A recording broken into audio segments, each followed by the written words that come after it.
one moonlight, and the sun. Hyuan calendar year 1501. The country of Weno, Queen of Bells. The strong wind was blowing snow, and the ground was crystal clear. This northern area of Weno country has always been a scene covered in silver. And in this biting cold wind, a group of people were walking forward laughing in the wind and snow. Hee. The leader is an unusually tall man, over 6 meters tall, with a muscular physique. Just one look at him will make you feel tremendous pressure. The man was holding a huge pair of scissors in one hand, and a corpse in the other hand, a mummy that had been buried on the ground for an unknown period of time. It was probably because this area had been freezing cold all year round, so the corpse was buried there, not completely decayed. The legendary sword god of Weno, the dragon-slaying warrior who protects this country. The man laughed triumphantly. Then we only need to go to this country of warriors to find a shadow of a powerful warrior, and a huge combat power will be formed directly. Captain, by then can we go to Onigashima and kill that guy Kaido? Some of the subordinates behind him said excitedly. Isn't that natural? The man raised the big pair of scissors and declared in the howling cold wind. But before that, let that guy Kaido live for a few more days. The cheerful laughter even overshadowed the shrill wind, making this icy and snowy land seem to have a cheerful atmosphere. Should I go back and wait for you for a few more days? Wild laughter came from above. What? The man raised his head in surprise and saw the monster slowly lowering its head among the dark clouds. That's a dragon. An exaggerated green dragon that was hundreds of meters long, hovering among the dark clouds, and was just as big as its head. Kaido. Sweat instantly oozed out on the man's forehead, and was instantly frozen into ice by the cold wind behind the bell. A few seconds ago, we were talking behind our backs, but now the real person appears. It's really easy to find me, Moria. The huge green dragon gradually emerged from the dark clouds, hovering in the sky, looking down at the people below. I'm getting impatient waiting on the ghost island. You already knew that we landed in Weno country. The man, Moonlight Moria, known as the hero of the West Sea, was extremely shocked. Whose territory do you think this country belongs to? The green dragon's roar was like thunder, and the suppressed airwaves even made some of Moria's subordinates stand unsteadily. However, I was not too disappointed at last. I originally thought that after becoming a thief, I would end up in ruins. Escape. I don't need your approval. Moria suddenly grinned. He looked back at his panicked subordinates and said loudly, although I was caught off guard, this may be a good thing. This guy came here alone. At least Moria's sense of sight didn't detect the presence of anyone else besides Kaido nearby. This arrogant monster came here alone. In that case, Moria raised the scissors in his hand and pointed them at Kaido in the sky. This is the place for the decisive battle. Oh. His companions immediately became excited. Then let this guy who looks down on others see the strength of our Moria pirates. Yes, as long as you follow the captain, we are invincible. This is our bond.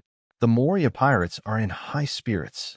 In the sky, Qinglong's huge body rolled in the sea of clouds. Kaido laughed loudly. Bonds, do you want to laugh me to death? A guy like you wouldn't understand, Kaido. Moria had a smile on his face. You can't do anything alone. The power of partners is the greatest in this world. Kaido's smile did not fade, and he still said condescendingly, in other words, even if I say at this time that as long as you join my army honestly, I will spare you, you will not agree.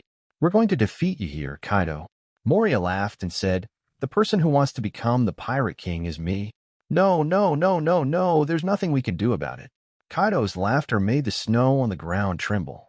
Below, everyone from the Moria pirates was ready. The shadows under Mariah's feet were already surging. But Kaido suddenly smiled weirdly. You said I came here alone? Then you were wrong. Hey, Ian, Kaido suddenly shouted. Go and deal with them for me. Aye. Then, Moria was shocked to see a small figure climbing up the mane on the back of Kaido's head.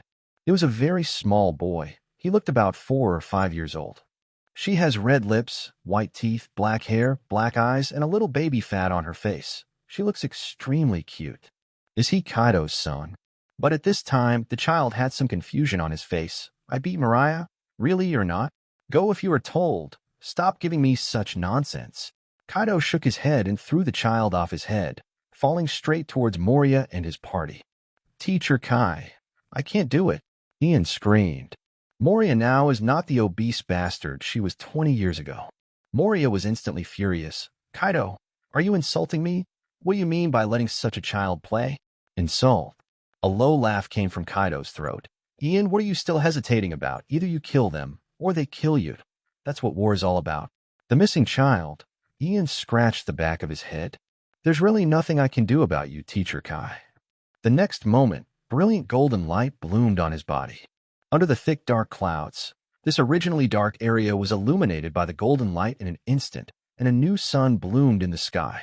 What? Moria squinted his eyes and faced the bright light, vaguely seeing the appearance of a huge creature in the light. Wow. The light exploded, and countless light spots spread like stars and fell like rain, filling the entire world with a sense of sacredness.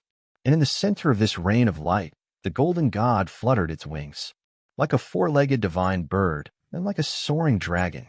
The whole body seems to be made of gold. Only the forehead is dotted with a blue gemstone, which is full of an inanimate mechanical feeling, but it only makes people feel majesty and beauty, magnificence and nobility. Phantom beast species? Such thoughts flashed in Moria's mind instantly. With a wingspan of more than 20 meters, such a huge body, it was obviously just a transformation from such a young child. The golden flying dragon looked down at everyone in the Moria pirates, and then he opened his mouth. Divine Flame Cannon. To Ian. The three forms of God. Ian looked down at the Moria pirates and his group, feeling a little helpless. If it were the Fat House Moria 20 years later, it wouldn't be impossible to find out. However, Moria now at least has disaster-level strength. It's definitely at the level of a monster. After all, why did you travel to the world of pirates? Even if he had to travel through time, he was playing YGO before traveling through time. If he wanted to travel through time, he should go to the Yu-Gi-Oh world, right? Although the world of Yu-Gi-Oh is also dangerous, as long as you don't participate in the main plot, there are as many safe places as there are. If there is really a crisis of annihilation, the gods and dogs of all generations can handle it. In comparison, what kind of human misery is there in the pirate world? Relatively stable franchise countries have to withstand repeated squeezes from the celestial dragons and celestial gold, and pirates that attack from time to time will also give you unexpected surprises. Not to mention the non-franchise countries, pirates, gangs, and human traffickers are rampant. Maybe the Tianlong people will come to play a killing game at some point. But there was no way. When Ian came back to his senses when he played the Winged Dragon deck for the sake of Soul and was beaten by the human machine, he had already come to this world. Moreover, his body shrunk to that of when he was 2 years old, and he traveled directly to a deserted island in a new world. If Kaido hadn't happened to commit suicide at that time, Ian would still be a savage now. In this way, it has been 3 years since Ian was picked up by Kaido and returned to the Beast Pirates.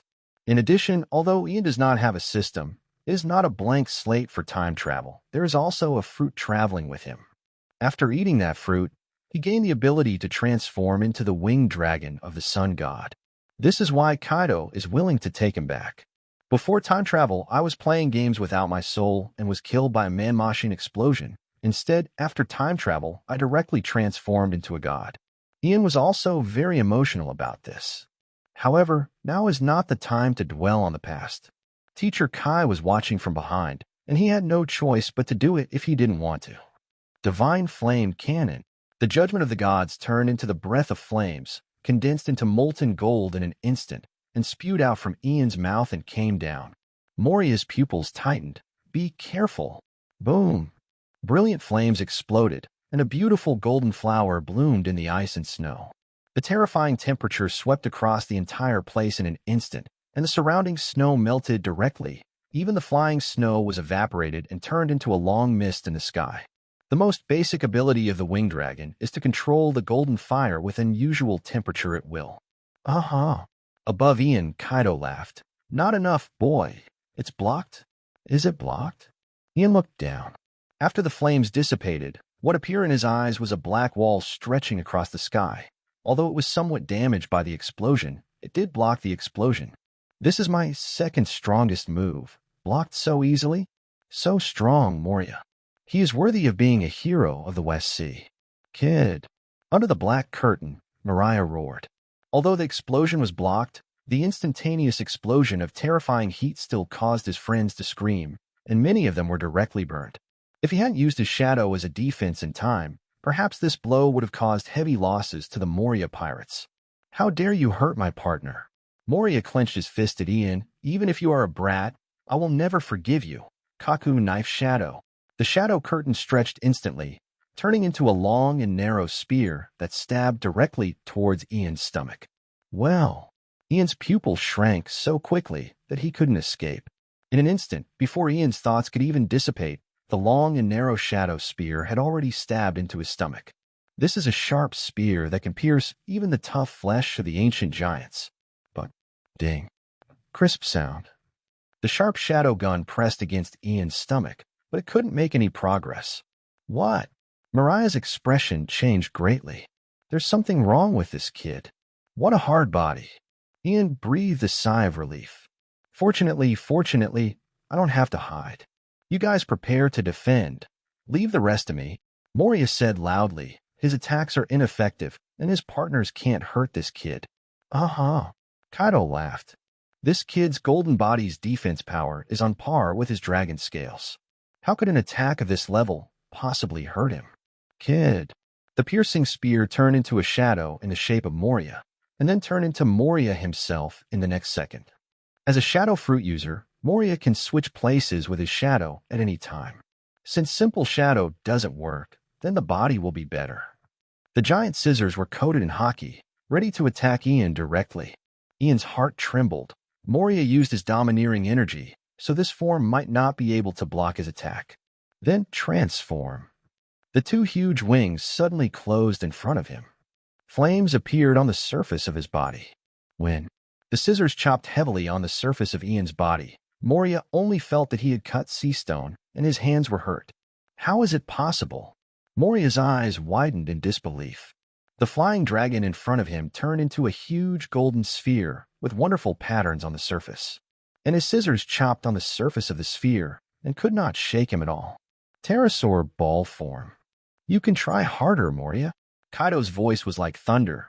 This is the boy's defense form. In this state, his defense should not be inferior to that stinky old woman Lingling. This is a defense that can be compared with Jean.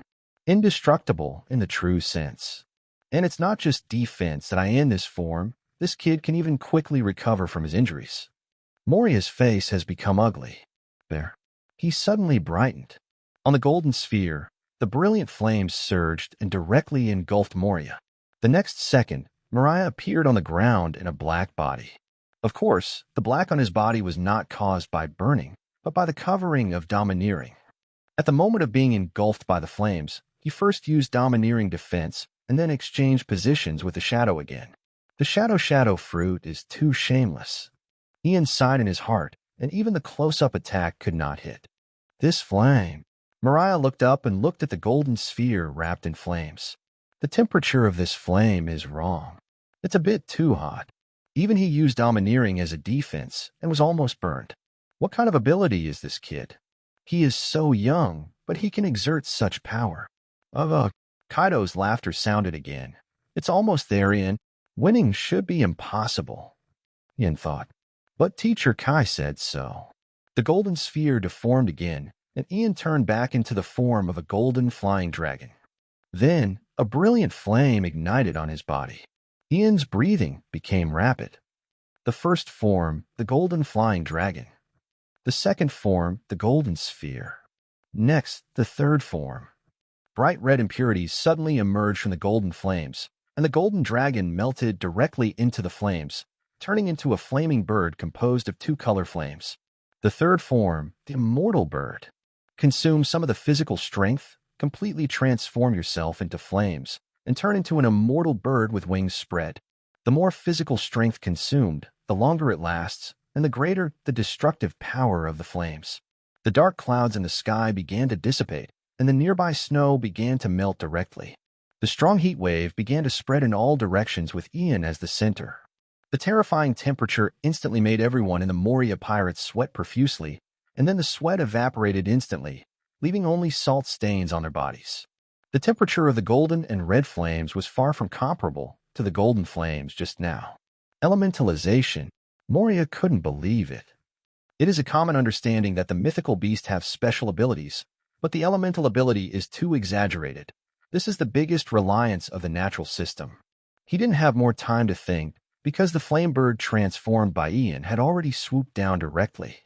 Although it probably wouldn't be of any use, it was in this state anyway, so there was no need to be afraid, so just try to hit it head on. Boy, don't look down on me.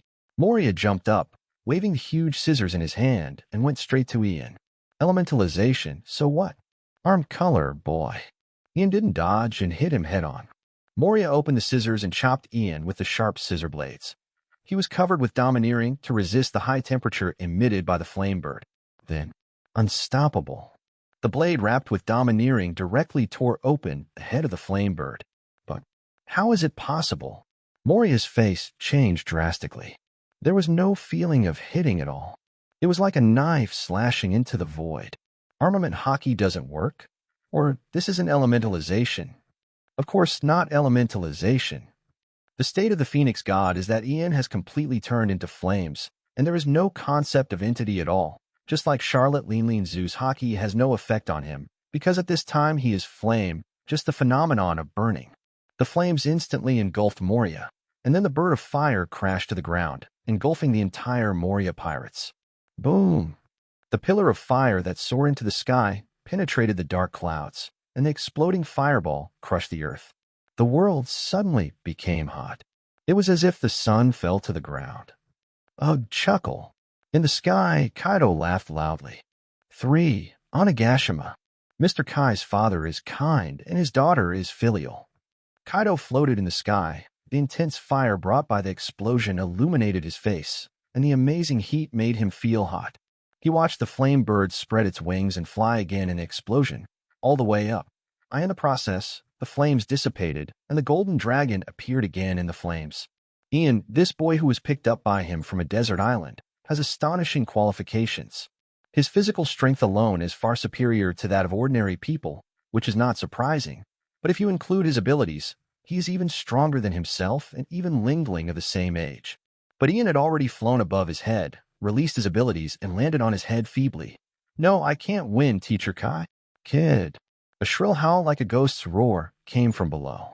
The fireworks caused by the explosion had dissipated, and what was exposed was a huge depression tens of meters wide. The surface of the depression and even the ground were slightly melted, and a layer of magma was emitting heat. On the side of the depression, Moria, covered in tatters, looked up to the sky and roared. His companions were scattered around him. Most of them were burned beyond recognition, groaning in pain, and more of them had been reduced to corpses. Apart from Moria himself, there were only a few people who could still stand.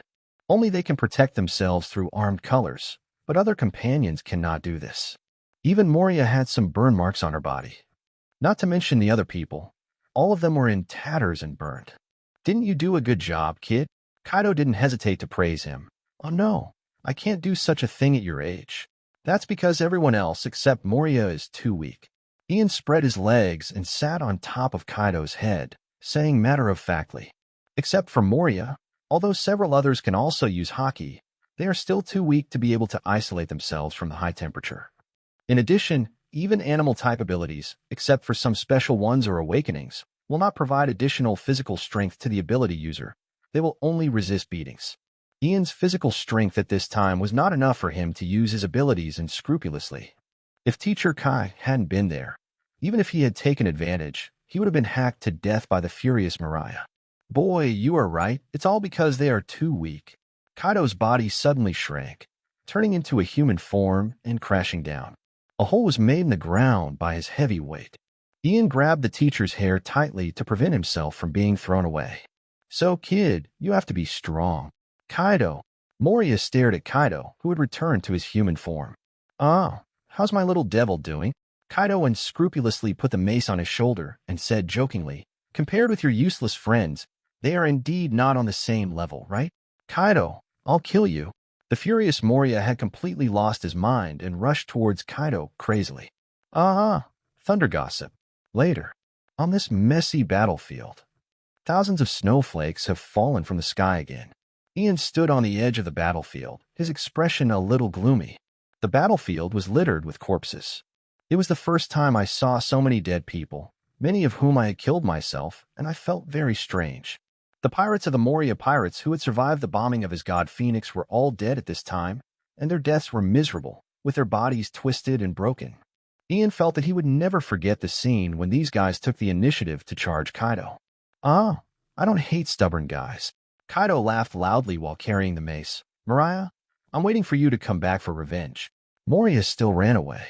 His friends tried their best to help him block Teacher Kai's footsteps. The guy howled and roared, and finally ran away under the pressure of his friends to die.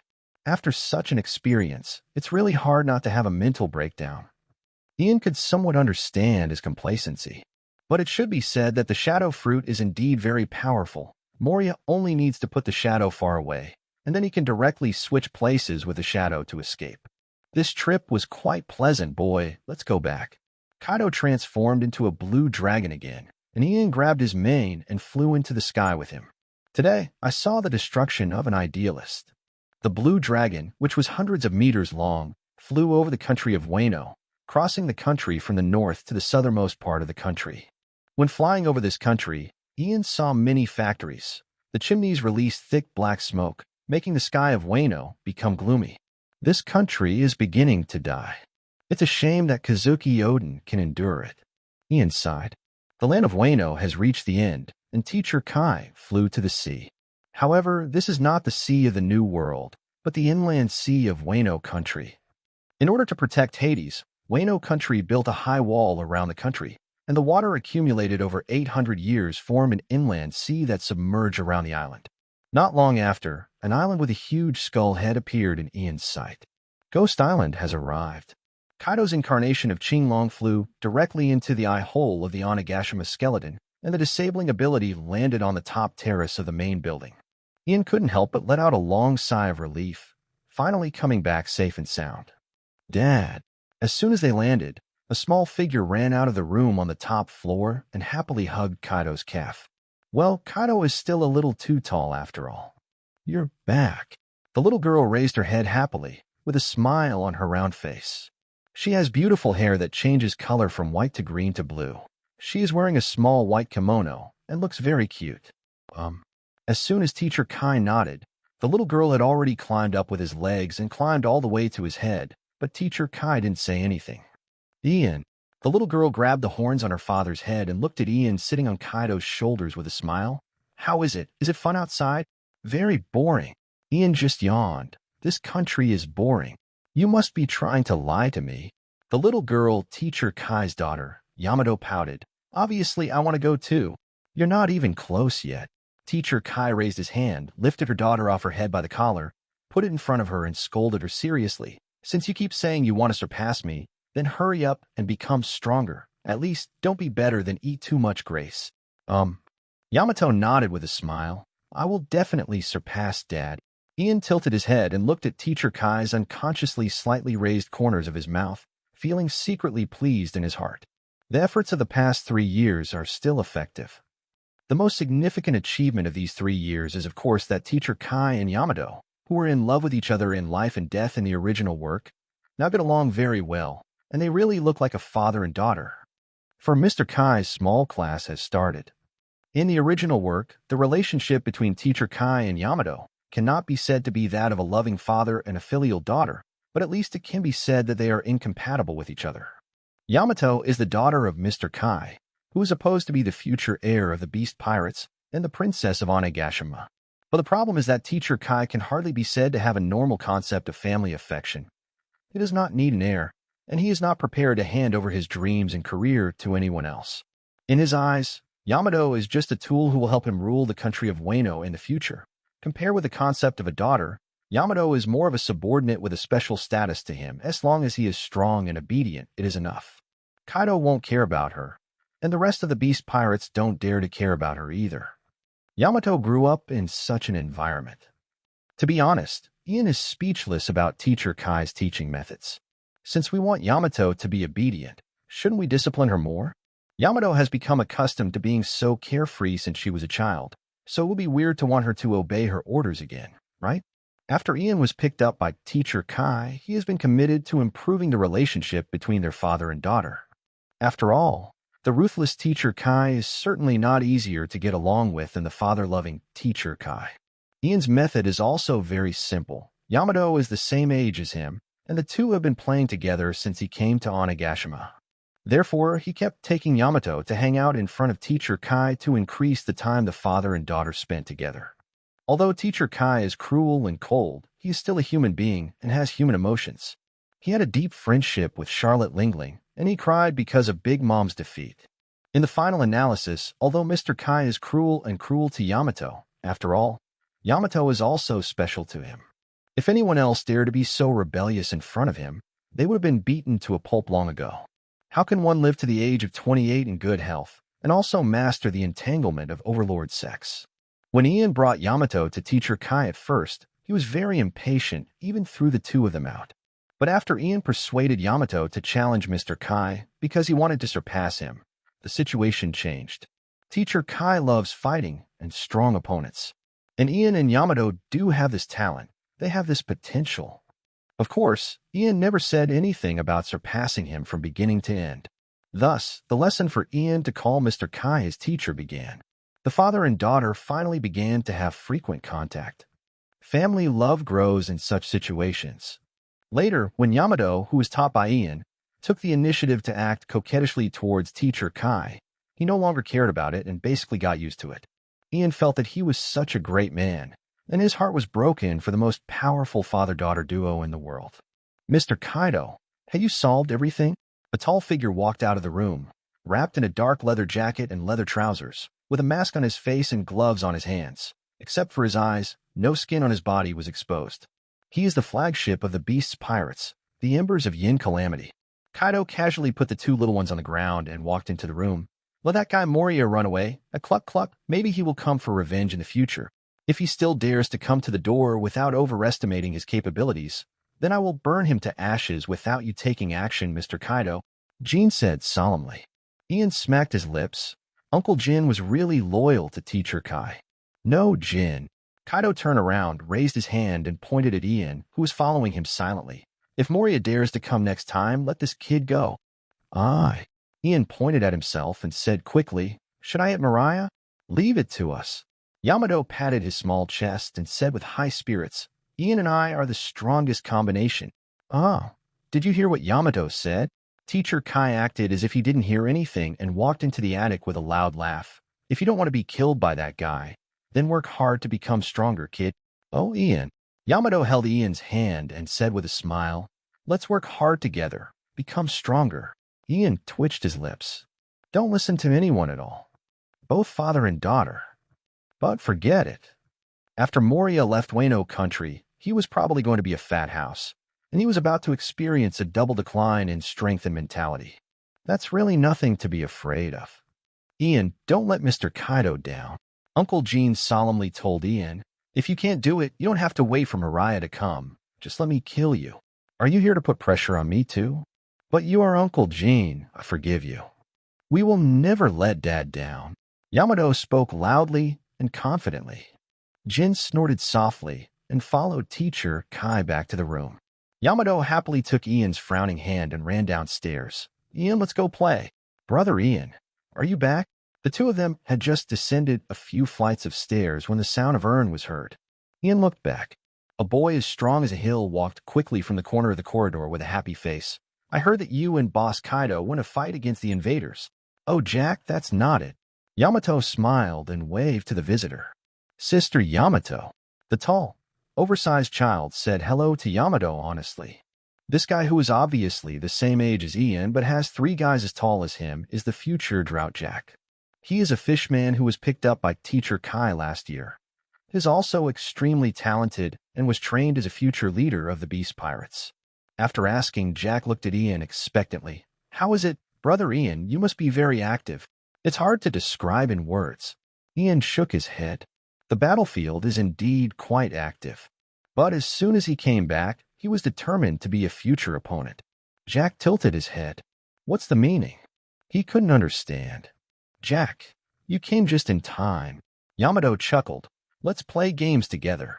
Jack's face turned bitter for a moment. Again, do you want me to play Kazuki Odin again? That's right. Yamato rolled up his sleeves, revealing his short and chubby little arms. The evil Kazuki Odin. It's up to me, Yamato-sama, to defeat him. Jack couldn't help complaining. Why do I play the role of Kazuki Odin every time? Occasionally, I also want to play the role of the righteous pirate who defeated the evil Kazuki Odin. Cut the nonsense. Yamato's eyes widened. Do you want to be beaten? No, I dare not. Jack immediately shook his head honestly and said aggrievedly, I'll just act. Ian felt something strange. It's not just Teacher Kai who has changed. Yamato has also begun to gradually learn some of her father's traits. As for why the main villain in the game is Kazuki Odin, Ian can only say that it is all to nip things in the bud. The family drinking among the children lasted until dinner time. After going to the restaurant to have dinner and having some fun with Yamato and Jack, it was time to rest. Ian's residence on Onigashima is located on the second floor of the main building. The only people on the first floor with him are Yamato, Jin, and Quinn. The top floor above is the residence of Teacher Kai. It can be seen from the allocation of dormitories that Ian has a high status in the Beast Pirates. Although he is still young, he is already comparable to Teacher Kai's biological daughter and two big names. He is the future third star of the Beast Pirates, and everyone knows this. A night of silence. The next day, Ian got up early as usual. At 5 o'clock in the morning, he had already climbed out of bed, yawned and washed himself a little, then quickly went downstairs and came to the square outside the main building. When he came out with his front legs, a small figure in the square on his back legs waved to him. Ian. Yamato smiled and put his hands on his hips, triumphantly saying, I was earlier today. Very nice. Ian said with some envy, you can see Ghost Island at 4 in the morning. Yamato, from now on I will call you Lada. Let's start today's workout. Yamato clenched his little fist hard, his fighting spirit high. Ian nodded. Well, let's warm up first. Of course, getting up early in the morning is not for a date with a 5-year-old kid. It's morning exercise time. The so-called warm-up was for Ian and Yamato to jog around the square for half an hour, each carrying a heavy barbell. Ian's barbell is larger, and Yamato's is smaller, but it is by no means a weight that ordinary people can lift. Yamato is not an ordinary child. She inherited Teacher Kai's bloodline. Although she is young, she still has a monster physique. After the physical activity is started, the formal exercise has just begun.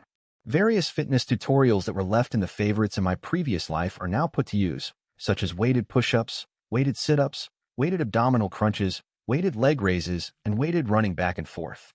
The two children were exercising themselves in the square in a decent manner.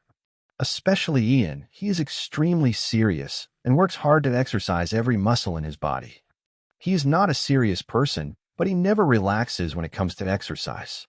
This kind of training has been going on for a long time, starting from when Yamato challenged Teacher Kai.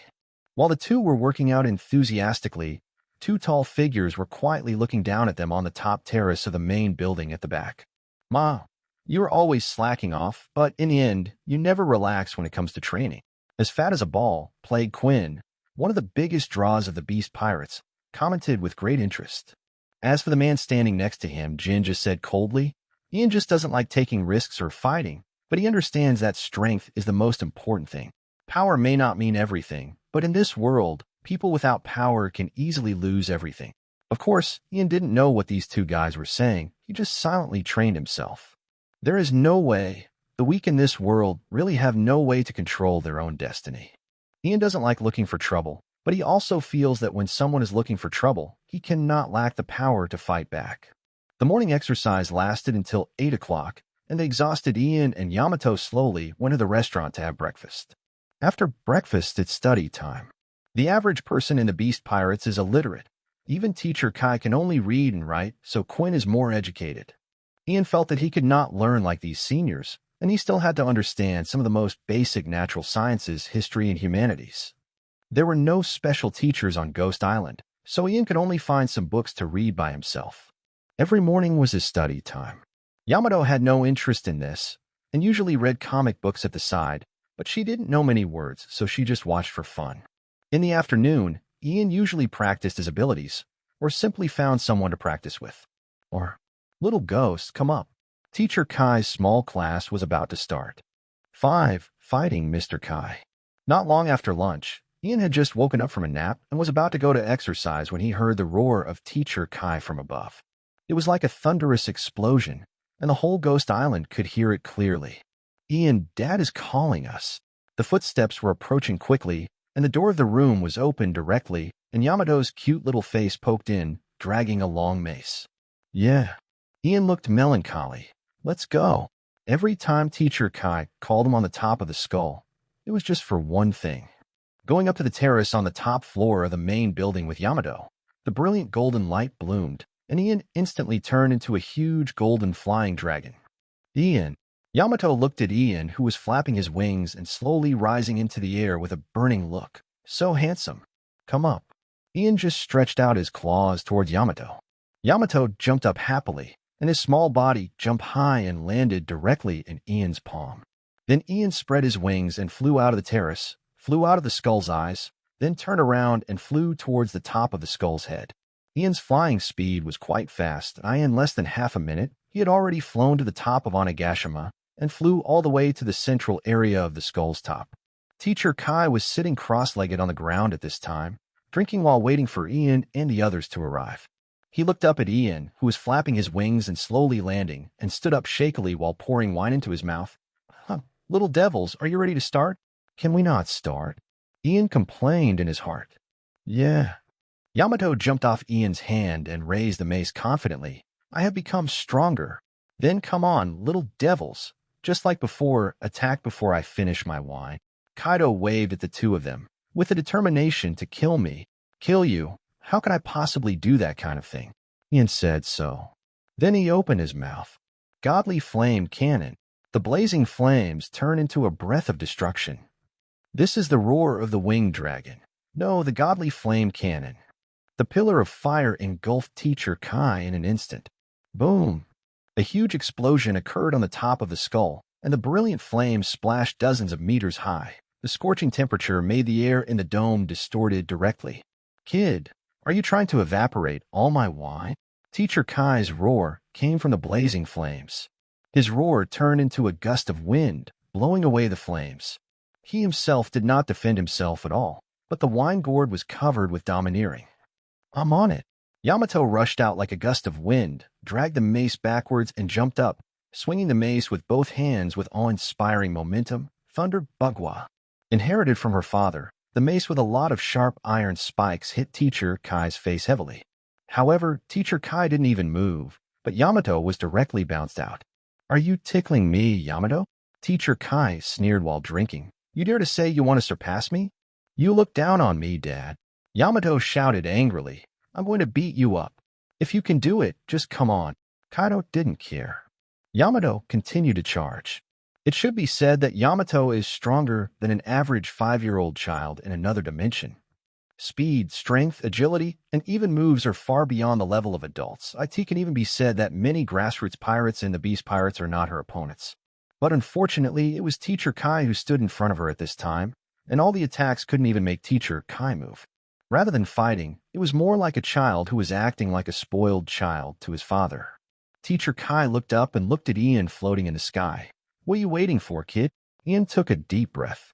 The huge golden flying dragon landed on the ground, and his body was shrinking rapidly. In just a blink of an eye, Ian turned into a golden human form. Orc mode. Just like the beast form, the whole body is shining with golden light, as if it is cast out of gold, with a strong metallic feel, as if wearing golden armor. The overall appearance is very slender.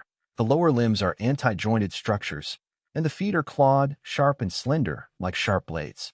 The arms are not thick, but the claws are also sharp. There are wing-like decorations at the elbow joints, and the shoulders even have raised shoulder armor.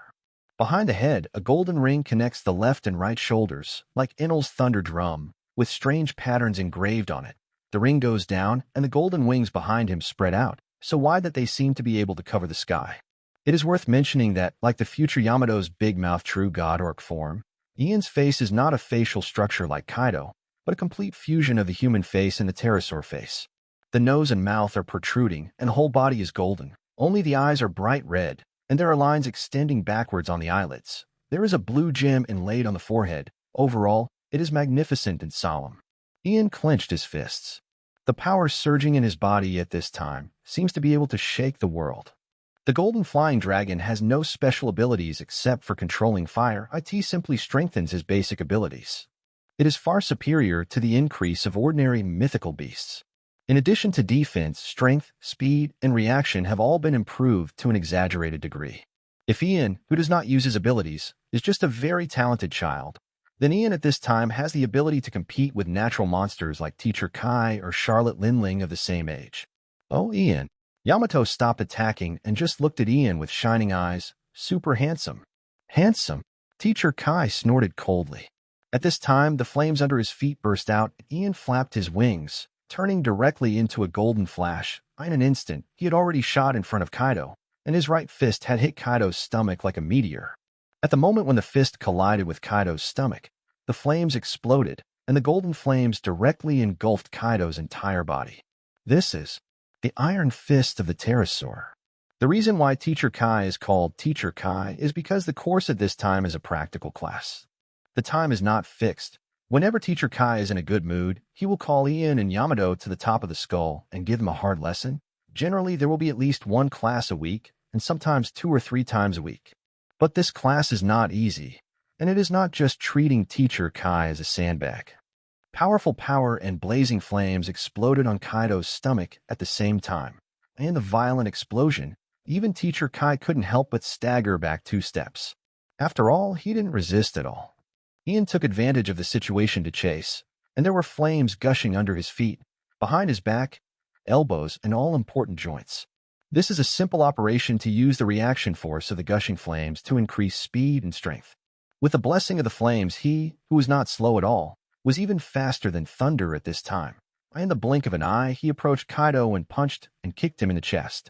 With flames wrapped around his feet, he kicked Teacher Kai's chest with all his might, the claws of the pterosaur. Flames burst out from under his feet, and he headbutted Teacher Kai in the stomach like a rocket, the sword horns of the pterosaur. The wings behind him were wrapped in flames, and as his body rotated, he chopped Teacher Kai's neck like a sharp blade, the wing attack of the pterosaur. He bent his right arm, sprayed flames behind him, and quickly elbowed Teacher Kai in the face, the master's teaching, the elbow attack of the pterosaur. He ejected backward and jumped into the air, raised his arms high, and the golden flames condensed in his palms, and then suddenly expanded into a fireball several times larger than him. Gaia energy. No, it was the brilliant flames of the pterosaur. The huge fireball fell towards Teacher Kai, and the amazing explosion broke out again on the top of this ghost island. Wow! A shocking wave of air hit her face, and Yamato's hair was blown into a flutter, and she herself retreated repeatedly. Ian is super strong. Huh! Ian also slowly breathed a sigh of relief. Asshole! In the flames, Teacher Kai stepped out with his clothes becoming a little tattered, his hair and breath a little burnt. The temperature of the flames is much higher than before, and the wine has evaporated completely. But it was completely useless. 6. Join forces with Yamato to fight Kaido. 3 years. My attacks were very exciting, but in fact they were completely useless. Ian was not surprised by this. Teacher Kai's physique was already inhuman, and with the defense enhancement of the blue dragon fruit, even Luffy's 4th gear beating could not break his defense. His physical defense was even better than his own. Punching and kicking would not have any effect at all, even if the winged dragon fruit greatly enhanced his strength. At the moment when he didn't know hockey at all, he could only rely on fire to cause some magical damage to him. After all, Teacher Kai's defense was more inclined to physical defense, which was different from the resistance of the Lunaria tribe. As long as he mastered high-level hockey, he could break his defense. But this little damage was just a little skin injury. It was not even an injury. What a bummer. Teacher Kai crushed the burnt and tattered wine gourd and finally raised the mace. But since there is no wine, you 2 kids should be ready, right? Ian took a deep breath. The most feared episode was coming. Next, the highlight of these daily classes. Yamato also became serious, raised the mace in front of him. Come on, Dad. I'm not afraid. Ugh. Yamato, let me see if you are afraid. Ian's eyes were so fast that he couldn't react at all. Teacher Kai's huge body appeared in front of Yamato in an instant, and the black mace tore through the air. Bang. With a loud bang, Yamato screamed wow and flew into the sky. Ian's scalp was numb. Every time I see this scene, I feel outrageous. Is this what a father should do to his daughter? Yamato fell to the ground. His head was bleeding, but he still tried to stand up. I'm not afraid. Teacher Kai just glanced at the girl. Then he looked at Ian. This girl can't stand up anymore. Next, it's your turn. Ian's face was stern, and he immediately crossed his hands in front of his chest. The wide wings behind him wrapped around his body, and the flames suddenly burned on his body. Even foam couldn't react. Teacher Kai had already appeared in front of Ian as if he had teleported, with the iron rod raised high. Too fast. There was no possibility of dodging at all. Bang. Just like a baseball player hitting a perfect home run, accompanied by a dull sound, Ian was directly hit by Teacher Kai and flew out. He really looked like a baseball flying in the air. In fact, he really turned into a ball. A golden sphere. It's just that there is a face on the surface of the ball, which looks quite scary. It hurts. The face on the surface of the sphere is distorted. In the ball form, his defense is even enough to match Charlotte Leemling's steel balloon, but such defense can't stop Teacher Kai's iron rod. It is true that he did not use hockey, but the excited smile on his face when swinging the iron rod showed that he was definitely serious. The next second, the sphere cracked and Ian changed into a brand new form. His limbs and body became thick, and each of his limbs was inlaid with cracked eggshells, like a shield, and 2 larger eggshell fragments on his back became new wings. It was just like a transformed warrior. Wing Dragon Ball form Orc mode. Completely sacrificed mobility and increased defense to the limit. Ian fell down and hit the ground heavily. Above him, Teacher Kai, who was chasing closely, fell like a meteorite. Whether it's defense, dodge, or confrontation, do your best to survive, kid. Until I'm satisfied. Accompanied by a thunderous roar, the iron rod fell from the air. Ian closed his arms, and the eggshell shields on his arms closed together, just like War Greymon, turning into a whole shield. Boom! Thunder roared in the air, the earth shattered, rocks flew everywhere, and a huge hole was smashed in the ground, almost smashing through the dome of Onigashima. It hurt so much. In the smoke, at the bottom of the big pit, Ian grimaced in pain. His arm must have been broken. What kind of strange power is this? Even Moria's domineering attacks have no effect on the ball form. However, in addition to defense, this form has another biggest feature. The broken arm is repairing quickly, and the pain is also dissipating quickly. Before he could stand up, the smoke was blown away by the monster's roar.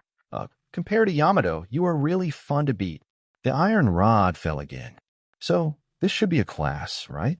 It shouldn't be some simple child abuse, right? Sure enough, after the training is over, it's better to run away. Sky Island is good, and the disputes in Shanghai will basically not affect it. Boom! The entire Ghost Island was shaking. Ugh! Ian groaned and turned into a cannonball and flew out again, drawing a beautiful parabola, smashing several small rocks, and finally barely landed. This time, it felt like all the bones in the body were about to break. Ian lay on his back on the ground, hissing and breathing. This kind of torture is unparalleled, constantly injured, but constantly repairing. It's almost time to understand Kaniki's pain. Ian. At this time, a pair of small feet appeared in his sight. Ian turned his head slightly and saw a bruised and swollen face. It's Yamato. This guy is up again. Teacher Kai, who was holding the iron rod, raised his eyebrows slightly. I can still fight, Yamato said loudly. Ian didn't have time to say anything. Yamato had already rushed towards Mr. Kai quickly. She limped, dragged a mace, and declared loudly, I want to become stronger than you. Father, until then, no matter what, I will not admit defeat. Teacher Kai just laughed, and Ian could feel it. He was happy. The monster grinned excitedly and raised his mace. Then come on, let's give it a try. Without hesitation, the iron rod was swung. Boom. There was no time to say anything. This time it was Yamato's turn to turn into a cannonball. Ian just sat up and saw Yamato falling not far away. This time, I really couldn't get up. Does this guy think he has as much defense as me? But it's true that Teacher Kai is really cruel. He is absolutely merciless. Ian stood up unsteadily. Sure enough, it's still too early to take on a guy of Teacher Kai's level now. Just thinking about being his enemy would make you lose your will to fight. Ian looked up. Hey, can we reconcile? Bright red and golden flames emerged from his body at the same time. His body was melting, and in the end, only the flames remained.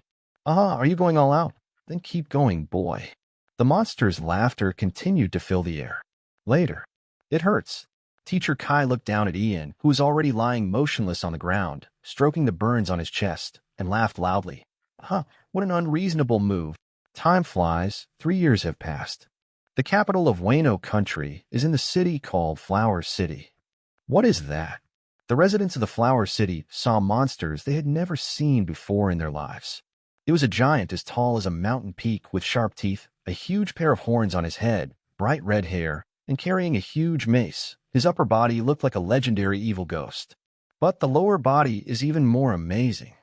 His lower body is also red, with a structure similar to that of a horse, and actually has 4 legs. Cinder. Devil that looks like a centaur. It's still a giant evil spirit 50 or 60 meters tall. Just by walking on the streets of Flower City, the whole neighborhood was shaking slightly. The low-rise houses around him were not even as high as his calves. Wherever he passed, civilians fled in panic. Gah! This feeling of being feared made the giant very happy, and a weird laugh broke out from his mouth. It's so noisy, area. Haven't you arrived yet, Ian? On top of the giant's head, the white-haired little girl rubbed her eyes and sat up. There was a little boy sitting next to her. He looked up at the huge tree at the end of the street not far away, and the castle tower built on the tree. He yawned lazily. It seems we've arrived, area. Come closer. Gah! The giant began to accelerate. Please collect it and read it. 7. Kurazumi Orochi. Hana no Hyagoro. 3 years later, Ian is already 8 years old. Compared to 3 years ago, he has grown a lot taller, and the baby fat on his face has faded, gradually revealing a handsomeness close to that of a teenager. Yamato next to him has also grown a lot. His hair has grown to the length of his waist, but his little face is still round and looks very cute. The little girl carried a mace as tall as her on her back, standing on the back of the giant area with a high-spirited look. Hee, this is the first time that Dad has let us go out to perform a mission. We can't let him down. Ian looked melancholy. I don't think this is something to be happy about. We are the strongest combination of the beast pirates. Yamato patted Ian's shoulders repeatedly, with his chin slightly raised, looking like he was invincible. We will join forces, no matter what kind of opponent we can defeat. Gah! The giants under their feet also responded happily. Look, Area thinks so too. Yamato stomped his feet. You are the strongest. The giant named Nika vaguely echoed Yamato. He is not very good at speaking. Not long ago, Teacher Kai bought back several artificial ancient giants from the world government. That is, the future barbarian tyrants, but this time he only bought 3. Nika is one of them. Strictly speaking, Nika and the other 2 are all failed products of the artificial ancient giant experiment. Otherwise, the government would not sell them. But in fact, they are not so failed. They do look like they have low IQs, but their combat power is definitely superior to that of ordinary giants, which is enough for the beast pirates. Nika was sent by Teacher Kai to assist Ian and Yamato. When they were on Ghost Island, the 2 had a good relationship with him. Ian looked at the castle tower getting closer and closer, but he was not excited. He could not be as optimistic as Yamato. He didn't like fighting, and the enemy arranged by Teacher Kai for them this time was not simple. Stop, stop, stop. A terrified cry came from below. Who are you? The warriors guarding the castle tower drew their swords tremblingly and mustered up the courage to stop Area. In front of Area, who was 50 or 60 meters tall, they were as small as mice. Just standing in front of this monster, they could only feel the fear of monsters from the genetic level. Call that black charcoal snake out. Yamato looked down from above with smug look on his face. Just tell him that Yamato is coming. Yamato? Who is this? The warriors didn't know who Yamato was at all, nor did they know where this arrogant white-haired girl came from, but didn't stop them from running into the castle tower as if they wished their parents had 2 more legs. It didn't matter who Yamato was, but this giant was too scary. Soon, more warriors poured out of the castle tower and immediately surrounded Area. On the upper floors of the castle tower, many nimble guys were ejected like fleas, landing on the surrounding roofs, watching Area and the 2 people above him with vigilance. Oh, it's a ninja. Yamato looked at these agile guys in surprise. It's the first time I've seen it. This guy is really a big nerve. Ian sighed. Didn't he see that these ninja warriors were holding weapons one by one? You are Kaido's daughter. A tall man with touching proportions and short limbs emerged from the balcony at the top of the castle tower under the protection of a group of people, just in time to be level with Ian and Area above his head. Ian looked at the man from a distance, with purple hair and a face that can only be described as ugly. Now his face is still obviously panicked, and he wears a crown on his head. At this time, this guy is also looking at them, especially Yamato. He recognized Yamato's identity. And he looked at Ian again. Kaido's apprentice. Kurazumi Orochi had been to Onigashima, and he had met Yamato and Ian. Right, I'm Yamato, and this is Ian. Yamato raised his chin, patted Ian's shoulder again, and looked at Orochi. Are you Kurazumi Orochi? But she didn't know Kurazumi Orochi. Where are the others? Kurazumi Orochi asked subconsciously. Others? Yamato looked at Ian, then looked down at the top of Aria's head. No one else. Kaido, that guy. Kurazumi Orochi instantly became angry. He just sent you two little brats here. What can you do? Ian heard what this guy said and clapped his hands happily. That's great, Yamato. Let's go back. Who wants to help this idiot kill people? Huh? Yamato's eyebrows were raised, and he glared at Ian first. What are you talking about, Ian? I don't want it. And more. Then the little girl looked at Kurazumi Orochi unhappily, crossed her arms and raised her eyes, looking like a bad girl. You dare to look down on us. Do you want to get beaten?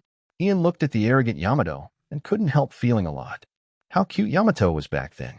Teacher Kai, you are guilty of a heinous crime. Please don't misunderstand, Lord Yamato. At this time, an old woman who was guarding the black charcoal snake quickly intervened to smooth things over. She pulled the snake's sleeve to remind him and bowed to Yamato again and again. General Orochi is not questioning your strength, but the target's strength this time is extraordinary. You are the children and disciples of Lord Kaido, and General Orochi is also afraid that you will be harmed. Ian looked the guy over for a moment. It should be called black carbon mud cicada, right? Those who imitate fruit abilities. And the old man next to her is Heighten Zenwan, a user with barrier fruit ability. Isn't this still looking down on us? Yamato snorted coldly. The combination of Ian and I is the strongest. Stop talking nonsense and lead the way. I want to see how powerful that guy is. This. Black Tan Mu-chan looked at Black Tan Orochi with some worry. She is really worried. If Kaido's daughter disciple really died in the Flower City, then they would have to face the furious beasts. Hey, since you want to go, then go. But Black Carbon Orochi felt that this white-haired girl dared to scold him, so he should just let her suffer. Fu Lu Shou. Let someone take them to Hanazi Hyagoro. Fu Lu Shou is the bald ninja who protects Orochi and is the leader of the Imperial Court fans. He responded respectfully to Orochi. Yes. Heighten Zenwan was sweating on his forehead. Doesn't this idiot general not want the consequences? Kind of funny. Heighten Mu-chan said quickly. Zenwan, you go too and protect the two adults. Zenmaru is a superhuman barrier fruit user. Even Kazuki Odin cannot break through his barrier. With him around, the lives of these two brats will at least be guaranteed. The thin old man nodded. He understood what Mu-chan meant. I understand. Leave it to me. Besides, good luck and longevity. Heitan Mu-chan looked at the bald ninja again. Bring all the members of the Imperial Court with you. Make sure nothing goes wrong. Fu Lu Shou looked at the big snake. Orochi wanted to say something more, but Heitan Mu-chan kept tugging at his sleeves. In the end, Orochi could only nod. That's it? Yes, Lord Orochi. Fu Lu Shou went to gather his ninjas. There are hundreds of ninjas under him, and they are also a powerful fighting force. It doesn't matter to anyone, just lead the way. Yamato urged. Then please two of you come with me. Quoten Zenmaru's attitude was also very respectful. Next, I will lead you to attack the Ronin leader who is entrenched in the flower capital, Flower Hyagoro. Flower Hyagoro, this is the homework assigned by Teacher Kai to the two of Ian this time. Hey, raid. The White Wolf of Ice. Riga walked on the streets of Flower City with heavy steps, and was greeted by the exclamations and escapes of residents on both sides. It's finally time for us to show our skills. Yamato stood on top of Riga, rubbing his hands, and his mouth was so excited that he couldn't let go. And don't hold me back. Ian didn't say anything. Hana no Hyagoro, this guy is not an easy opponent. He is the recognized leader of the Ronin of Flower City, the leader of the underworld in this country, and the Ronin in other regions follow his lead. This samurai with the name of Knight is not only widely loved by the residents of Flower City, but also has powerful military force. He taught Luffy's advanced armed color. He is a silver medal teacher in Weno country. He has mastered the skills of letting the armed color flow and release, which means that he has the power to break the defense of Teacher Kai. Undoubtedly a dangerous character. Teacher Kai said that domineering can override everything. If he can break through the defense of Mr. Kai, then he can also break through his defense. It's not easy. Ian, don't try to run away. When Ian was brainstorming, Yamato seemed to have sensed something and grabbed his shoulders and said angrily, "Really, every time I encounter something, I feel that I can't handle it. Because that guy is really powerful." Ian said seriously, "Yamato, don't take it lightly. I don't care about that kind of thing. I only know." The little girl said as a matter of course, "Ian, you are the strongest. We are the strongest. No matter what kind of opponent, we can defeat it." Looking at Yamato's face full of confidence, Ian felt that she was CPUing herself. But with such courage, should it be said that he is worthy of being the holder of the Conqueror's haki? Ian smiled with relief. Forget it, since he is here, right? It's better to think about how to defeat the opponent. "My lords." At this time, Kurazumi Zimiru's old voice came from below. "We are close to the residence of the Hyagoro family. I have asked Fukurokuju to send ninjas to surround it." Yamato looked at Ian. Ian twisted his neck and moved his hands and feet. He still reminded, "Anyway, be careful." "Huh." Yamato happily pulled out his mace. "Charge. Area, charge." Gaio. Area, who was even more irritable than Yamato, became excited instantly.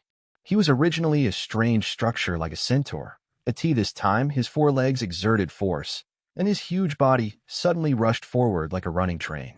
The earth was shaking, and the houses on both sides of the street were shaking. Dong dong dong dong dong.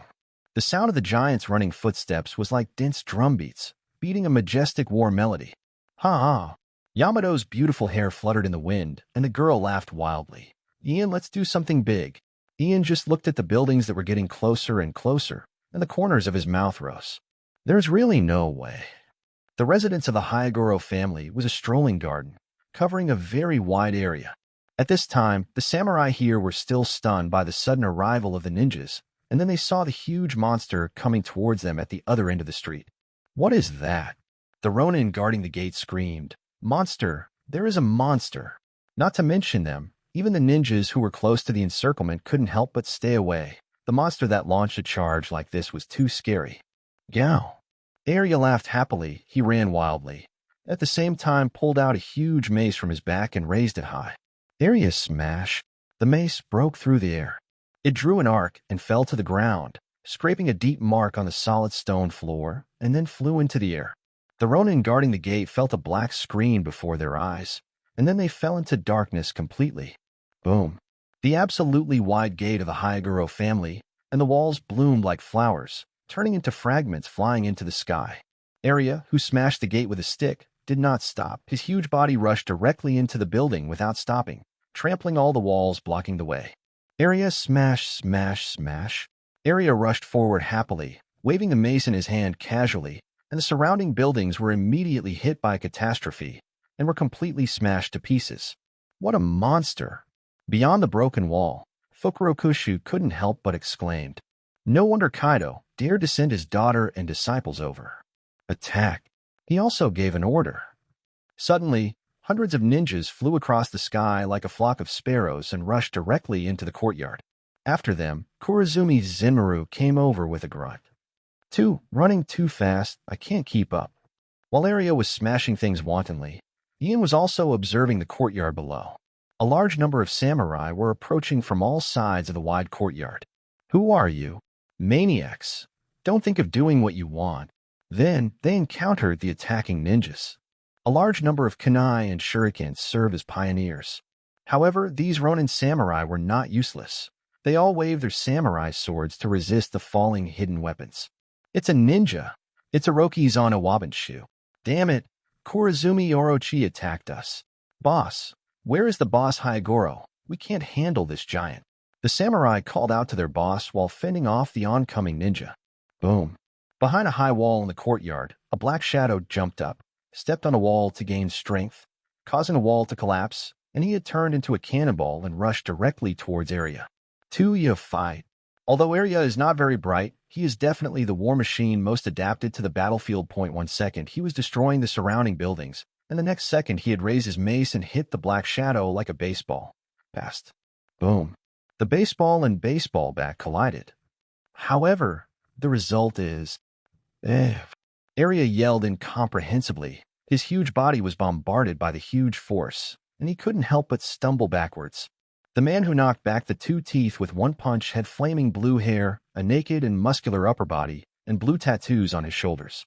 Evil heretic. Don't even think about being so arrogant. The man roared. His right fist was completely black, and around the black fist, there were invisible waves of domineering energy surrounding it. Boss Hyagoro. The Ron Grants cheered instantly. A powerful guy has appeared. With laughter, Yamato on Aria's head jumped up. Ian, up. Ian looked at her back with a solemn expression. Yamato should have no reason to defeat this guy. Even though the little girl's petite body deformed in midair, the white mist suddenly spread, and the surrounding temperature dropped.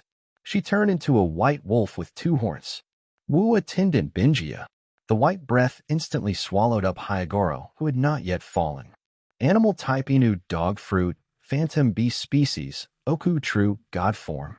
9. God of immortal bird beast man mode. Chapter 9 Godly Phoenix Orc mode. The big mouth true god fruit was obtained by teacher Kai a year ago. In the original work, it was not given to Yamato due to the conflict between father and daughter.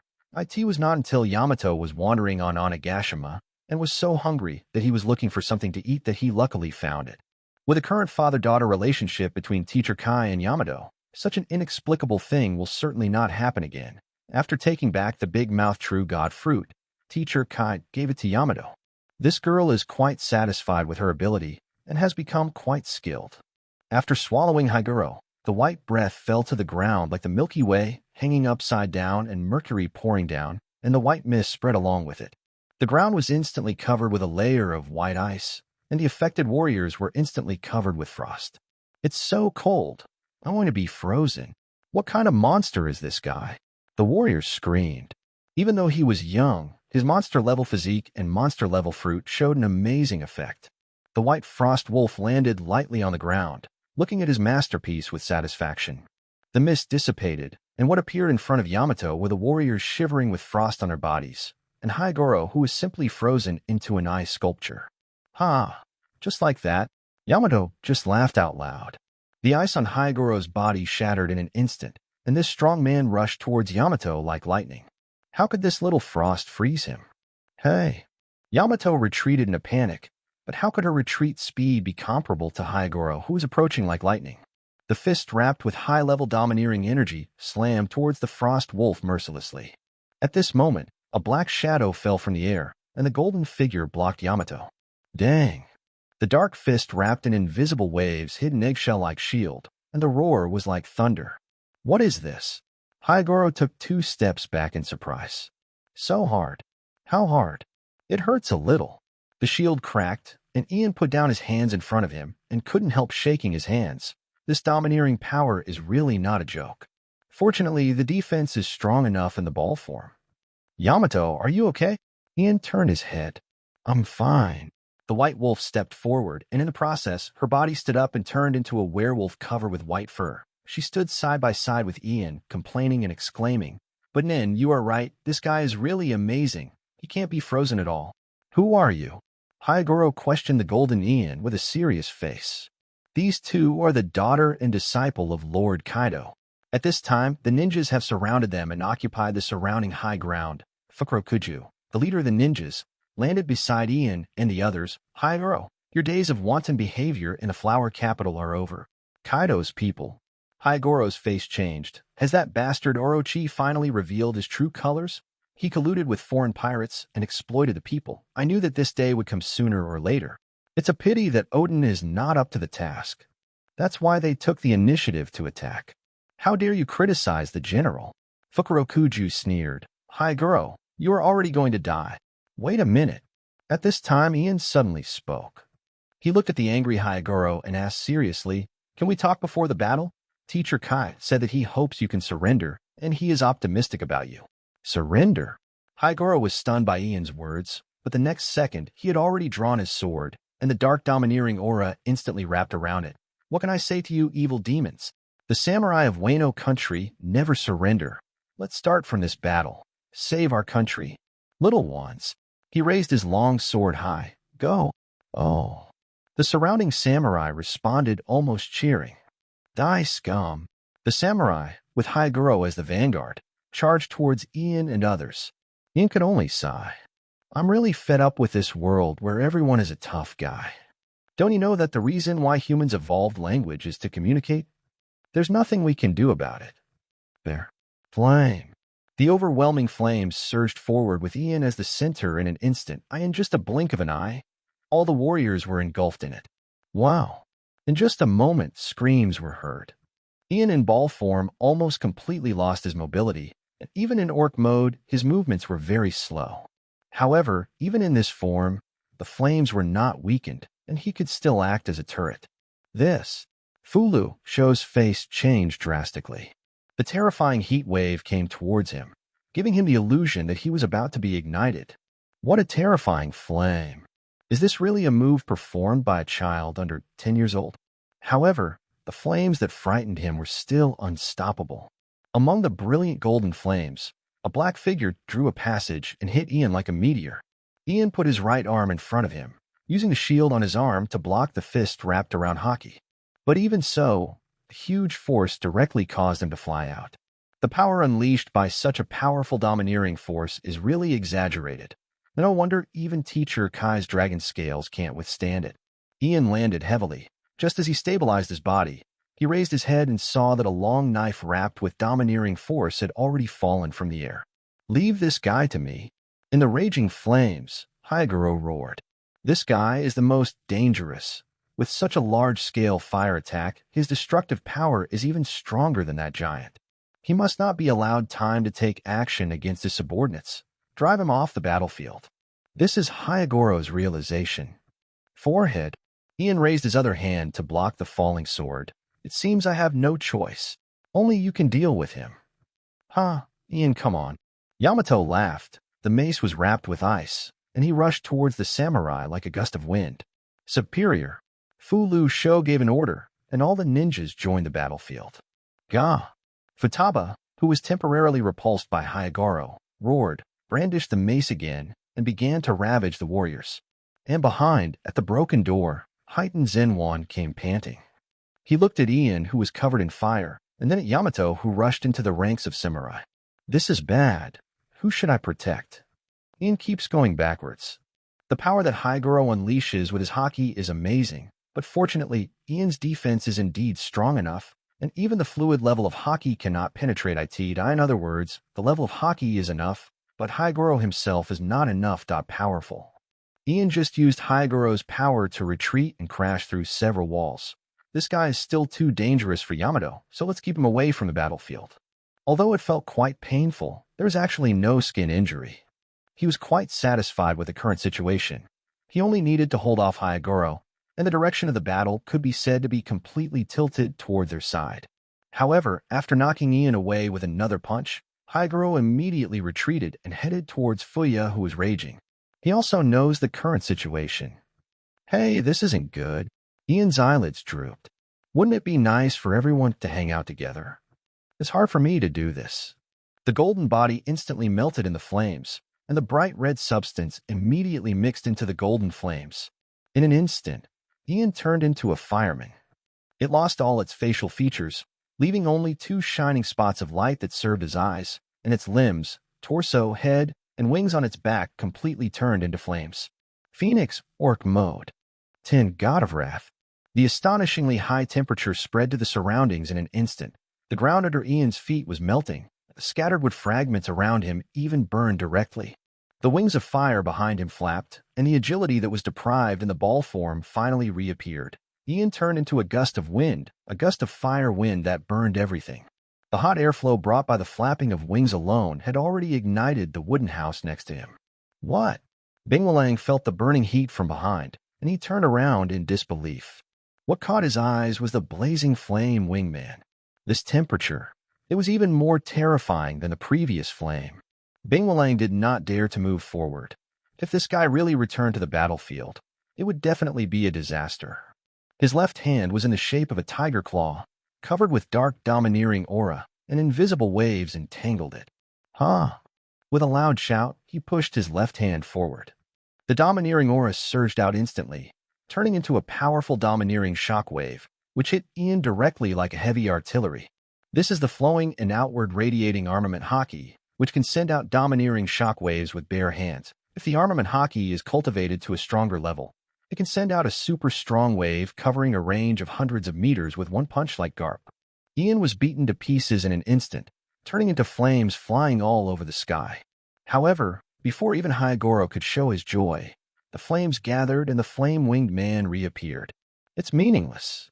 Even the domineering wind can't blow out the flames of God. This is the mechanism, kid. How can a numerical monster beat a mechanism monster? Hyagoro gritted his teeth, covered his whole body with domineering, and waved the blade in his hand repeatedly. On an instant, the domineering slash cut Ian into pieces of flames again. Of course, this couldn't even stop Ian from approaching. He swung his fist at Hyagoro. The fist turned into a surging column of fire, bright red and golden.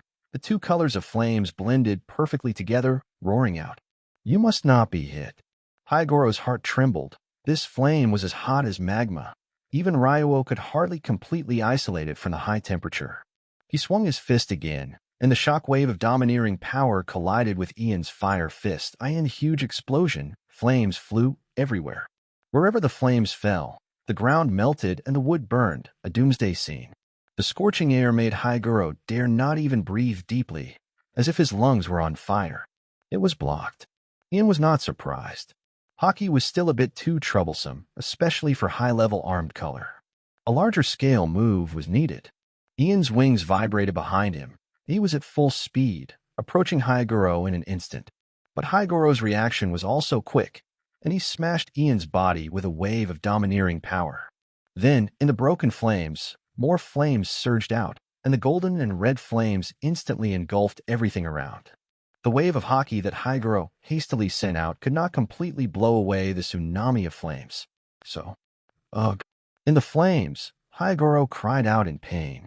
One thing that must be explained is that it does not mean that the armament Haki of the flowing and external level is necessarily stronger than the armament Haki of the hardened level.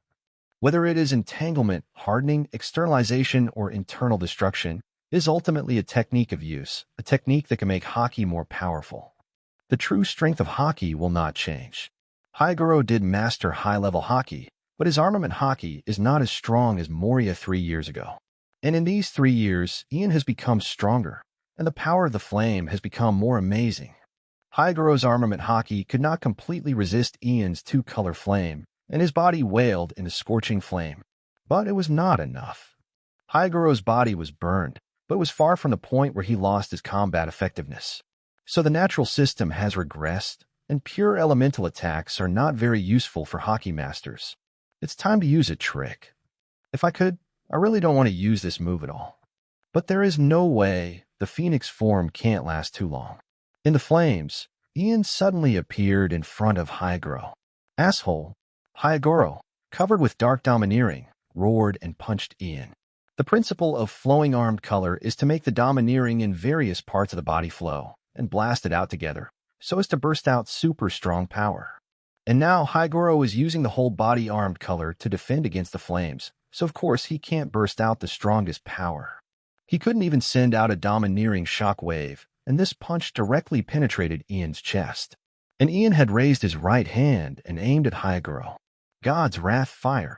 The fire column, which was mainly bright red and wrapped in golden flames on the surface, burst out from Ian's palm in an instant, directly engulfing Hyagoro.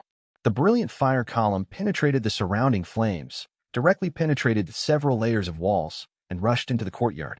Wow!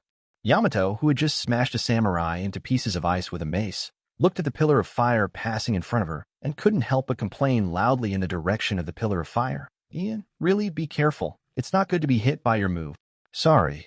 Ian's somewhat weak voice sounded, and he slowly walked in from the hole in the melted wall. At this time, Ian had left the state of the phoenix and returned to the ball-shaped orc mode. He rubbed his head and said in a trance, "But fortunately, I am better." The voice seemed a little weak, but it was not him who fell. The Ronin warriors were all stunned at this time. They looked at the figure that was blasted in. Hyagoro was half kneeling on the ground, his whole body was charred, emitting strong heat, and his hair had been burned clean, and it was almost impossible to see his original appearance. No way. Fukuraku almost squeezed out these words from his throat. The first Ronin leader of Weno country, Hana no Hyagoro, was beaten like this by a little devil? To be honest, Fukuraku originally thought that this kid could just hold Hyagoro back. But now, Then, what is that? Hyagoro stood up shakily. His voice was as dry as if he had swallowed 3 pounds of glass shards. Why can't my row be blocked? 11. Angry Yamato. Samurai, never surrender. Hyagoro said so. Even though he was in a desperate situation, he never compromised. His courage and courage made Ian unable to help but applaud him. In this case, Ian slowly walked up to Hyagoro and raised his hand. Although it took a lot of physical strength, it did not prevent him from condensing a ball of flame in his palm and pointed it at Hyagoro. He looked around at the warriors around him. Then it's up to you to decide whether to put down your weapons or watch your boss die. After all, we have no chance of winning. If we admit defeat now, we might be able to save our lives. Ah. Before any of the samurai could react, Yamato exclaimed first, Ian, how despicable. What do you know? Ian sneered. Good guys being threatened by bad guys is a traditional feature of pirates and is a must-try. Then he suddenly realized that he was really a bad person. My mood suddenly became complicated. Stop it. It should be said that Ian's strategy worked. The samurai immediately shouted anxiously, Don't hurt the boss, Hyagoro. Then let me see you in action. Ian kicked Hyagoro, who was unable to stand, to the ground, and aimed the fireball in his hand at his head. How do you choose? Gah! Arya roared at the right time, and the huge mace hit the ground hard, causing the entire courtyard to shake. The warriors' faces turned pale. They looked at the boss Hyagoro, who was lying on the ground. He was still trying to turn his head. But is it over? At least let the boss Hyagoro survive, right? Then the sound of ringing bells was heard, and the warriors put down their weapons one after another. The battle is over. Hyagoro has basically lost the power to resist. He can physically resist Ian's incredibly hot flames. Teacher Kai and Charlotte Lingling can do it, but he is still far from it. Not to mention that the flames are also mixed with magical, destructive power. Teacher Kai will get burned if he doesn't use haki, okay? The moment he did not avoid the fire of Ian's divine wrath, the victory or defeat was already decided. After Hyagoro's defeat, his Roners lost their backbone. Faced with Ian's threat, the samurai had no choice but to surrender. I hope you keep your promise. The Ronin stared at Ian. Don't kill the boss, Hyagoro. Ian sighed softly. What should I say? Have you never considered the option of regretting it after laying down your weapons? I really don't know what to say about the decent characters in this world. Odin is like this, Big Bear is like this, and these samurai are like this. But lucky for you, Uncle Ian keeps his word. Fulu Sho had already asked the ninjas to come forward and restrain the samurai one after another. The bald man couldn't help but breathe a sigh of relief. The IT ended much faster and easier than he thought. He looked at Ian, who had returned to normal. What kind of monster is this boy? In fact, it wasn't just him. The Rangiers were also shocked beyond belief by Ian's young age. Still a child. Everything is settled. These guys don't seem to be bad people. Yamato walked to Ian's side and looked at the dark-faced samurai. Yamato is willing to give up resistance in order to protect their boss, and Yamato does not hate such values. Is it possible? Ian sat on a stone in the courtyard, recovering his strength. Although the battle lasted only a short time, entering the Phoenix state and using the fire of God's wrath was still a bit too much. We are the bad guys. Haha, are we the bad guys? Yamato laughed and patted Ian's shoulder. Ian, you really know how to joke. We are pirates. The so-called pirates cannot be defined by simple good guys and bad guys. They are a group of people who just want to do what they want to do. This is the concept that Teacher Kai has always instilled. Ian was non-committal. Thank you two adults for your help. Heightened Zenwan, who was sent to protect Ian and the two, but was not used at all, came over tremblingly and said respectfully to the two of them, The strength of you two really opened my eyes. Please follow me back to the castle tower now. General Orochi will prepare a sumptuous banquet for you two. Ian looked at Yamato. That guy is annoying, but... Yamato touched his stomach and pursed his lips. I'm hungry. Then lead the way. Ian stood up. The black carbon Orochi is a nuisance, but food is not. Yes. Heightened Zenwan breathed a sigh of relief. I must give the big snake some good advice later. These two children are Kaido's daughters and disciples, and will be the future leaders of the Beast Pirate. As long as this country still needs the protection of the Beast Pirates, there must be no conflict with them. So the ninjas escorted the captured samurai out of the dilapidated courtyard and returned towards the castle tower. Along the way, The people of the flower capital were all shocked when they saw the captured warriors. That's a Ronin from Hyagoro's family, right? General Orochi attacked the boss Hyagoro. What happened? Hyagoro has a high reputation in the flower city, and the people don't understand what's going on. Of course, no one will ignore their question now.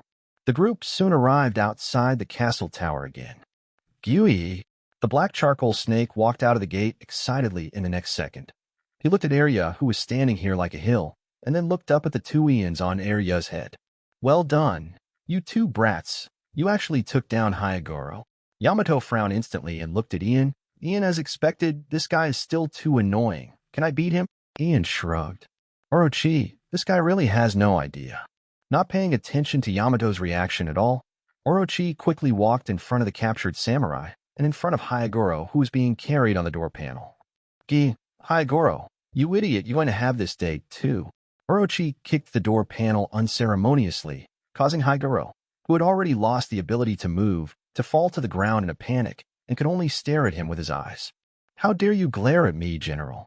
His eyes made Orochi a little angry. This guy stepped forward and stepped directly on Hyagoro's face. How dare you refuse my invitations multiple times? Now you know what will happen. The big snake laughed triumphantly, kept raising its feet and stepping on it. Stop. Orochi, you bastard. The captured warriors were suddenly stunned. Are you going to break your promise? However, their anger not only failed to stop the big snake, but actually made this guy even more proud. Everyone in this country that has made the Heighten family suffer should die. Orochi's smiling face contorted. Jung Sanshir Yinaraku, a black shadow, suddenly fell from above. The big snake raised his head blankly, and the ice-covered mace hit his forehead. Wow. There was only time for a scream, and the big snake's head was smashed directly into the ground. I can't bear it anymore. Yamato, who transformed into a werewolf again, stepped on the big snake's back and raised the mace high again. This disgusting guy should be beaten to death. Ian promised the samurai not to hurt this guy again. Does this bastard want Ian to break his promise? Lord Orochi, Fu Lu Shou, Heitan Zenwan, and Heitan Muchan's expressions changed drastically at the same time, and they subconsciously wanted to rescue them. But at this moment, the huge mace fell in the air, shattering the ground instantly, causing the three of them to retreat. Looking over the head of the giant wielding bat, Ian said calmly, "If you take another step forward, you will become the enemy of the beast pirates." Gah! The giant raised the iron rod in a mighty manner. Orochi's subordinates fell silent for an instant. Become an enemy of the beast pirates? No one dared to move. They could only watch as Yamato's iron rod hit Orochi's body again. Don't blame us, Orochi-sama. Heitan Mu-chan felt helpless. Anyway, your ability can withstand it. 12. The beginning of the war. Kazuki Odin's decision. Ian felt a little swollen. After defeating Hyagoro, he felt that the black carbon Orochi and his stinky fish and shrimps were not worth mentioning. However, the reaction of these guys was also expected. They relied on the beast pirates and the power of Teacher Kai to achieve their current situation. If you offend Mr. Kai, let alone the beast pirates, Kazuki Odin will come and tear them apart in the next second. Everyone watched Yamato's performance. The iron rod covered with ice hit the big snake again, directly breaking the guy's backbone. Although he is also an esper of the phantom beast species, Orochi, who has never been trained much, is naturally not very powerful. When facing the attack of Yamato, an 8-year-old child, he was much more unbearable than the previous Ronin samurai. After the two sticks went down, he was now lying on the ground as limply as a puddle of mud, unable to move, and even his breathing was gradually stopping. However, almost in the next second, Yamato was suddenly lifted away. The body of the black charcoal snake under her feet was twisting, and its ferocious heads were scattered in all directions. Under each head was a long neck, connected to the common body. Wow, is this guy also a person with abilities? Yamato landed lightly on the ground and looked at the changes in the snake in surprise. You bastard brat. Look what you did. The monster with 7 heads roared, and the flying heads all lowered their heads and looked down at Yamato. I can't spare you. Ian was condescending and counted a little. Only 7 heads? Was he really beaten to death by Yamato once? Is this guy too weak? It can be said that it is second only to Kuina, who died on the Supreme Express elevator. But speaking of it, the power of the Yamato no Orochi fruit is also exaggerated. Each head represents a life, and the black charcoal snake has 8 lives in total. Coupled with the basic quality increase of the phantom beast species itself, it should be said that the black carbon Orochi is a piece of iron waste. Otherwise, the upper limit of this fruit is really unimaginable. Hey, facing this ferocious and terrifying 7-headed snake, Yamato just bared his teeth and smiled. Then let your horse come over. What are you all still doing? The black charcoal snake turned back angrily and looked at his subordinates. Quickly kill this bastard brat for me, General. Ahem. Heightened Muchan coughed twice. Sir General, please calm down. Lord Yamato probably didn't mean it. Pay more attention to our current situation. You idiot Orochi. That's Kaido's beloved only daughter. You said kill her. If you don't want to live anymore, I don't want to die. Yes, General. Heightened Zenwan also said tactfully, she is still a child after all. Why do you need to know her the same way? You. The black charcoal snake was so angry that he almost went crazy. Damn it, kid. Aborting his own child with 2 sticks? It seems your men don't want to help you. Yamato stepped forward proudly, dragging the long mace across the ground and making a clanging sound, then prepare to be beaten. You can. Orochi immediately stepped back in panic. You can't do this. I am the general of Weno country. Even if he has a lot of life, he can't waste it like this. Then prepare to be beaten, General. Yamato laughed and ejected. That's it, Yamato. Scoops fell from the sky. Ian looked up in surprise. In the sky, a huge black bird spread its wings and swooped down. Only when the distance got closer did he see clearly that it was not a bird, but a black pterosaur. When it was about to land, the pterosaur turned into a man with wings and wrapped in a black leather jacket and crashed down in front of Yamato. Yamato was also startled. Uncle Jean. Ember. Looking at this guy who suddenly appeared, Black Carbon Orochi was so moved that he almost cried. The person who upholds justice has finally arrived. Uncle Jean, are you always here? Ian jumped down from Aria's head and landed behind Jin. He said faintly. Jin turned around at a T over 6 meters tall. He was as tall as a hill in front of Ian. You performed very well this time, Ian. You lived up to Mr. Kaido's expectations. I really just kept staring at the sky. Fortunately, I didn't choose to run away. Ian felt happy. Since you're here, come down and help. With your strength, that guy Hyagoro was just killed instantly. So why do I need to use up my strength? When Ian was slandering, Jin was also sighing in his heart. This kid is truly an incredible monster. He was only 8 years old, and at this time, apart from Mr. Kaido, himself and that idiot Quinn, there was no one in the Beast Pirates who could defeat him. He and Yamato are the future of the Beast Pirates. However, the two of them have really changed Mr. Kaido so much that a few years ago, it was unimaginable that Mr. Kaido would send himself to protect them. Hey, Uncle Jean, why did you stop me too? Yamato angrily pinched her waist and asked Jin who stopped her from continuing to beat Orochi. Orochi is the ruler of Weno chosen by Mr. Kaido. Jin just answered coldly. He hopes to see a stable Weno country, so don't cause trouble. Jean, this stinky girl wants to kill me. Seeing that the situation was favorable to him, Black Carbon Orochi immediately complained. You have to give me an explanation. Jin slowly turned back and stared at the Black Carbon Orochi condescendingly. He said calmly, you must at least understand one thing. Orochi, why do you hold the position of general? Forehead. The black charcoal snake's expression suddenly changed, and he staggered back 2 steps in fear. Ian and Yamato represent Mr. Kaido. You are. Jin took a step forward. Do you want to become the enemy of the Beast Pirates? Although Jin's tone was calm, the Black Carbon Orochi felt a terrifying pressure, which made him fall directly to the ground. He moved his butt away from Jin in fear, while shaking his head wildly. No, of course not. The surrounding samurai and ninjas watched the general's performance. The samurai under Hyagoro showed angry expressions. The ruler of this country was actually such a clown. The ninjas under Orochi were no better, and they also felt a little embarrassed. Okay, kiddos. Jin turned around and looked at Ian and Yamato. It's time to go back. Are you so anxious? Yamato said in confusion. I still want to walk around. Mr. Kaido is already preparing to take action against Kazuki Odin, and this action is the precursor. Jin said, the war is about to start, and it is no longer safe outside Ghost Island. Yamato's eyes gradually brightened. He and Kazuki Odin? Then go back quickly. I also want to join the battle. Behind Jean, the black charcoal snake trembled and lowered its head. A few days later, Weno Curry, Lord Odin, boss Hyagoro was captured by the beast pirates. Hyagoro, brother, the man who heard the retainer's report, covered his face with his hands in pain. I hurt you. Kazuki Odin is in pain. 5 years ago, facing hostages kidnapped by Orochi, he made an agreement with Orochi and Kaido. He pretended to be crazy and acted like a fool for 5 years in exchange for Orochi and Kaido building a big ship to leave Weno country. But not long ago, Orochi came to Curry to build a new weapons factory.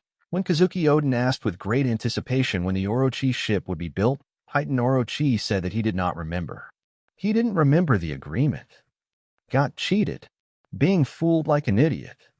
Kazuki Odin didn't realize this until now. A wand. Kazuki Odin wiped away his tears and looked at the 2 sabers placed in the corner that had not been unsheathed for a long time. Destroy Kaido. 13. Black Maria. Target Curry. Ghost Island. The top floor of the main building. Boss Kaido, there is news from Orochi. Quinn pushed the door open and said, that idiot Kazuki Odin finally figured out the situation and is preparing to attack Onigashima.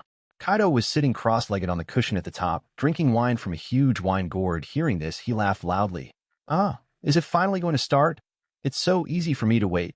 Jin, who was standing next to Kaido's head, crossed his arms and said calmly, so what is that guy going to do, contact the daimyo of various villages? Or should he announce the truth first and seek help from the civilians of Weno country? How else could I say it's Kazuki Odin? Quinn laughed, his words full of contempt. That guy kept saying that he was the one who brought Weno to where it is now, and he was not qualified to seek help from others, so he decided, take the few retainers under his command to launch a general attack on us. Jin said nothing. He didn't know what to say. Kaido laughed loudly. It is indeed Kazuki Odin's style. However, he did not do anything wrong. Apart from him, who were the other people in this country? So what if we call all the samurai from all over the country? Mr. Kaido, how should we respond? Jin asked. The buildings on Ghost Island have just been expanded. It would be a waste to turn the newly built houses into battlefields. Kaido said jokingly, just wait for him on the road. Their direction has been determined. Certainly. Quinn also chuckled. That guy probably never dreamed that among his most trusted retainers, there is actually one of our spies. Every move they make is under our surveillance. Then let's start this final battle. Kaido raised his arms and shouted, no, Kazuki Odin, let's enjoy it. On the terrace outside the room, Ian leaned against the railing, listening to the laughter coming from inside the door. There's going to be a war. Next to him, a girl spoke softly. This is a cute little girl wearing a short kimono with blonde hair. She looks about the same age as Yamato. She even has a pair of small horns on her forehead like Yamato. She also carries a shamisen on her back and hangs it on her waist, the spider doll. She is indeed a cute little girl. If you ignore her height when she is sitting, she is as tall as 2 Ians. I wonder if we can go to the battlefield this time. Jack stood next to Ian, holding his arms and looking forward to it. He looked down at Ian beside him. I also want to fight the enemy like you, brother Ian. Then let's go together this time. Yamato patted his chest and said generously, I'll go tell Dad. Don't do anything stupid. Ian quickly grabbed the guy's hand that was patting his chest. This is not a war we should be participating in. Just kidding. Who wants to get involved in the battle between Mr. Kai and Kazuki Odin?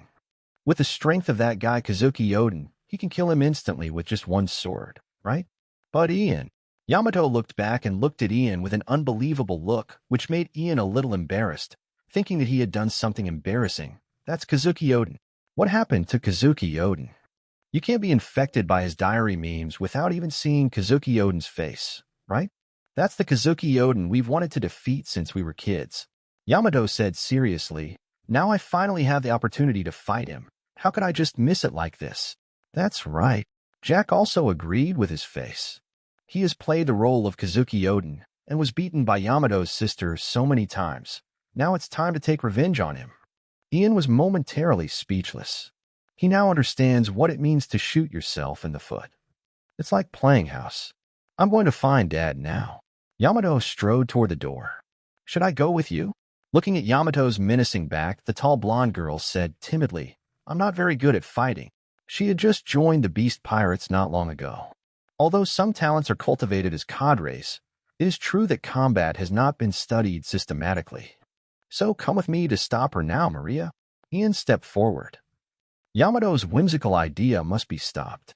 By the way, the girl's name is Black Maria. She is 9 years old, one of the future Volley 6, and she is just a newcomer who has just joined the Beast Pirates. Black Maria looked at Ian's back and then at Jack. Jack shook his head and Black Maria nodded. Neither of them followed. We don't dare to walk into Lord Kaido's meeting room to express our opinions or something like that. Dad, Ian and I are also going to defeat Kazuki Odin together. Yamato pushed open the door and shouted at the top of his lungs before he even walked in. Ian quickly followed. What a stupid thing to say. Teacher Kai's scolding voice came immediately. That's not a battle that a kid should get involved in. Ian immediately breathed a sigh of relief. Teacher Kai understands. Teacher Kai understands. I do not care. Yamato's round face suddenly bulged out like a puffer fish. I've been waiting for several years. I just want to conquer Kazuki Odin. Yamato, don't make things difficult for Kai-sensei. Ian walked in casually and said seriously, Kazuki Odin is an opponent that Teacher Kai must take seriously. He's not someone we should face now. Yamato still wanted to argue, but Ian, who had quick eyes and quick hands, quickly covered her mouth and suppressed the struggling girl with his strength advantage. At the same time, he looked at Kaido and said, Teacher Kai, don't worry, I will convince her.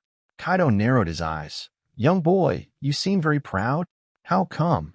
Ian was shocked and immediately responded with a tactical smile. I'm afraid that Yamato will disrupt the pirate group's plan. I think you really want to stay away from the battlefield, right?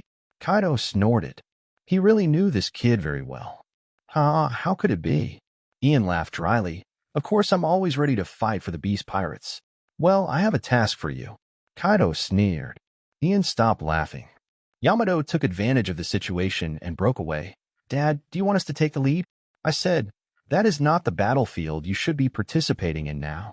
Kaido said, go to Kuri. Kazuki Odin has already set out with his retainers. Now his lair is empty. You go to Odin Castle and capture his family. Ian looked bitter and asked me to bully women and children. This kind of thing is not very good, is it? Or, you kid, just go with me. Kaido seemed to have read through Ian's thoughts and continued. After all, you are much stronger than Yamato, and you are qualified to participate in the war. I'm going to Jioli. Ian solemnly said, please leave it to me, Teacher Kai. I am a child too. He's the same age as Momonosuke. 14. The war begins. Surprise attack on Odin Castle. Kuri, this is an area in the southwest of Weno country. IT used to be a lawless area in this country, where thieves and ronin gathered. Until Kazuki Odin arrived, defeated the bandits here, and began to organize the people here to build their hometown, he became the daimyo of Kuri. However, Kazuki Odin, who was once loved in Kuri, has now become as notorious as Street Rat. He ignored the situation in Weno country, danced naked like a fool, kowtowed to Kurizumi Orochi, and watched the country fall into hell, and no one loved him anymore. So today, when the sun was setting and the setting sun was bloody, when Kazuki Odin, who was dressed neatly, walked on the streets of Kuri with his 9 fully armed retainers and walked towards Kuri, people felt more surprised. Surprised at what the fool Kazuki Odin was doing. Kazuki Odin didn't care about the thoughts of the people he loved. He only had one thing in mind now. Defeat Kaido. Now there is only one way to make up for his mistakes and save the country. Only defeat Kaido. As long as Kaido is defeated, they set off at dusk and headed towards Onigashima without stopping.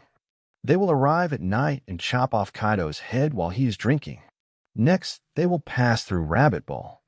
At the same time, while they are heading from Kuri to Onigashima, there is also a group of people heading from Onigashima to Kuri on the inland sea of Weno country. The golden dragon soars in the sky. Ian, fly faster. On his back, the white-haired little girl urged. Sorry, it's full speed. Ian's voice was a little listless, and he just flapped his wings hard. Don't say anything sarcastic to the person sitting on the back, especially since he is not flying alone now. There are 3 people on his back. Yamato, Jack, and Black Maria. Yamato is okay. He is considered petite, but Jack and Maria are a little heavy. Flying with a load is very tiring. Speed up, Ian. Yamato was full of expectations. Hurry up and complete the task that Dad gave us. Then we might be able to catch up with Dad's battle with Kazuki Odin. I've already said it's full speed. Ian responded weakly. This guy still doesn't listen to anyone as usual. This time the destination is calculated in thousands of kilometers. But are we really okay? Black Maria's little hand kneaded the spider doll anxiously. Although the cadres have left, there are still many samurai left behind, right? Jack looked confident. Who do you think Ian is? With him here, no matter what kind of enemy it is, it's not worth mentioning. Ian's mouth twitched. How can you say such a thing in such a proud tone? Are you still the iron-headed Jack in my impression? Don't worry, Maria. Yamato said generously. We will protect you. Ian also said, no matter what, you are also an ancient animal type ability user. Ordinary samurai are definitely not your opponent, don't worry. Yes. The blonde girl nodded cautiously. After crossing the inland sea, they came to the inland area of Weno country, flew over the edge of the rabbit bowl, and finally entered the curry area. At this time, the sky was completely dark, and the bright moon was hanging high in the sky. The gold on Ian's body was no longer dazzling because of the dim light, but was flashing a moving fluorescence under the moonlight. Looking down at the curry area from above, what Ian saw was endless farmland and some sparse villages. Unlike other areas, there are still few factories in this area. Kazuki Odin is still a bit useful. Ian suddenly remembered something. Come to think of it, where is Odin Castle? Yamato tilted his head blankly. Doesn't Ian know? That seems a bit troublesome. Ian sighed while holding back his laughter. It seems that I have to ask for directions first. Tuin. Late at night. In the deep mountain forest, a group of 10 people are running in a hurry. Kazuki Odin and 9 retainers are on their way to Onigashima. They have to arrive at Onigashima tomorrow night, and then take advantage of Kaido's slackness to give him a fatal blow. Soon, the forest came to the end, and they came to a cliff. The next second, the pupils contracted, and the muscles on Kazuki Odin's face suddenly tensed. Because he was too surprised, his eyes widened unconsciously, and his teeth were already clenched. Before the cliff, on a small hill in the distance, the monster was entrenched there. The slender body of hundreds of meters was wrapped around a mountain, and the huge head almost touched the dark clouds. And below the monster, on the gentle slope of the mountain, densely packed pirates were laughing and welcoming their arrival. How could it be? Kazuki Odin couldn't believe it. They were ambushed. But how could it be possible? How could Kaido know about this? Thank you for keeping me waiting, Kazuki Odin. The monster's laughter was like thunder, shaking the dense forest. Are you ready? Let's start this final battle. Kaido. Kazuki Odin stepped forward, walked to the edge of the cliff, and roared with all his strength. Everything is a lie to me, right? Yeah, all of them. Kaido's body rose slowly, grabbing the flame cloud and hovering in the sky. If you are really a desperate and crazy person as the rumors say, it will be troublesome, but fortunately you have the same relationship with Roger Newgate, the same innocence. At this point, you might as well go back and continue dancing. Being naked and being laughed at by others is a way of life that is more suitable for you. I have nothing left to say about the past. Kazuki Odin slowly pulled out the 2 swords from his waist, and dark domineering energy wrapped around them. He lowered his body and tightened his legs. Let's talk about the future of this country. Kaido. Get out of this country. Kazuki Odin jumped up from the cliff. Follow Odin-sama. The retainers followed. Kaido laughed loudly. Young men, let's fight. Oh. The war begins. Back in time. Julie, Baluo town. This town is the castle town of Odin Castle, and on one side is Odin Castle located on a hill. This small town was completely quiet late at night, and the people had no idea what kind of thrilling changes would happen to the country tonight. Above this small town, the golden flying dragon penetrated the dark clouds and arrived quietly. That's right there.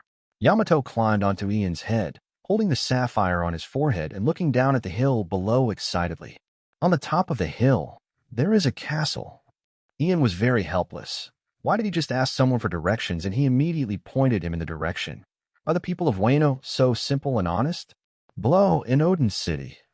In the courtyard of the castle tower, a man with a blue afro sat cross-legged under a pine tree, holding a samurai sword and quietly looking at the bright moon in the sky. There were many warriors scattered around the courtyard. I'm really troubling you, Lord Kong. A woman with beautiful long green hair walked out of the house. The children are already asleep. Why don't you go and rest first? At her waist was a knife. No. The man named Kong shook his head and said solemnly, Brother Odin, please ask me to come here to protect you. And no matter what, I will stick here until everything settles. He paused and said, Mrs. Sure, please be mentally prepared. Your opponent is Kaido. Even Odin is not sure of victory. Kazuki, Odin's wife. Kazuki pursed her lips slightly and frowned slightly. But don't worry too much. As if he felt that what he said was inappropriate, the Kong family said with relief, Odin is definitely not a man who will lose easily. Before he could finish his words, he suddenly raised his head. Something fell from the sky. 15. Shimatsuki Yasui. What is that? The man who was entrusted by Kazuki Odin to come here to protect his wife and children, the famous samurai of Weno country, the white dance daimyo Shimatsuki Yasui, looked up in astonishment. He saw that under the dark clouds in the sky, a huge monster was quietly approaching. When passing through the gap between the dark clouds, the moonlight from the gap illuminated him. It was a dragon. A golden flying dragon with wings spread. Enemy attack. Shimatsuki Yasui drew his sword in an instant and roared angrily, Everyone prepare for battle. Not good, not good, not good. If it was really someone sent by Kaido, wouldn't it mean that Odin and his men's attack was exposed? Odin, what is the situation over there now? The samurai scattered in the courtyard immediately moved towards him, and at the same time drew their swords to be on guard. Mrs. Toki. Koja turned around and looked at the somewhat panicked Kazuki. Toki, please go back and take care of the two children quickly. Leave this to us. Koja Toki had also traveled the sea with the Whitebeard pirates and the Roger pirates. She was not a weak noble lady. She did not refuse, but immediately said solemnly, Then I leave everything to you. Koja Shimatsuki nodded solemnly. This is my promise to Odin. Although the man did something wrong, he had already carried the weight of the entire Weno country to fight. Then I will not let his rear be lost. Kazuki Toki hurriedly ran into the castle tower, and the children were still asleep. At the same time, a golden dragon fell from the sky, and its huge wings rolled up a strong wind, blowing Kamatsuki Toki's blue afro out of shape, and his hair even stuck to his scalp. He stood still, but the warriors behind him all changed their expressions. What kind of monster is this? Who is coming? Shimatsuki Yasui raised his saber and aimed at the landing dragon. I am Yamato. Before Ian could speak, Yamato, who was standing above him, had already jumped down, swinging his mace and smashing down. Where is the family of Kazuki Odin? You are really anxious. Ian was a little helpless. Yamato really wanted to participate in the battle between Teacher Kai and Kazuki Odin. Shimatsuki Yasui swung his saber backhand to block, and the next moment his face changed slightly, and the amazing power from the blade made his arm bend slightly. But Yamato was still bounced out by him. Seeing the attacker's face clearly, Shimatsuki Yasui couldn't help but be slightly startled. It was just a child about the same age as Momonosuke. Isn't it someone sent by Kaido or Orochi? It was really hard for him to believe that the enemy would be such a child. Odin's family won't go with anyone. Shimatsuki Yasui's tone couldn't help but soften a little. Which adult would be serious about a child? Child, it's late, you should go back quickly. Although I also want to go back. Ian flapped his wings to lower the altitude and said leisurely, But this is the task assigned by Teacher Kaido. If we don't do it, we will have a hard time after we go back. Can I trouble you to do this? At present, I'm quite happy to stay in the Beast Pirates. Although I'm often beaten by Teacher Kai, but other treatments are full. Ian doesn't want to leave for the time being. Shimatsuki Yasui widened his eyes in another childish voice. Is it a child too? But, Teacher Kaido. Are you sent by Kaido? Shimatsuki Yasui found it hard to believe. It was Dad who asked us to come. Yamato raised his mace. Hand over Odin's family quickly. We are in a hurry. Dad? She is Kaido's daughter. Is the monster in the sky Kaido's disciple? Shimatsuki Yasui's expression has completely darkened. Kaido, this madman, actually sent such a young daughter and disciple out? No matter what, I will never hand over Odin's relatives to you. Shimatsuki Yasui shouted, Go back, kids. Even if they are Kaido's children, they are still children, and Shimatsuki Yasui cannot force himself to do anything to them. This guy is not bad, right? Ian looked at the man carefully, and the more he looked, the more familiar he felt. Who cares about you? But Yamato didn't understand this kindness at all. He ejected at the moment Shimatsuki Yasui refused. During this process, the transformation was completed, and the werewolf Yamato appeared again. Don't block the way. Thunder Bagua. The moves that Teacher Kai gradually learned in hundreds of continuous fights are now displayed. and the iron rod is wrapped with ice and swung. A person with special abilities? Seeing Yamato's changes, Shimatsuki Yasui also frowned slightly and swung his sword to meet the attack. Dang. A shocking loud noise. Shimatsuki Yasui's face suddenly changed, and his body staggered backwards. Such a strong force. Much stronger than before. Mushi Binjia. Yamato took advantage of the situation and blew out a breath of frost. The frost instantly engulfed Yasui. Master Kongjia. The surrounding warriors saw their lord being attacked, and without any hesitation, they surrounded Yamato. Kongjia? Ian finally remembered who this man was. Shimatsuki Yasui. The future flatterer Lao Kong. He is still a real daimyo at this moment. But why is this guy here? Ian thought so. There won't be an ambush, right? Behind him, Jack and Black Maria had jumped down. Then let's start the war.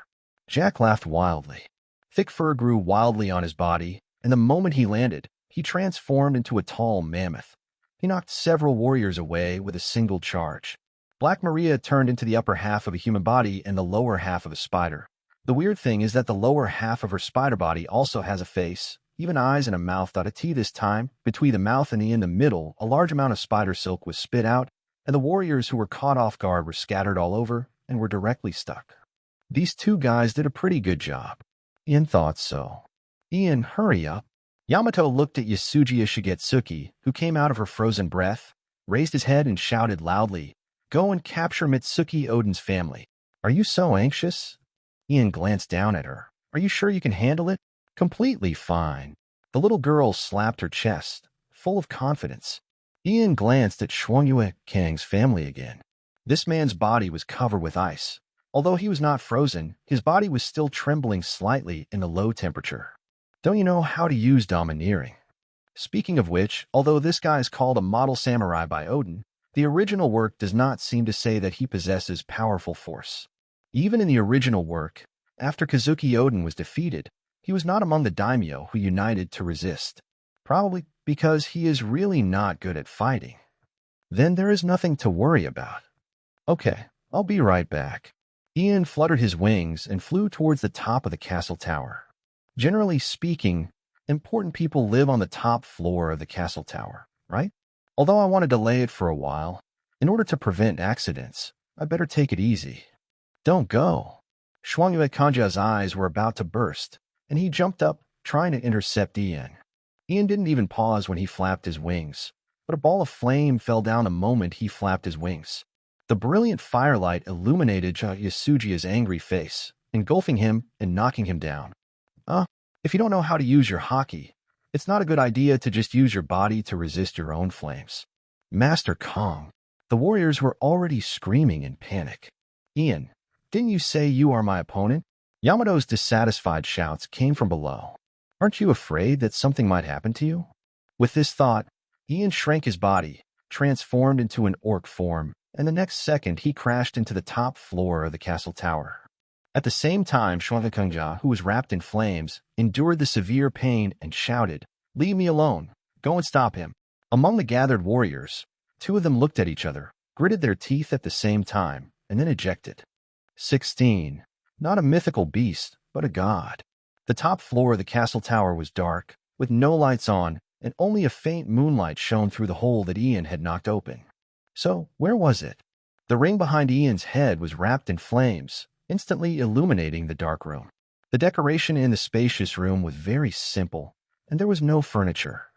It can be seen that the Kazuki family has indeed had a very unhappy life in the past few years.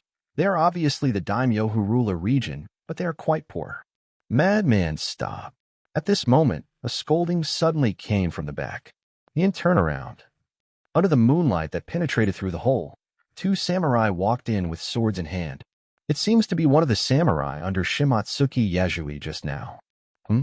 Ian frowned slightly. Their blades were pitch black. Can use haki. Shimatsuki Yasui himself can't use it, but his subordinates can use it? You are violating the basic rules of the pirate world. As we all know, in the pirate world, no matter which unit, the boss is the strongest. Does Shimatsuki Yasui think he is the great god Buggy? How dare he go against Tian Gang like this? When Ian's thoughts were scattered, The two warriors had already rushed forward like the wind. They cooperated very well, split into two groups, and attacked Ian from both sides at the same time.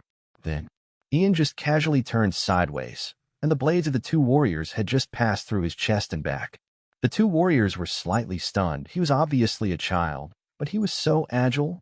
They didn't have time to think too much. Since one knife was not enough, then 5 knives, 10 knives, 100 knives. It was just that the two knives set off two storms at this moment. Ian was caught in the two gusts, like a petrel in a storm, and would be torn apart in an instant. However, this moment that seemed to come in a second never came. The petrel danced in the storm. Ian danced in the sword, casually stepped back and turned around, bending down and looking back to avoid every swing of the two warriors. How is it possible? The faces of the two warriors were already red like pig livers. Ian was a little swollen. There is nothing I can do about such excellence. What kind of monster do you think I have been fighting in the past few years? Compared with the speed of Teacher Kai, which is as fast as teleportation, these two guys are as slow as turtles. However, there is actually no need to dodge. Dang. The two crisp sounds that sounded in succession almost blended into one. What? The two warriors changed their colors at the same time, without the excitement of finally hitting their opponents.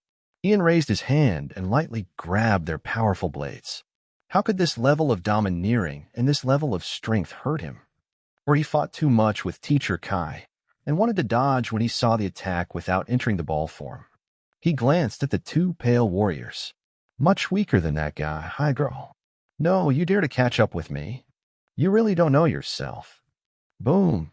The next moment, a brilliant golden pillar of fire shot up from the top of the castle tower, blooming like a volcanic eruption under the night sky.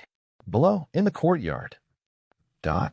The burned Shimatsuki Yejui gritted his teeth as he looked at the blooming flames. Huh. Ian will never lose. Opposite him, Yamato said with a smile. Me too. The girl continued to attack. Ah, this is trouble. Ian scratched the back of his head, a little regretful.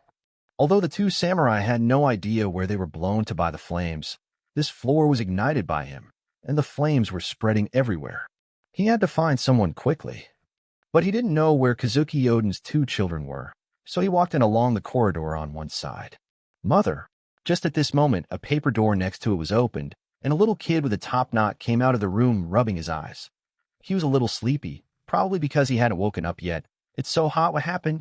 He looked around blankly with his eyes open, trying to find his beloved mother.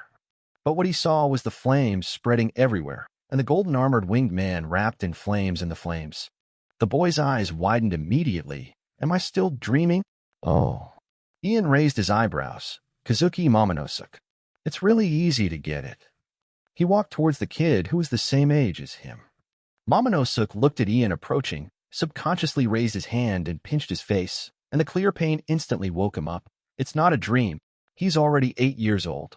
Even though he has always been well protected by his parents, he knows some truths and knows that they are facing the threat of the enemy now. Momonosuke's face immediately showed a look of fear, and he subconsciously wanted to run back. Then behind him was his room, and there was nowhere to run, but how could he think so much now? However, his speed was too slow in front of Ian, who took a step forward casually and grabbed the boy's collar and pulled him up. Without using his ability, Ian was only slightly taller than Momonosuke. However, Ian in his orc state was taller than the two Momonosukes and similar to an adult, but it was effortless to catch this kid. Kazuki Momonosuke. Ian felt that he had asked knowingly, but it shouldn't be a problem to confirm in the end. It's so hot. It hurts. Save me. Father, mother, save me. I was caught. It can be said that he was very cowardly. Kazuki Momonosuke started crying in fear when he was caught by Ian. The high temperature on the surface of Ian's body already made him scream in pain. It seems that there is no wrong person. Ian nodded slightly. Kazuki Odin probably didn't have the intention to do any kagemusha for his son. Momonosuke. An exclamation that could be called a scream came from behind. Ian turned around, and the green-haired Mrs. Gentle just opened the paper door and rushed into the compartment. Mother. Hearing his mother's voice, Momonosuke, who was crying with fear, turned his head desperately like a drowning man who saw a straw. Come and save me. Woman, Gwynwa bit her lip. She was already trying her best to move up, but she was still a little slow. Momonosuke was caught. Mother, brother. At this time, a worse situation occurred. Nunuo's voice sounded beside her, and the paper door beside her was opened by a little girl. The second daughter of the Kazuki family, Kazuki Hiyori, was also disturbed. When she woke up, she hugged a small pillow, rubbed her eyes, and yawned as she walked out of the door, looking puzzled at the situation in front of her.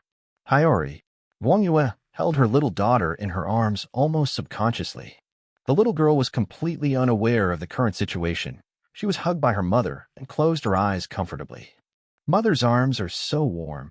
Wang Yue sure almost bit his lip. Everyone is here, right? Ian took a step forward. I'm sorry, but Teacher Kai said he wanted to see you. Stop. Kazuki pulled out the sword from his waist and pointed the tip of the sword directly at Ian. Don't come near. Also, let Mamanosa go. This kind of thing can't be done. Ian neither stopped nor meant to let him go. He just shook his head. I can only say, I'm sorry. Hey, I really feel like I'm going further and further down the path of being a villain. Give Mamanosa back to me. The angry mother burst out with astonishing strength, stepped forward with a sliding step, and slashed with the blade. Of course, she could tell from Ian's voice that this was a very young child. But even a child cannot harm her child. Ian just raised his hand casually and grasped the blade of Guesher. A blade without added haki would be even less able to break through Ian's defense, and his power would be difficult for Kazuki to contend with. Bungue didn't hesitate at all, let go directly, and touched Ian's arm with his slender right hand. Flames surged out of Ian's hands and turned into an obstacle in front of Guangyuesher. However, the woman didn't hesitate and thrust her hand into the blazing golden flame. The terrifying high temperature instantly distorted her expression. But the next second, the flames in front of her disappeared. Ian couldn't help but sigh. What happened? But he immediately remembered that this woman was a superhuman being with the ability to use the time fruit. That's a very tricky ability.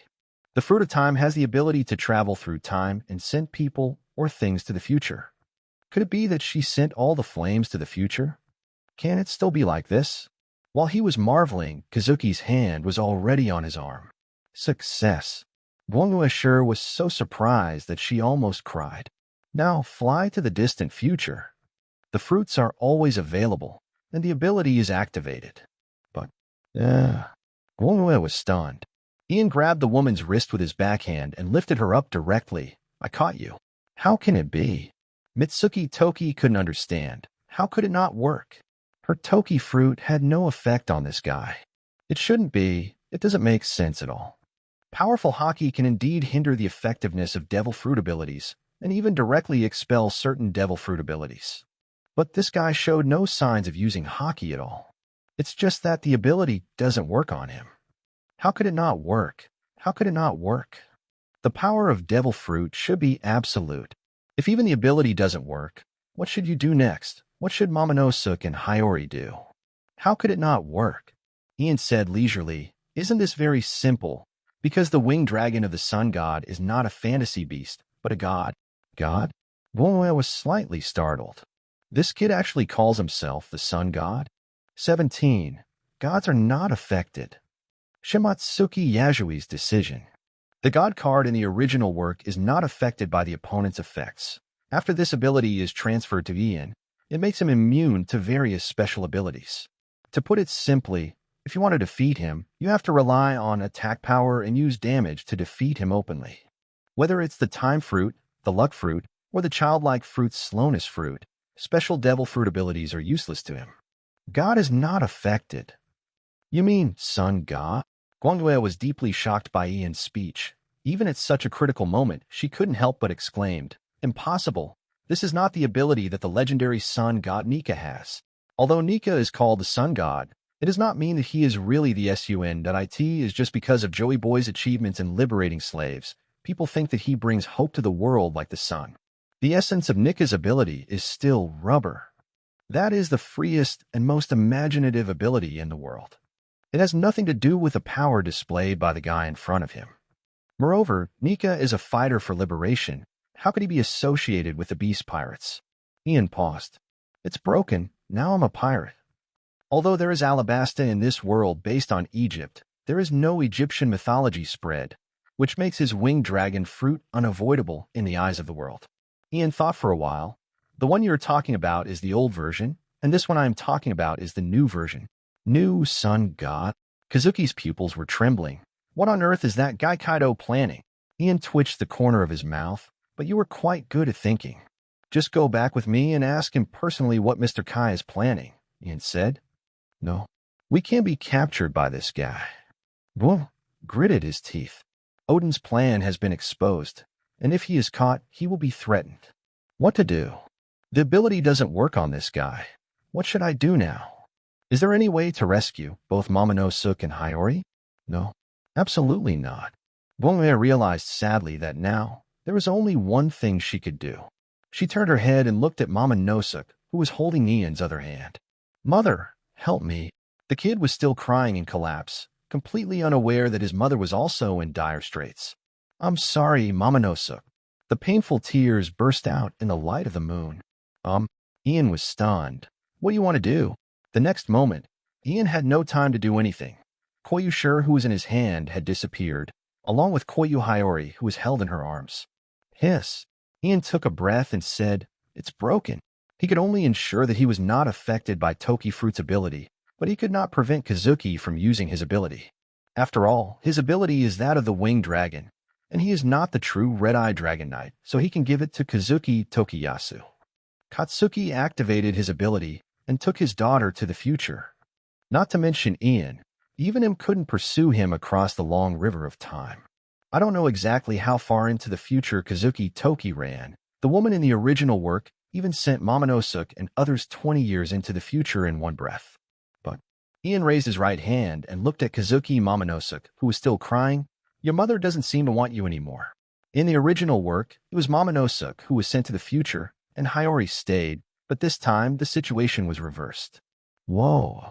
Kazuki Momonosuke, who was already timid, collapsed instantly. Rounding it all off, the mission is considered completed, right? Ian thought as he grabbed Momonosuke and returned to the hole he crashed into, exited the castle tower and looked down. The battle continues. After all, it didn't take a few minutes for Ian to gather together. Neither the three Yamatos nor the samurai of the Kong family were so weak that they would be defeated in such a short period of time. In the battle, it should be said that Yamato and the other two were at a disadvantage. Yamato is better. The Shigetsuki Yasushi family is indeed limited in strength. He was hit by Ian's flames just now, and now he is covered in burns. The fight with Yamato can be regarded as a back and forth. Not so much with Jack and Black Maria. Although they are the same age as Ian Yamato, the gap in talent is 2big.at first. They were able to bully the samurai with their abilities. After these elite warriors adapted to their strength, they could only be beaten passively. After all, the gap in numbers was huge. In just these few minutes, Jack and Black Maria had a few more wounds on their bodies. Black Maria was quite smart. Seeing that the situation was not going well, she took advantage of her abilities and climbed up to the side of the castle tower, where she spun Silk to attack, and the samurai could not touch her. Jack was in a terrible situation. He was the one who was most besieged. Fortunately, mammoths have rough skin and thick flesh, so they're just superficial wounds. That's it for now. Ian flapped his wings and landed slowly. He raised Momonosuke in his hand. If you don't want this kid to get hurt, Ian. Black Maria instantly breathed a sigh of relief. It's finally over. Brother Ian. Jack even cheered in surprise. Brother Ian never disappoints him. Momonosuke. The Shigetsuki Yasujiya who were fighting Yamato were anxious and angry. He was worried about the whereabouts of Kazuki Toki and Hiyori, and he was angry because he didn't protect them well enough. The airtight blade that was swinging was now completely frozen. Could he still watch Momonosuke get hurt?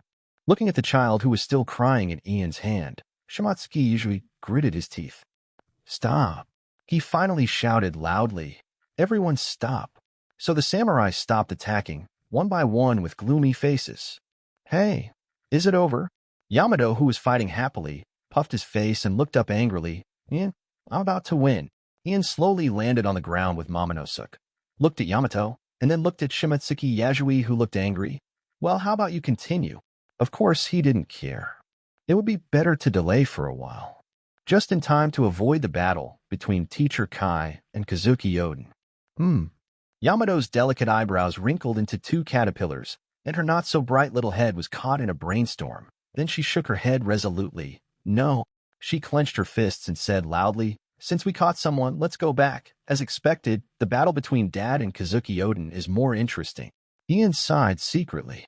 But it doesn't matter. Who knows where Teacher Kai and Kazuki Odin started the battle? Why not fly all the way back to Onigashima? But Ian, brother. Jack, who had returned to human form, walked over while wiping the blood on his body. How did you catch only one? Where are Kazuki Odin's wife and daughter? They ran away. Run away? Ian, brother, you can't catch up? Jack couldn't believe it. No one can catch up. Ian shook his head. How can they, who can only live honestly every minute and every second, catch up with people who can transcend time? After returning, we can ask Teacher Kai to send people to guard this place, but I don't know how many years it will take for the mother and son to appear again. Hearing what Ian said, Shimatsuki Yasui was slightly relieved. However, he looked at Momonosuke with a bad face, although his face was now covered with burns and basically no expression could be seen. Then, what about these guys? Black Maria looked at the samurai, headed by Shimatsuki Yasui, all of whom looked at them angrily. These guys. Ian looked at Shimatsuki Yasui and said, just take this guy back. Although I really want to say don't care about these guys, this guy is the daimyo of Baiwu and an important figure in Weno country. If he lets him go in front of him, Teacher Kai will definitely punish him severely. What do you want to do to Lord Yasui? The samurai under Yasui were the first to disagree. Even if they threatened Momonosuke, they would never want their lord to be harmed. No. But at this time, Shimatsuki Yasui looked at Ian and said, I'll go with you. Master Yasui, the warriors were horrified. You don't have to do this. I've done enough for Kazuki Odin. I was almost killed by these guys. Why do I have to? Just now you said, Shimatsuki Yasui said, you are going to the battlefield between Odin and Kaido next. Then take me with you. Maybe it can play a role. 18. Return victorious. The earth is breaking apart. Chapter 18. Return victorious. Earth shatters. What is this guy planning? Ian looked at Shuangyue Kang's family. Saying that you want to take him away and saying that you want to leave with him are two different concepts. It is absolutely impossible to say that this guy has no agenda. It feels like there must be a conspiracy. Black Maria said softly. Otherwise, kill him? Jack made suggestions. The surrounding warriors suddenly changed their expressions, clenched their weapons, and moved toward Shuangyue Kang's family. Don't even think about it. Everyone stopped. However, Yasuo loudly stopped the warriors. He looked at Ian and said solemnly, if you are worried about me, you can tie me up. In any case, if you might be able to help in the past, if you stay here, you can only sit back and wait for death. That's it. At this time, Yamato said anxiously, just take him with you, Ian. Let's go back quickly. Are you the anxious king? Ian didn't care. He was the one who proposed this. He looked at Black Maria and said, Maria, I see. Black Maria turned into the beast mode again knowingly, and the spider's mouth on her lower body spurted out spider silk, instantly tying the Shuangyue Kang family into a rice dumpling. Master Kong. The warriors shouted uncontrollably, and everyone clenched their fists tightly. Leave me alone. Shuangyue Kang's family said loudly. Quickly put out the fire. Don't let the flames spread. The raging fire was spreading downward from the top of the castle tower, lighting up the entire night sky like a huge torch. If no one takes care of it, the entire castle will be burned to ashes before long, and the flames will flow down the dense forest on the mountain, eventually engulfing the town below. Come on, guys, then. Ian verbally encouraged the warriors, and in the next second, he transformed into a huge golden flying dragon. With his left hand, he grabbed Yasuji, who was bound by layers of spider silk. In fact, it doesn't matter if there is no spider silk. The gap in strength between the two sides is absolute. If Ian catches him, the Shuangyue Kang family will not be able to escape. Let's go. Ian held Shigezuki Yasuji in one hand and Momonosuke in the other, lowered his wings, and said to his companions, go to attack Kazuki Odin. Yamato jumped excitedly, and with the help of Ian's wings, he landed directly on Ian's back. Jack and Black Maria were much more honest. They used Ian's lowered wings as stairs and quickly boarded the plane. After that, the broad wings suddenly vibrated, whipping up strong winds that blew sand and rocks in the courtyard. Under the unwilling eyes of the warriors, Ian had already flown into the sky and returned the direction he came from without looking back. The warriors of the Shoyue family could only watch him leave with gritted teeth. What will happen in the future, all they can see now is confusion. Wow, Father, come and save me. The quiet night sky became noisy with a series of howls. Kazuki Momonosuke, who was held by Ian in his right hand, closed his eyes tightly and cried almost dry. Momonosuke, cheer up. Being held in the other hand, Shigetsuki Yasujiya turned around and shouted to Momonosuke, "You are the son of the invincible Kazuki Odin. How can you show such a cowardly look in front of the enemy?" But, it hurts so much. Momonosuke, who was pinched a little by Ian's claws, couldn't control his emotions at all. His whole face was blurred with tears. "Father, I want father." How could Odin have such a miserable son? The Kong family secretly gritted their teeth. It's so far behind Kaido's daughter. Obviously, judging by their age, the two of them are about the same age. Momonosuke, where are your mother and your sister? But the Kong family didn't want to be too harsh, so he asked another question of concern. Whoa. However, as soon as he asked this question, Kazuki Momonosuke cried even harder. "Mother doesn't want me anymore. Mother ran away with Hyori. Woo woo woo. Father, mother doesn't want me anymore." The Kong family was a little upset by this boy's cry, but they were relieved in their hearts. Just hope Mrs. Toki and Hyori are fine. She must have been forced into helplessness. It is hard for the Kong family to imagine the circumstances under which Mrs. Schur made the decision. It's so noisy. At this time, a dissatisfied snort suddenly sounded from the mouth of the golden flying dragon that was holding the two of them. "I will crush you if you cry again." Kazuki Momonosuke silenced his voice instantly. Shigetsuki Yasuke looked at Kazuki Momonosuke, who was cowering like a quail, and couldn't help but feel an angry thought in his heart. "Odin, how do you educate your children?" Of course, Ian didn't know the psychological activities of Kang's family. He just felt that they had finally calmed down. "I was too lazy to talk to Momonosuke at first, but he was really capable of crying. Shouldn't he be said to be Kazuki Odin's son? In terms of physical strength, he really didn't have much to say, and he howled all the way. Speed up, Ian, speed up." Yamato has climbed on top of Ian's head again, excitedly patting the sapphire on his forehead. "As I said, it's already at full speed." Ian replied calmly, "Besides, we don't know where the battlefield is. Don't blame me if you miss it if you fly too fast. To be honest, the probability of a collision is very low, and the others are flying straight back, while Kazuki Odin and the others are going to the port, so they have to take a detour." However, Ian is also a little worried. Although Kazuki Odin has a problem with his brain, the part below his head is indeed top-notch. He is the real top powerhouse that Teacher Kai still misses until 20 years later. Even Teacher Kai is not sure of winning.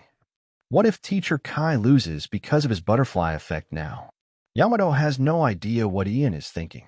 The little girl is still completely immersed in the excitement of fighting the big villain she has been thinking about for several years. This day has finally come. Evil Kazuki Odin, wait for the righteous punishment of Lord Yamato. I said that we are the villain force. Ian did not reply, but just flew forward silently. But is it really okay for us to go there? Black Maria spoke softly, probably because she had just joined not long ago. She was always very careful in front of Ian and others, and didn't dare to speak too loudly. Lord Kaido clearly told us not to go. It doesn't matter. Yamato turned back with a confident look. Dad loves me the most. Besides, we are going to help him. Where do you get the confidence to help? Ian's mouth twitched. I don't know if it hurts you or not, but after we really go there, Teacher Kai will definitely make us feel very painful. I'm really looking forward to it. Jack stood on the side with Yamato, and the silly-looking man looked yearning. How exciting will the battle between Boss Kaido and Kazuki Odin be? It may not be exciting after all. In the original work, Teacher Kai won a dirty victory, although he didn't want to. What's more, it's obvious that more than 20 years later, he still regretted not being able to fight Kazuki Odin fairly. But now there was a chance to fight again 20 years ago. But he didn't, and directly executed Kazuki Odin. Ian felt it was hard to say what kind of person Mr. Kai was. Ian flapped his wings slowly, and soon he could see the coastline in the distance. Not far ahead was the sea, and then he went straight to Onigashima. But Ian didn't know that a few hours after they left. After the desperate rescue of the samurai, the lower half of the Odin Castle Tower was barely preserved. Suddenly, a woman walked out, holding a sleeping girl in her arms. Mrs. Toki. The samurai who had not left were extremely shocked. It was completely beyond Ian's expectation that a woman who suddenly killed a sneak attack Tianyue Toki, holding her daughter, solemnly said to the samurai, I want to ask you one thing. Time went back to earlier. Ian sighed. They had entered the rabbit bowl area again. As long as they passed through the edge of this area, They could reach the inland sea and then Onigashima. Boom. A thunderous roar suddenly came from the distance in front of the left. Ian turned his head subconsciously. The sound seemed to come from a faraway place. Ian. Yamato stood up directly with an inexplicable surprise on his round little face. Look, Ian has seen it. No way. Is there such a thing? Between the mountains in the distance, flames shot up into the sky. Thunder fell from the sky like a rainstorm, and strong winds swept over the mountains and lifted up the jungle. A series of dark crescent-like waves cut through the dark clouds. The movement was so loud that even Ian could see and hear it clearly. Teacher Kai, do you really not want us to get involved? We can even run into this. But your movement, which is like the collapse of the sky and the crack of the earth, at least I have to go around outside Weno country to pretend that I didn't see it, right? Ian, go over there. Oh no. 19. The Spirit of the King. Yamato jumped up and down on top of Ian's head excitedly. Ian, come over quickly. It must be right there. Even though Yamato has always been short of brains, she also knows that even at this moment, in this country of Weno, if a battle of this scale can break out, except for her old father and Kazuki Odin, there will never be a third party people want to. That's it. The battle she has always been looking forward to is right there. Kazuki Odin. Yamato-sama is here. Ian thought for a while. Yamato, we can go over, but we can't get involved in the battle between Teacher Kai and Kazuki Odin. Since we bumped into each other by chance, we can't just pretend we didn't see it. To be honest, Ian is also looking forward to the strong battle between Mr. Kai and Kazuki Odin. It's just that it's one thing to look forward to it, but it's another thing to get involved. Ian. Yamato was stunned for a moment, then lowered his head in disbelief. But Kazuki Odin is right in front. Isn't he the enemy we have always wanted to defeat? Just you okay? Ian looked into the distance. The clouds were torn apart, the mountain peaks were cut off, and the forest was burning. The battle between just two people made everything enter the countdown to destruction. Yamato, do you really think that we should participate in a battle of that level? Kazuki Odin is not Teacher Kai. He will not show mercy to us. He may die. That's not courage. It's courting death. Die. Yamato was a little confused.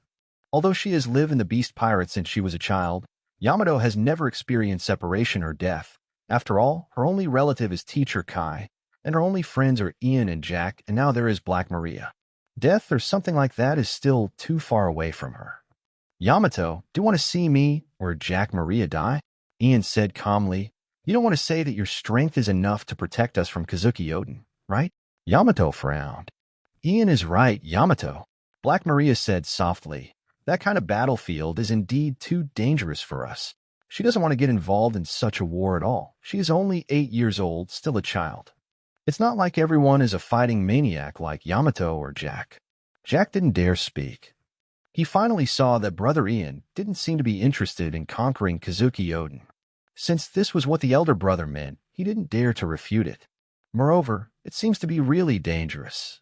With his strength, if he rashly participated in the battle with Boss Kaido, he would probably turn into powder in an instant. I'm so unwilling. Yamato pouted and hit Ian's head with his hand, making Ian deeply feel her unwillingness. Is it all because we are too weak? Let's just look at it from a distance. Ian suggested, it should be fine if you don't get close. Yamato nodded heavily, and the smile bloomed on the little girl's face again. So Ian flapped his wings and began to approach the battlefield. It didn't take long for him to reach the edge of the battlefield and above the mountains. Oh. Yamato stood on top of Ian's head. Jack and Black Maria also came to either side of Ian's back, and the three of them looked down in surprise. This was the first time they had seen such a large-scale battle.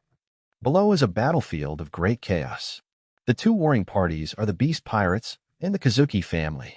The Beast Pirates dispatched thousands of pirates, including 3 barbarians, and the Kazuki family, including Kazuki Odin, only had 10 people in total, Kazuki Odin and his 9 retainer. This was supposed to be a contest with a huge gap, but the battle turned out to be quite fierce. In the original work, the 9 samurai known as the Red Scabbard 9 showed amazing strength and fought fiercely with thousands of pirates. Especially the fat samurai named Ajuradoji, who was running rampant on the battlefield like a heavy tank.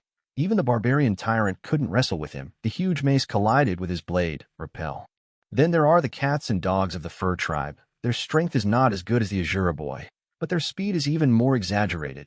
The barbarians simply cannot keep up with them. Are you so strong? Jack was a little unbelievable. All the samurai under Kazuki Odin actually have such strength? Fortunately, I didn't get involved rashly. Otherwise, I would have definitely been hacked to death by now. Shuava Kungja, who was caught in Ian's claws, also breathed a sigh of relief. It's not finished yet. Odin, you really did not disappoint me. What are Uncle Jin and Uncle Quinn doing? Yamato looked towards the edge of the battlefield with some dissatisfaction. At the top of a hill, old gods Jin and Quinn were standing there with no intention of participating in the war. In fact, the reason why the battle situation is so anxious is entirely because these two guys have not participated in the war yet. Otherwise, Quinn would not say anything. Jin alone would be enough to sweep through the 9 red scabbards. 9 people combined couldn't break through the Lunaria clan's defense. They are guarding against Kazuki Odin, Ian said. On one side of the battlefield, among the mountains and forests, is the battlefield of monsters. A huge blue dragon hovered in the sky. His roar released thunder. His breath turned into flames, and his body rolled up a storm. Thunder like rain, flames like the sea, the wind was like a knife. And in this storm, a figure was shuttling like a phantom. Kaido.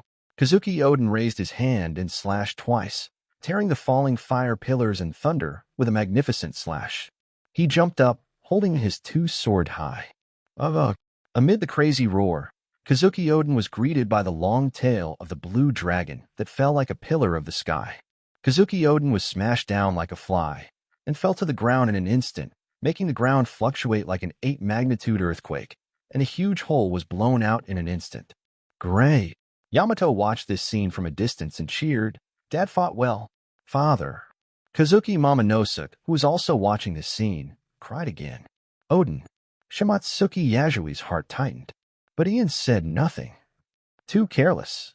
It seems that Teacher Kai doesn't take Kazuki Odin seriously at all. Otherwise, he shouldn't use the dragon form, which is specially designed to be beaten. In the smoke on the ground, a figure shot up. Kazuki Odin landed on Kaido's slender body like a cannonball and flew forward all the way using the body of the blue dragon as a road. No, if this goes on, Teacher Kai will be chopped again. Ian narrowed his eyes.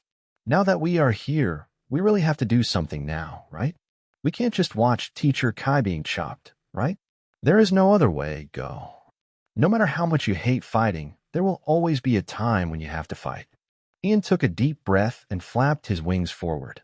Swinging his sword to smash the thunder and flames, Kazuki Odin, who was holding his breath and flying forward, jumped up when he was close to Kaido's upper body. Hot breath. Kaido opened his mouth and exhaled a fiery breath. Kazuki Odin was instantly engulfed by flames, but he didn't care. His whole body was covered with domineering, and the 2 swords in his hands were wrapped with dark lightning. Kaido. The anger and repression of the past 5 years were all integrated into this attack. Taoyuan Tin Punch. The 2 swords crossed, and the slashes with armed color domineering and domineering color domineering instantly crossed the sky, and the surging fire column was directly broken into 4 from middle. The slashing momentum did not decrease, and the next second Kazuki Odin was about to chop Kaido fiercely. However, it was at this moment. Kazuki Odin, look who this is. A voice suddenly came from the sky. Kazuki Odin didn't care at first, but he heard it. Father. The unbreakable determination was replaced by another emotion at this moment. The 2 swords that were powerful enough to split mountains and seas became soft at this moment. Kazuki Odin looked up in disbelief.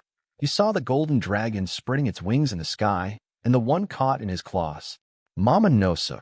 Kazuki Odin exclaimed in disbelief. How could it be?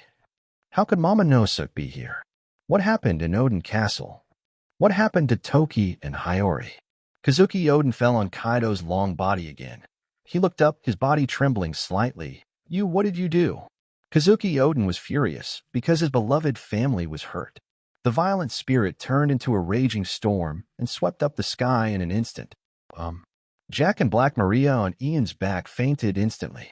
Ian also felt his head sink. Oh no, am I going to lose consciousness? If he falls now, the situation will be bad. I will die.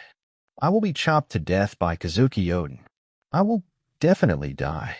I will die at the hands of Kazuki Odin. A waste? What a joke. What is the point of all the hard training in the past few years? How can I die here? Boom. Ian suddenly widened his eyes. Invisible power exploded in his brain. An uncontrollable invisible force surged out in an instant and collided with the fierce air wave below.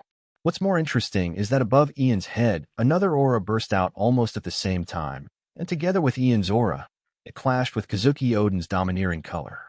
Kazuki Momonosuke fainted instantly under the impact of these two forces from above his head, and the awake Shimatsuki Yasui widened his eyes. Same as Odin. Or both of them have it. 20. The 9 red scabbards are coming. Please read.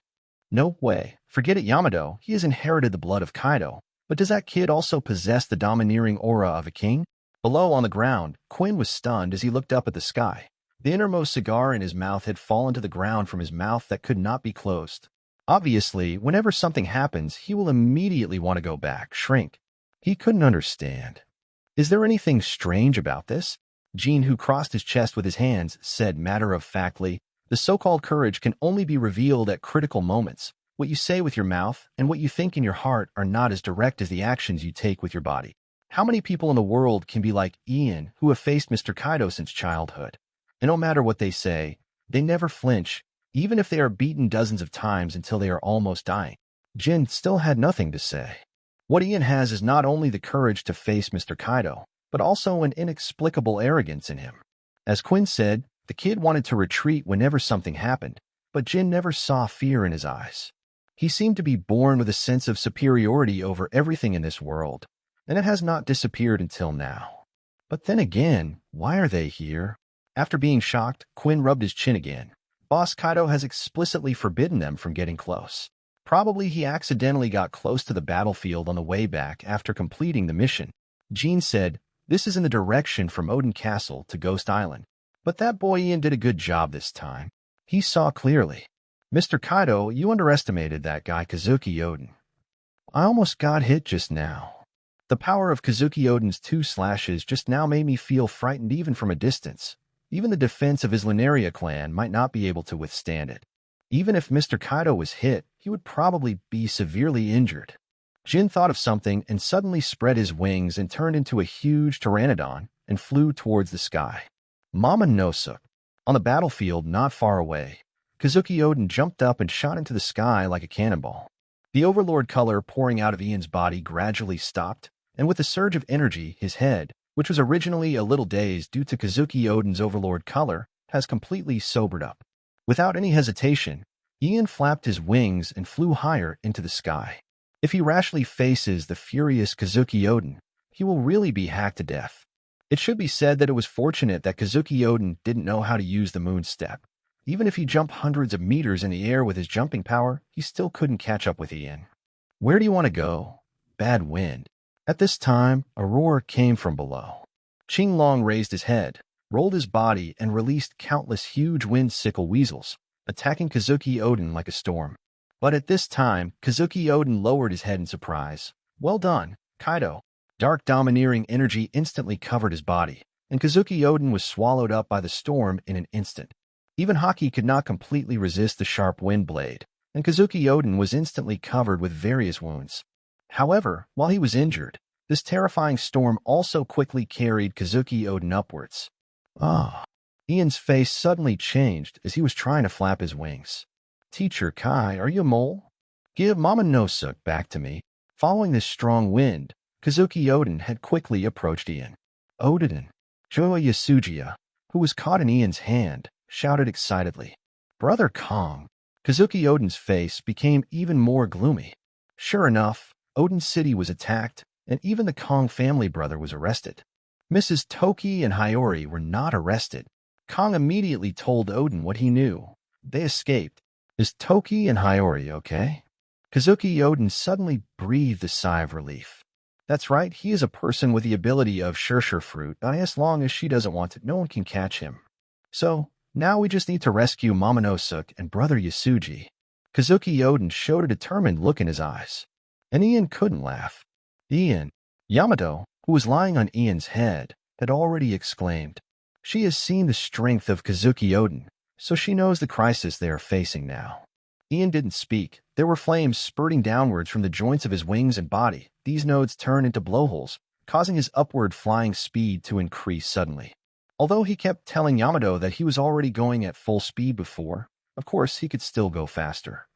While accelerating, Ian opened his mouth wide. Divine Flame Cannon. The blazing flames turned into fire pillars and fell, pointing directly at Kazuki Odin.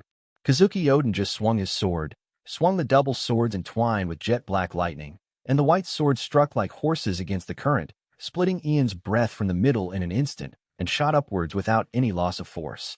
But at this moment, a black shadow came from the sky.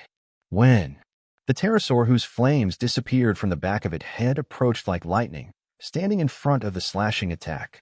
The moment he was in position, the flames on the back of his head began to burn blazingly again.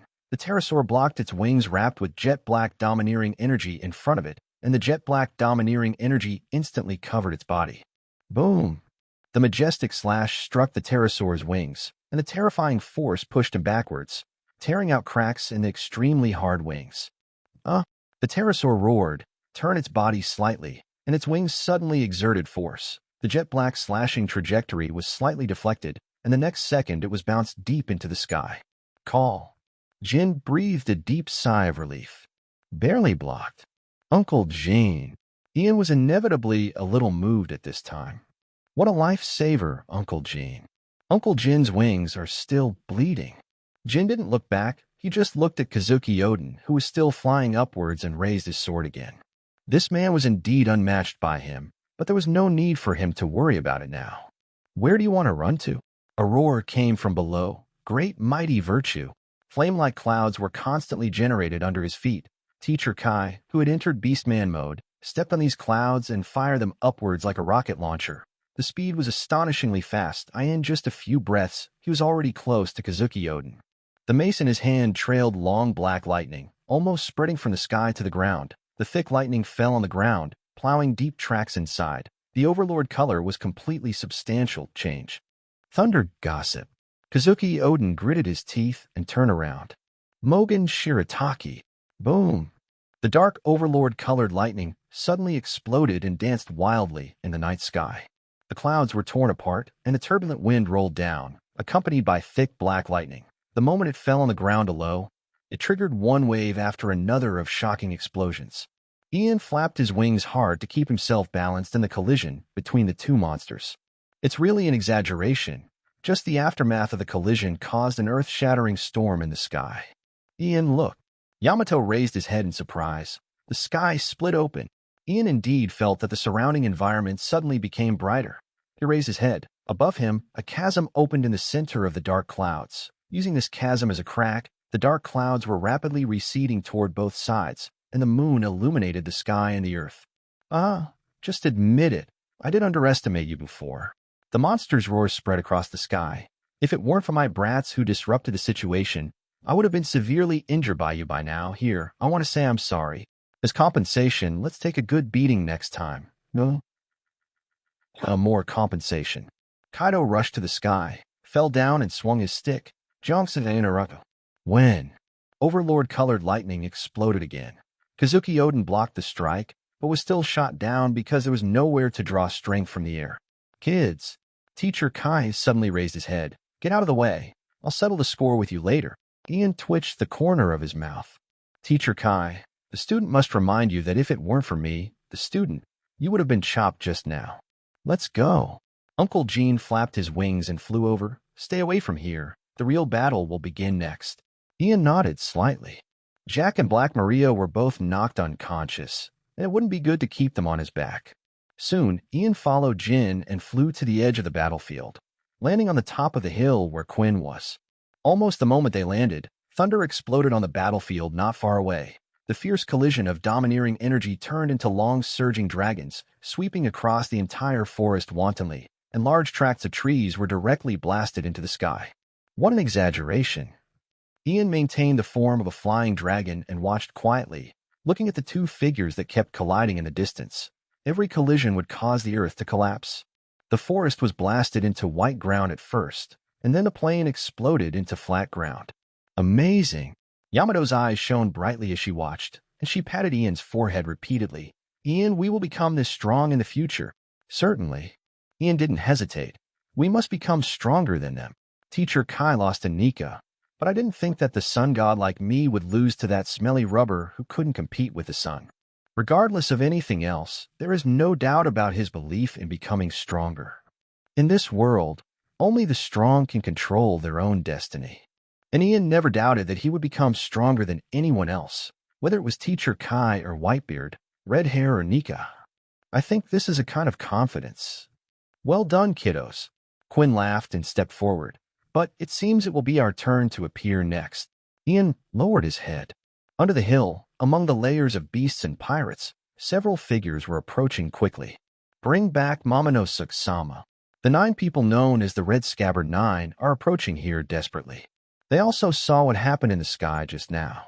You stay here. Jin pulled out the long knife from his waist and said, they won't take a step closer to here. Quinn transforms into a giant brachiosaurus. The big sign of the beast is finally out. 21. The end of the 9 heroes. Gorgeous female ninja. Jin had already jumped up, the dark wings behind him flapping, and the fire behind his head was already burning brightly. The long blade was pointed at the red sheath warriors who were charging desperately towards here under the mountain. Suddenly, circles of flames turn into rings and appear behind him. Fire Dragon Emperor. The flame dragon with beards and hair shot out from the flame ring behind Jin and rushed towards the red sheath warriors with its teeth and claws. The Lunaria tribe is the strongest blood monster currently known in the pirate world. Beyond Charlotte Lingling's defense, the destructive power of controlling flames is terrifying as magma and the lightning-fast mobility to extinguish the flames on the back of her head. It's hard to believe that such a powerful ethnic group can only have one descendant, Uncle Gene. Yamato, go wake up Jack and Maria. Ian said, this is not the time to sleep. Yamato turned around and jumped on Ian's back. Jack, Maria, wake up. Yamato grabbed the 2 men's shoulders and shook them desperately. Finally, the 2 slowly woke up. Yamato, what just happened? When Yamato was explaining to the 2 of them, they were looking up at the falling fire dragon as the 9 heroes of the Red Scabbard charged towards them. Flame, leave it to me. Foxfire Kinnaman stood out from the crowd with some pride. His unique swordsmanship is called Foxfire style. The secret of this school is to use the swordsmanship wrapped in flames. In addition, Kinnaman is most proud of the swordsmanship called Flame Split Slash. This move can be easily of cutting invisible flames. In the original work, he even cut open Kaido's heat breath. However, the falling flame dragon began to split in the middle. In just the blink of an eye, dozens of flame dragons fell from all directions like a meteor shower. Kinnaman's face instantly turned green. He was able to cut through it easily, and a few more bites were just fine. But this is too much. Leave it to me, Gene. The short-term ninja Reizo with a big head jumped up. He pulled out a scroll from his back and opened it. Scroll Jutsu Absorption. A huge vortex suddenly appeared on the scroll. The flame dragons that fell from the sky were drawn by this vortex and were directly absorbed by the scroll. This is the ninja of the Kazuki family. Reizo landed with a proud look on his face. This is my ninjutsu. This is a hell of a ninjutsu. Ian, who had regained his human form and stood on the top of the mountain to watch the battle, twitched the corner of his mouth. This guy has the superhuman scroll fruit ability and can create scrolls, which can absorb objects or attacks. It's just that he didn't know that he ate a devil fruit and thought he was using ninjutsu. Is that a ninjutsu? It's so powerful. Yamato next to him didn't know that much at all. Behind the 2 of them, Momonosuke and Yasujio were tied into rice dumplings by spiderwebs and thrown on the ground. Jack and Black Maria watched the battle while looking at the battlefield down the mountain. Jin, your moves don't work at all. The ground was shaking, and the huge yellow brachiosaurus rushed over. Quinn laughed at Jin wantonly. At this time, Leizong opened the scroll again towards him. The art of the scroll, return it. The scroll can absorb attacks, so of course it can be released again. The raging flames turned into a torrent in an instant, swallowing up Quinn, who was caught off guard. Wow, it hurts me to death. Quinn's screams came from the flames. Well done, Reizo. The tall and fat Azura boy praised. The attack worked. Laugh. At this moment, 2 beams of light suddenly flashed out from the flames. Reizo, who was caught off guard, was instantly punched through 2 holes in his right shoulder and waist and abdomen. His eyes widened and he vomited blood and flew out. Reizo! The warriors instantly exclaimed in disbelief. It worked. The huge shadow stepped out of the flames. Who do you think I am? Quinn has transformed into an orc form, with his tail curled up and the modified claws at the tips opened, revealing the laser cannon muzzle, and the muzzle exposed in the palm of the mechanical left hand is aimed at the warriors. Fire Emperor! The black shadow fell from the sky, and Jin held a huge flame in his hand and pressed it towards the warriors. Kinnaman raised his head, then subconsciously jumped up, fire split slash. The blade was unsheathed, and Fox Firestyle's fire-cutting swordsmanship immediately took effect. Even the invisible slash struck the palm that released the flames after the tearing flames. Only when, with a clear and crisp sound, the big black hand, not to mention injured, was not even hindered by anything, and directly grabbed Kinnaman's neck and smashed him towards the ground. Boom. A movement like a falling meteorite. I'm hungry. Kinnaman, who was hit directly on the back of his head, instantly rolled his eyes and vomited blood. To make matters worse, at the moment he hit the ground, flames surged out of his palm. Cut the fire, then show me how to cut it again. In the flames, Jin stood up straight, holding Kinnaman burning in flames in one hand, while looking at the samurai. Get ready to die. Jin. Azura Boy's expression suddenly changed. Mr. Jin, the youngest Kikunojo, couldn't help but rush towards Jin. I don't care about that. Ashura Duji shouted.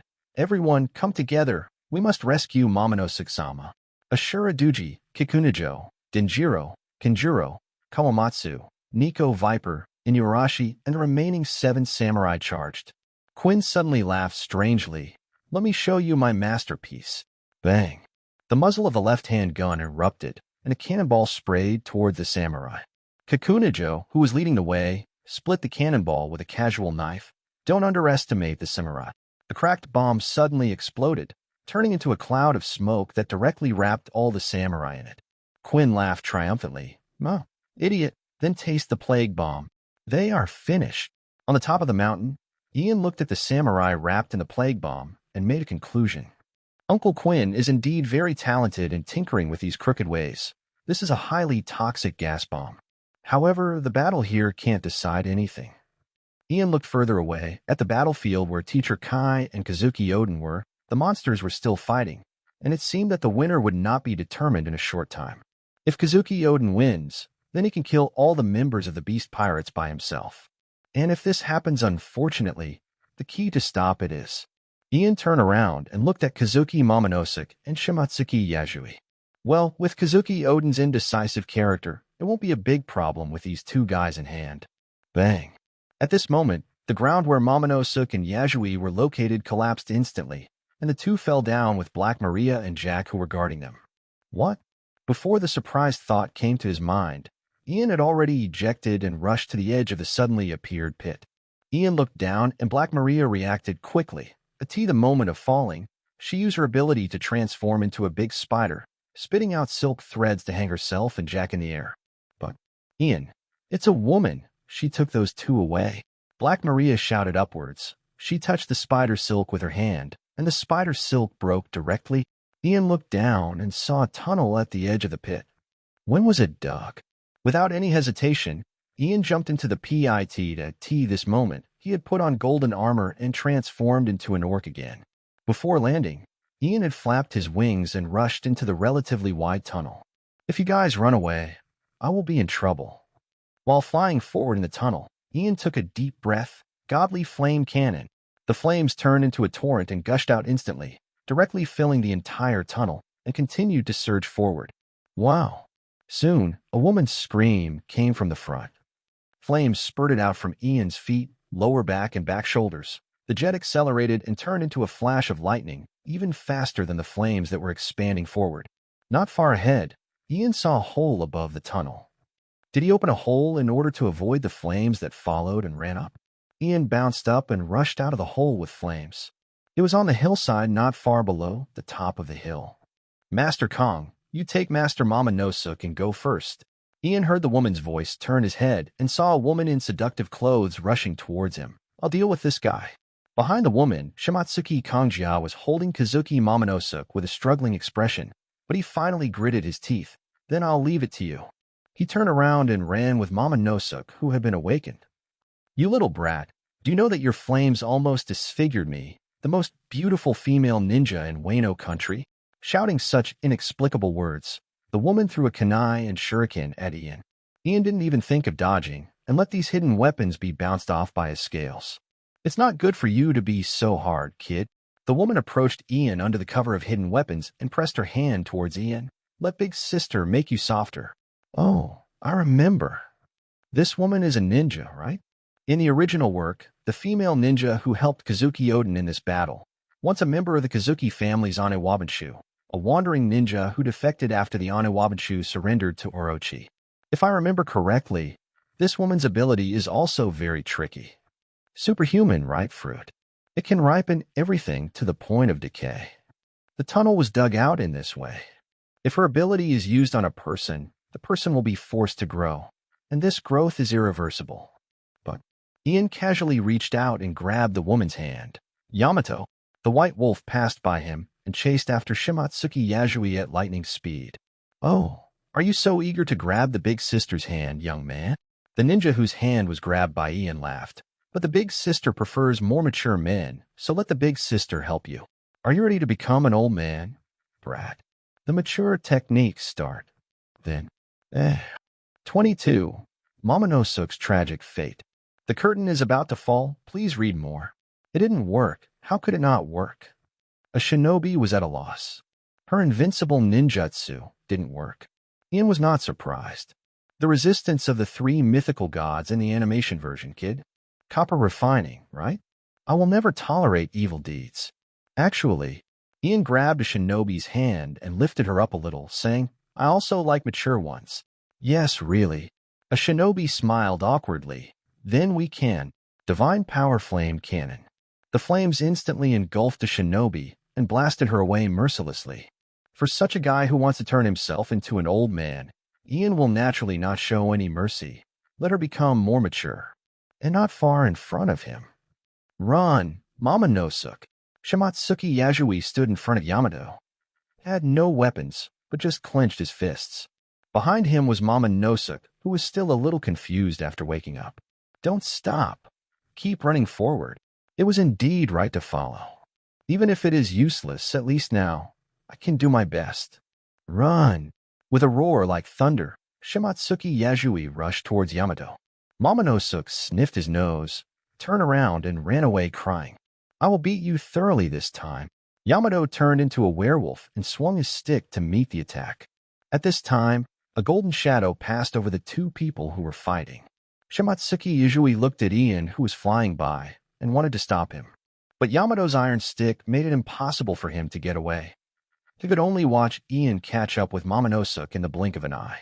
One more step forward, and I will burn you to a crisp.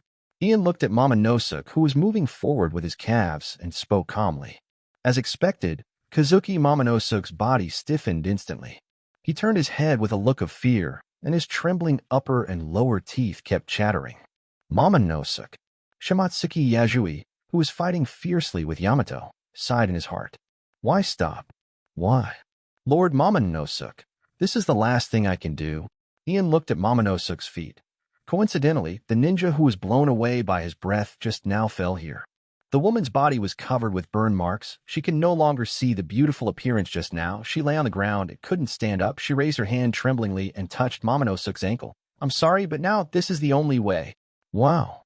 Momonosuke screamed instantly. His body grew visibly. In just a blink of an eye, he changed from a boy to a teenager, and then immediately became an adult. His hair and beard were growing wildly.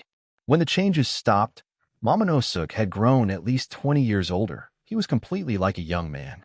He looked confused and didn't realize that he had lost 20 years of time. Run, Lord Momonosuke. Anon said with difficulty, you who inherited Lord Odin's bloodline must not die here. Ian did not react at all. He just looked at Momonosuke quietly. Kazuki Odin was also a natural monster, and Momonosuke, who inherited his bloodline, was a real bloodline monster. In the original work, he was forcibly matured by Anon, and his physique was unusually strong.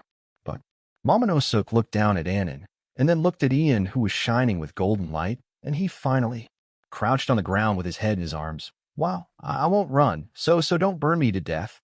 Anon was stunned. Ian couldn't help but chuckle. This is Kazuki Momonosuke.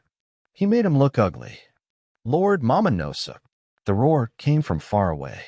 There are masters. Ian looked up. One of the 9 red scabbards, Sanchueka Kanajo. This man is running wildly. What are you doing, Uncle Gene, Uncle Quinn? Didn't you say that no one would be able to get close? Ian looked into the distance, and Uncle Gene and Uncle Quinn were both surrounded. Ashura Duji, Cat Viper, and Inurashi surrounded Uncle Gene. These 3 guys didn't do any defense at all, allowing Gene to attack them, just holding him back. Uncle Quinn was the same, but he was surrounded by Kenjuro, Kawamatsu, and Denjiro. Kenjuro, the insider, was quite serious, and he was worthy of being in acting school. So that's it. Ian understood, and the other 6 people desperately delayed, allowing Kikunajo to rescue Momonosuke. Kikunajo rushed over and pulled Momonosuke up from the ground. He shouted, "Lord Momonosuke, go, go." Aye. Momonosuke didn't dare to run at all, but just looked at Ian with fear. But Ian just looked at Kikunajo's hand holding Momonosuke's wrist. Kikunosuke's face was full of dark blood vessels, and it was extremely difficult to breathe. As he coughed violently, blood even flowed out of his nostrils. The back of his white hands was also full of blood vessels, which looked extremely hideous and terrifying. How dare this guy touch Momonosuke directly? Didn't Uncle Quinn explain to them smugly that the virus of the plague bomb can be transmitted through physical contact? Is it you? Cough, cough, cough, cough. Kikinoki saw what Momonosuke was afraid of, and he pointed the knife at Ian ferociously, but he coughed as if he wanted to cough out his lungs. Are you the one who made Momonosuke-sama like this? Is it possible? Feeling vilified, Ian retorted, "That's just the way he is." Shut up. Kikuchi Ching has already rushed towards Ian. As long as you defeat this guy, the fear in Momonosuke-sama's heart will dissipate. Ian's expression changed instantly. I'm super don't touch me. I don't want to get a virus. Without any hesitation, Ian turned up the volume. Phoenix, open. The golden and red flame-winged man instantly stood on the spot, and the ground beneath his feet melted in an instant. Kikunachen did not flinch, and the long black knife penetrated Ian's body in the next second. Then he fell into a daze. What happened? Can't hit? Cough, cough, cough, cough. The virus raging in his body made him cough painfully again, coughing up large blood clots, and his back bent unconsciously. Don't blame me for taking advantage of others' danger. Ian raised his hand and aimed it at Kikunacheng's head. The fire of God's wrath, the red and golden flames instantly bombarded Kikunacheng's thin body. Screaming, Kikunacheng was directly blasted away, wrapped in flames like a powerless leaf in the flood. Momonosuke remained silent, slumped on the ground, and stared blankly at Kikunamaji, who was beaten away. Ian quickly returned to his orc form and looked at his hands. In Phoenix form, it shouldn't be considered an encounter, right? Also, is Uncle Quinn's virus considered an attack or an effect? Can I resist it? Ian looked at Momonosuke, and black blood vessels began to appear on this guy's face. This shouldn't be my fault, right? In the distance, Kikunacheng fell heavily to the ground. His whole body was charred, and the destructive power of the fire of divine wrath directly destroyed his body, which was already riddled with holes due to the ravages of the virus, to pieces. Momonosuke-sama. He was lying on the ground, the blood in his mouth evaporated by the high temperature, and it was so solid that it almost blocked his throat. He wanted to stand up, but he couldn't do it no matter what. Kiku no Ching. Shua Kungjia cried out in pain. But to no avail, the oncoming iron rod directly knocked him away. Xiaojiu. In the distance, the warriors who tried their best to stop Jin and the 2 were also riddled with holes. They looked at the fallen Kiku no Jiching with great grief and anger. How is that possible? Such a brat. When Ian released his ability just now, they saw his appearance clearly. He's obviously just a child of the same age as Momonosuke-sama. Are you looking down on my virus too much? Quinn laughed proudly. However, even if he is not infected by the virus, that boy Ian will not necessarily lose. That boy is a real monster. The naked warriors were vomiting blood, and their bodies were becoming more and more shaky. And Jin has already flown into the sky. You show Fire Dragon Emperor. The person who can control the fire is gone, right? The extremely huge fire dragon fell, and the firelight illuminated the twisted and ferocious faces of the warriors. Boom. Not far away, there is a battlefield of monsters. Kinemon, Denjiro, Reizo, Kinjuro, Kokiku, Azura, Kowamatsu, Nico Viper, Inurashi, Kazuki Odin suddenly burst into tears. In his perception, the auras were rapidly weakening. Also, Momonosuke. What are you looking around for here? The furious roar turned into thunder. Kazuki Odin suddenly woke up and looked up. The iron rod had been smashed down in front of him. For those who are truly evenly matched, a moment's distraction is enough to determine victory or defeat. Boom. 23. The war is over. Kazuki Odin's public execution. Ian stood on the edge of a huge basin. This place was originally a plain, but because of the fierce battle between the two monsters, it has now completely sunken. Moreover, in this basin there are all kinds of huge, smooth chasms, as if there are traces left by a giant who can support the sky and wield a huge sword that can tear the sky and the earth. The battle with the 9 red scabbards is over. After being infected with Uncle Quinn's virus, the warriors of the red scabbards can almost be declared finished. Facing the fierce attack of the two uncles, it didn't take long for them to be annihilated. This time they had no way to hide and wait for an opportunity to resist. Uncle Gene had burned them clean with a fire. But Kazuki Momonosuke is still alive. The strong physique inherited from Kazuki Odin is indeed well-deserved. After being infected with Uncle Quinn's special virus, he is still alive. However, even if he is not dead, it is almost the same. He has been thrown aside with his whole body black, his eyes closed and muttering something. The only one who still cared about him was probably Shimatsuki Yasui, who was defeated by Yamato and tied up by spider silk again, lying on the ground like a caterpillar. This man, who was also burned all over his body, burst into tears.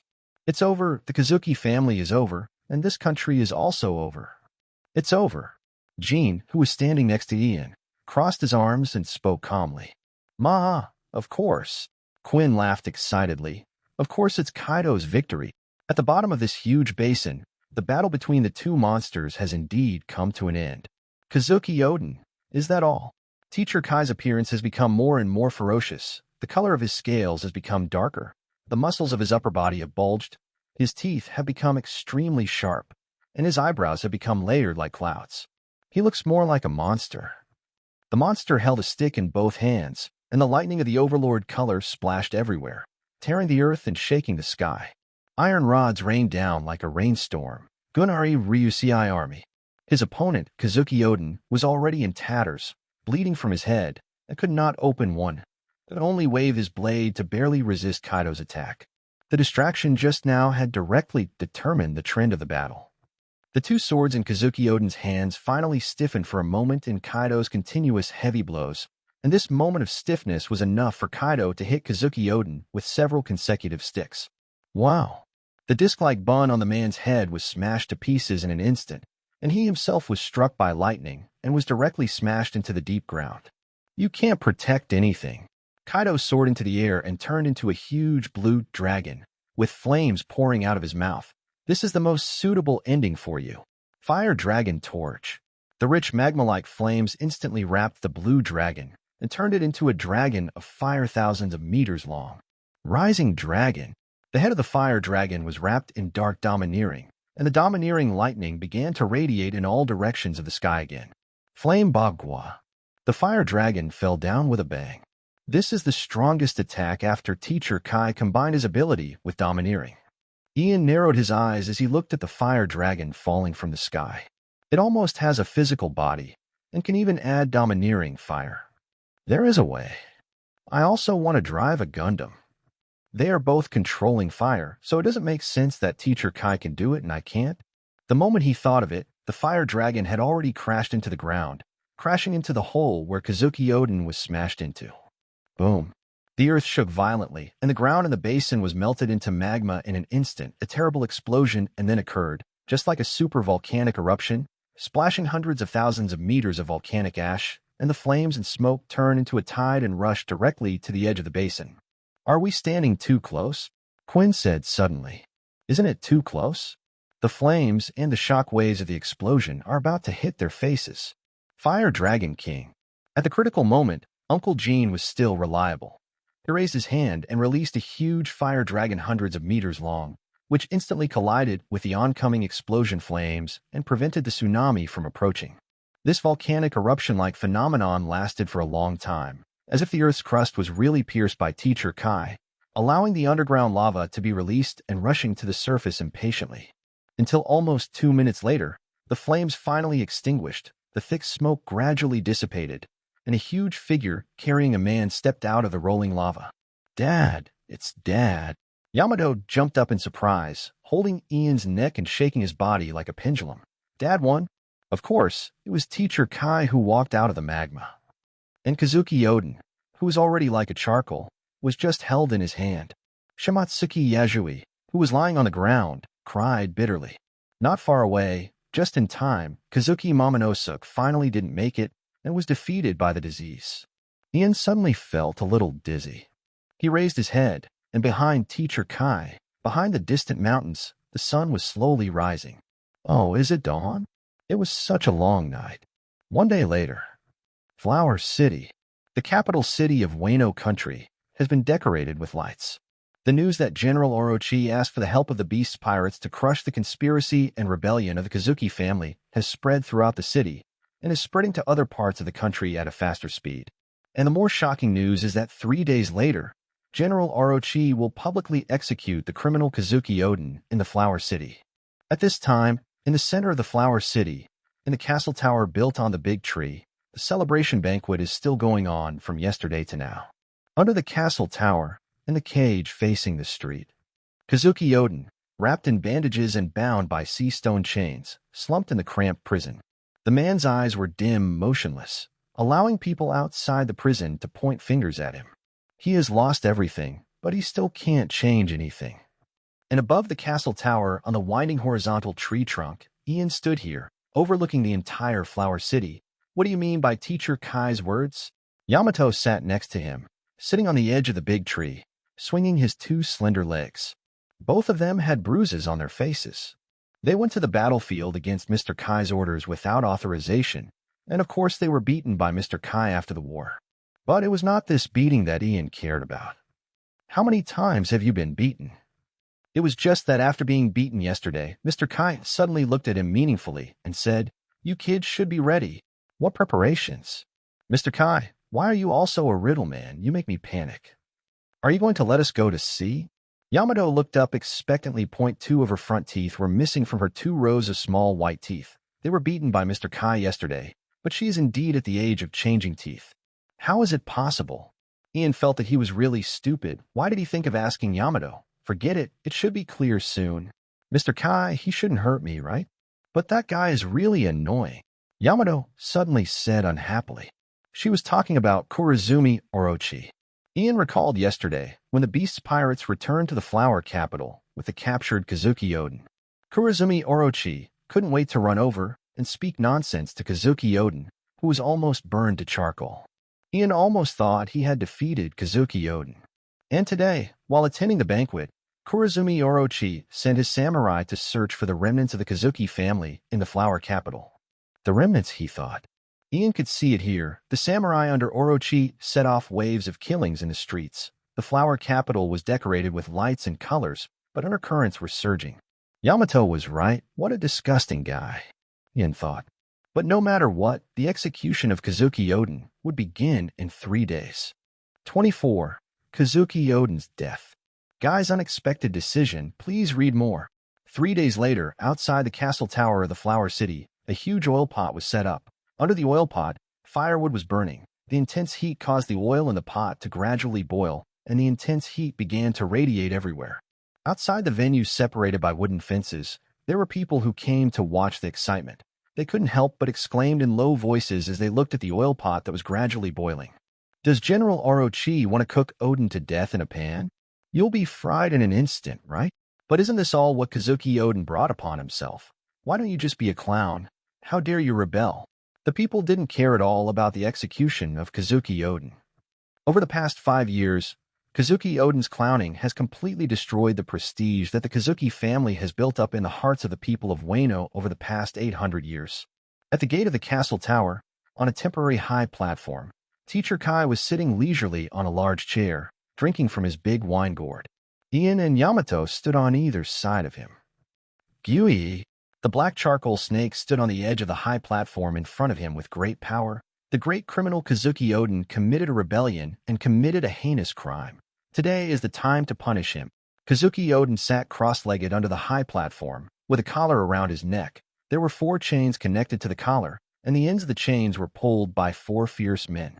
In addition, Kazuki Odin's whole body was bound by the chains of Kailu stone. Not only can Kailu stone suppress people with abilities, it is also a material with extraordinary strength, and it is also very effective for restraining strong people.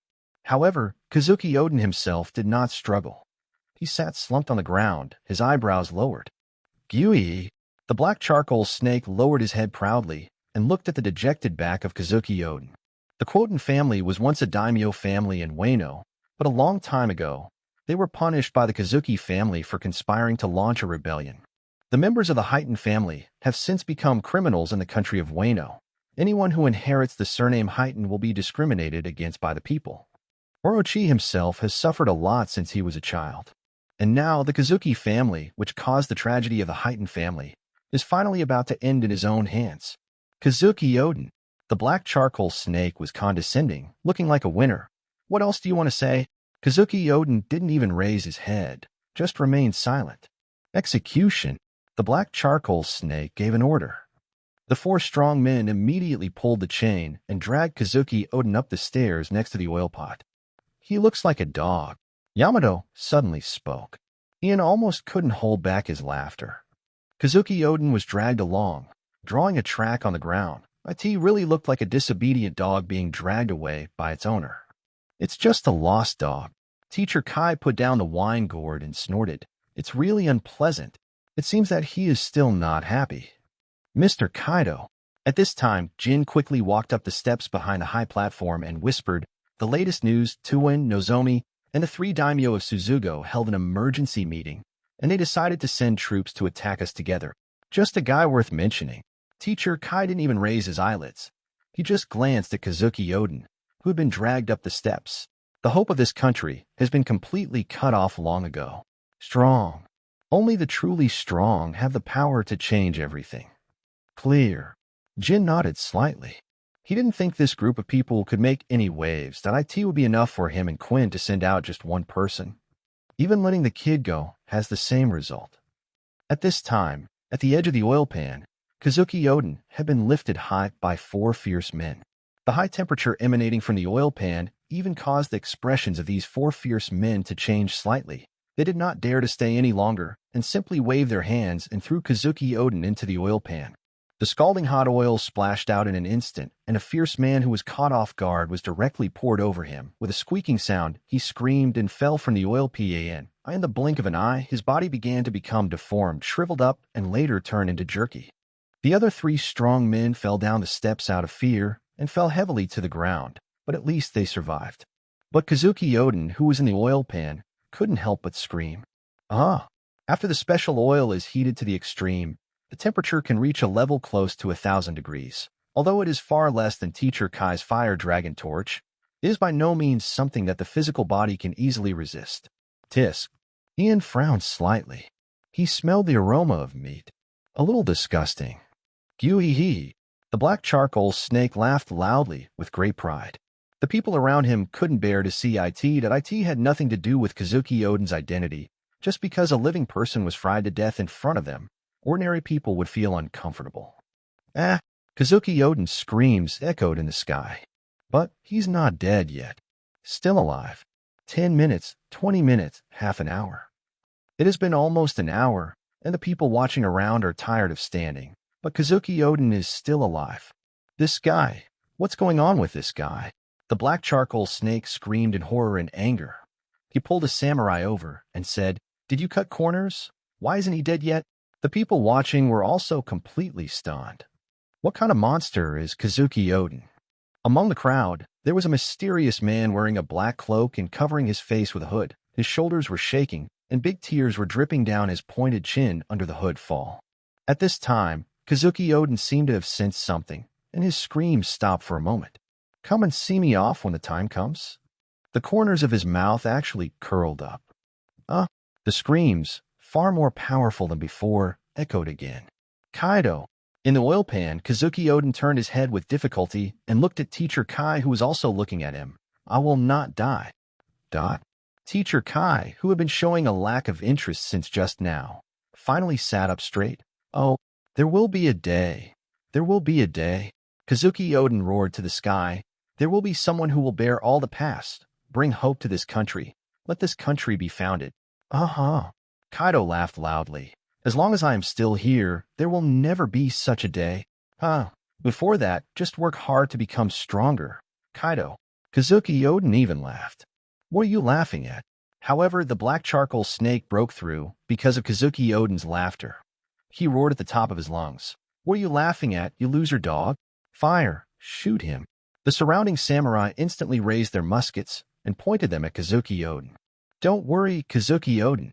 The black charcoal snake smiled sinisterly again. I also captured many people, and they will be buried with you. I think he's more like a dog now, Ian said. A bullying wild dog. It's not easy to be more annoying than Kazuki Odin.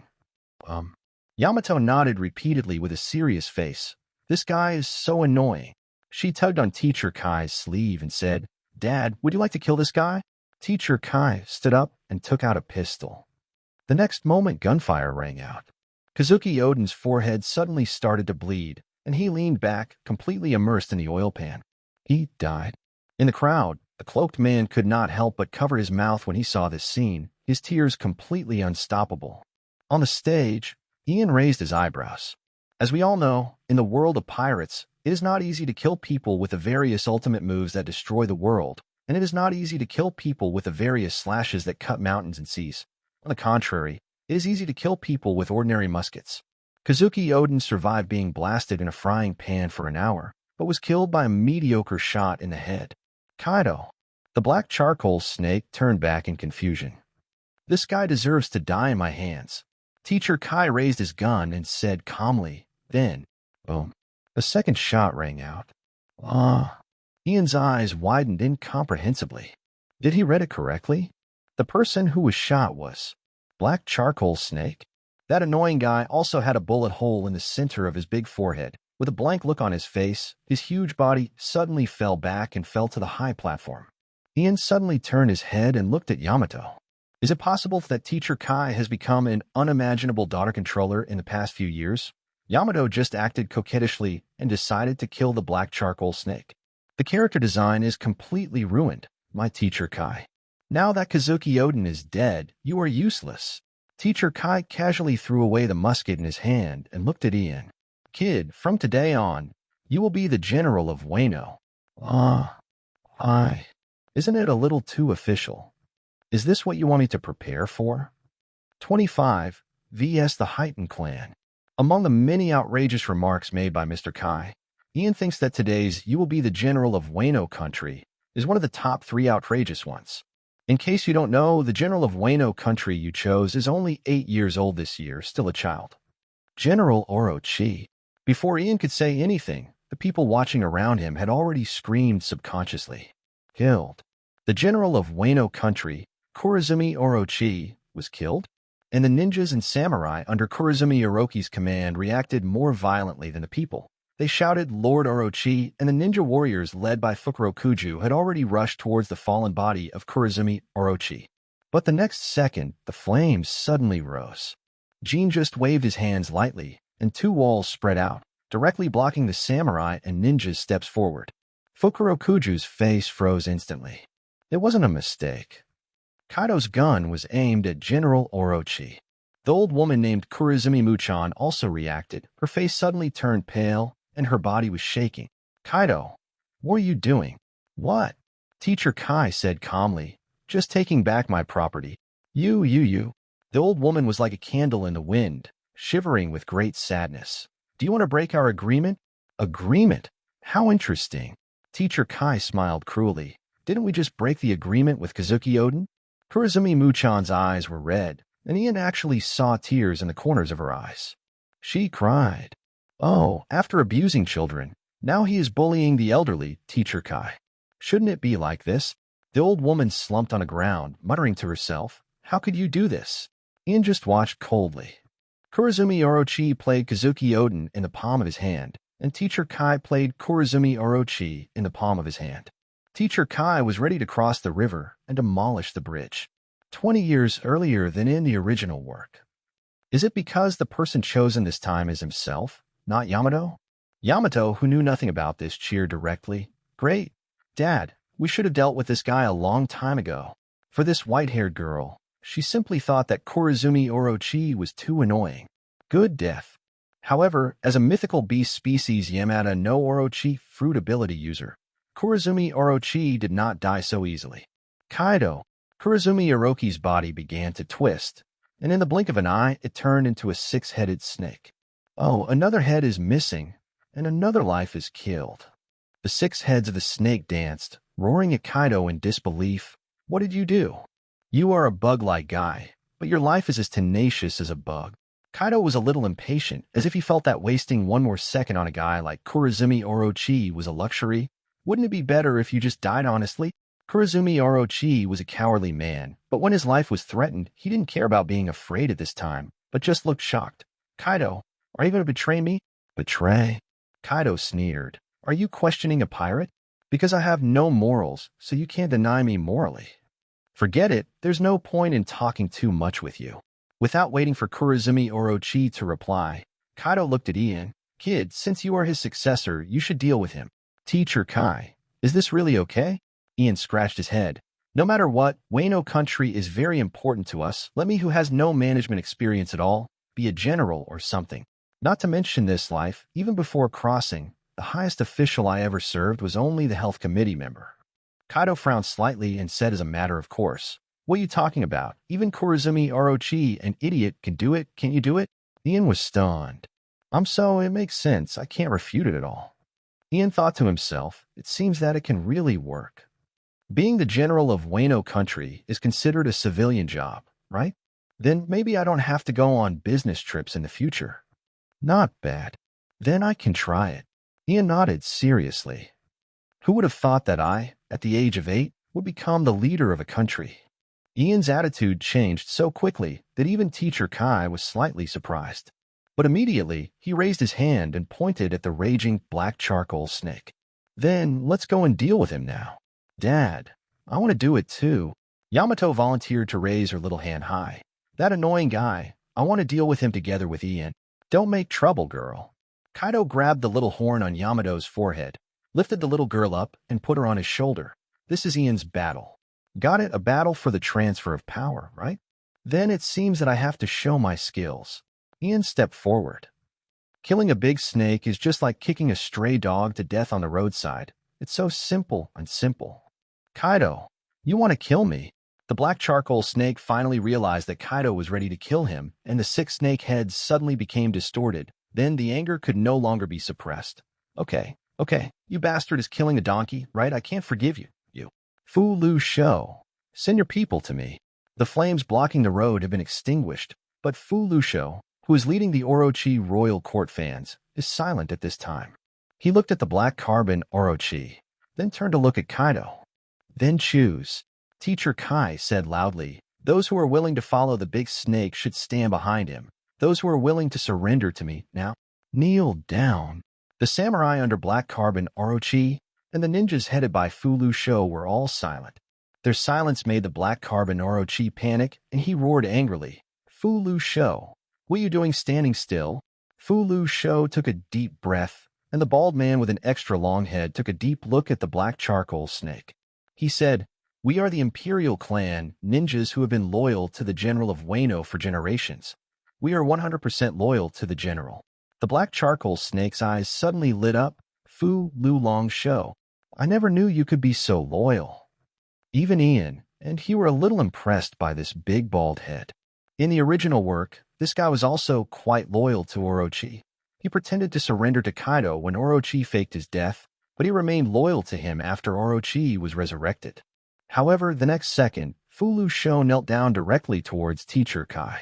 We are only loyal to the general. Whoever is the general, we will be loyal to. Ian twitched the corner of his mouth. Quite honest. Because I realized that the big snake was dead, I immediately decided to change the court, right? Fu Lu Shou, are you going to betray me too? The black charcoal snake was so angry that his lungs were about to explode. Orochi, we once betrayed the Kazuki family and followed you because you were the general of Weno country. Fu Lu Shou has directly called black carbon Orochi. Now we are going to follow the new general. This is how ninjas behave. Seeing that Fu Lu and Shou were all kneeling, The ninjas under his command no longer hesitated and also knelt down. Seeing the ninjas kneeling, the other samurai followed suit. Who wants to die with a big snake? How could it be? How could it be? The black charcoal snake screamed excitedly. How dare you guys betray me? I'm going to kill you. Kill you all. That's how the world is. Kaido laughed loudly. Orochi, if you want to blame, just blame yourself for being a weakling. Ian, what are you still hesitating about? Ian twisted his neck and stepped forward. When his feet landed, brilliant golden light had already bloomed on his body. His broad golden wings spread out, and the golden-armored wingman had already appeared with a billowing heat wave. Wow! The people who were already shocked and speechless by the change at this time were even more surprised when they saw Ian's change. After all, his transformation was extraordinary at first glance. No, don't come near me.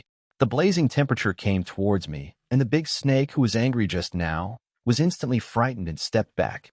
You guy, don't come close to me. Ian tilted his head. An old woman and an old man stood in front of the big snake. At this point, even crying and begging is of no avail. The old woman named Heighten Muchan cried, Orochi, fight as Heighten in the end. No, how could I die here? The black charcoal snake trembled and stepped back. How could this general die here? Stop them. Give me time. As he spoke, he ran away in embarrassment. However, a figure suddenly stopped in front of him. Fu Lu Shou held his sword and said calmly, Orochi, General Ian hasn't said you can leave yet. Fu Lu Shou. The eyes of the black charcoal snake were on fire. Traitors are more hateful than mere enemies. Ian almost laughed. When it comes to adapting to the wind, this guy is indeed the best. Is this the ninja's prediction? Ian stepped forward, flames rising from his body. Come on, the coals must be burned to ashes. 1 to 3. What I have to fear about someone else. 26. King Ian. The golden flames rose up, and the terrifying heat wave instantly spread throughout the venue. Even the oil pan on the blazing bonfire not far away seemed cold. Oh. The onlookers were directly forced back by the heat wave, and the audience in the front row were already sweating. What exactly is this kid's ability? In the back, Quinn muttered in a low voice. No matter which country's mythology, it doesn't exist. There is a saying that the devil fruit is the manifestation of people's inner desires. The original devil fruit was blank until someone ate it, and then the devil fruit evolved into a unique ability based on the inner desire of the eater. According to this theory, the mythical beast species is the ability that people manifest based on the gods or mythical beasts in various myths and legends. All the mythical beast species can be traced in mythology, except for Ian's ability. He is also the most special among the mythical beast species. Moreover, this kid's ability is too strong. Ian just raised his hand, and the surging golden flames surged up in his hand. As he pushed his hand forward, the hot fire column shot forward. Zenmaru! Kurizumi Muchan shouted loudly. Kurizumi Zenmaru crossed his hands in front of his chest, making a gesture of crossing his fingers, and a translucent barrier suddenly took shape in front of the two of them. The fire column hit this barrier, but was completely unable to destroy it, and could only be separated in all directions in vain. Ian raised his eyebrows. The superhuman barrier fruit, the defense power is even higher than that of Uncle Gene. Even Kazuki Odin called it an invincible absolute defense. Throughout the entire One Piece world, the only one known to be able to break the barrier is the Demon King of songs summoned by Yuta in the movie version, but that was also in the dream world. However, this powerful defense does not mean invincibility. Ian stepped forward and walked to the front of the barrier. With him as the center, the golden flames surged forward like a tsunami, directly engulfing the entire barrier, including the people behind the barrier. Since the barrier cannot be broken head-on, it is better to bypass it. The area of the barrier that can be created by the user of the barrier fruit ability is limited. Lord Orochi, come quickly, Kuroten Muchan screamed. The charcoal serpent, who was confronting Fu Lu Shou, turned around and saw the golden flame coming towards him. He was almost scared out of his wits and rushed towards the charcoal Muchan subconsciously. Since he was a child, it was this old woman who guided him forward, and the two old guys were his biggest reliance, at least now. Zen Wan. Kuroten Muchan's voice was sharp when he saw the serpent approaching. I'm trying. Kuroten Zenwan's ability was fully activated, and the barrier that was originally just a wall grew rapidly until it became a sphere surrounding the three people. Now there is no blind spot. But Uncle Quinn, who was watching the battle, had already started laughing. Ma, you made yourself a frying pan.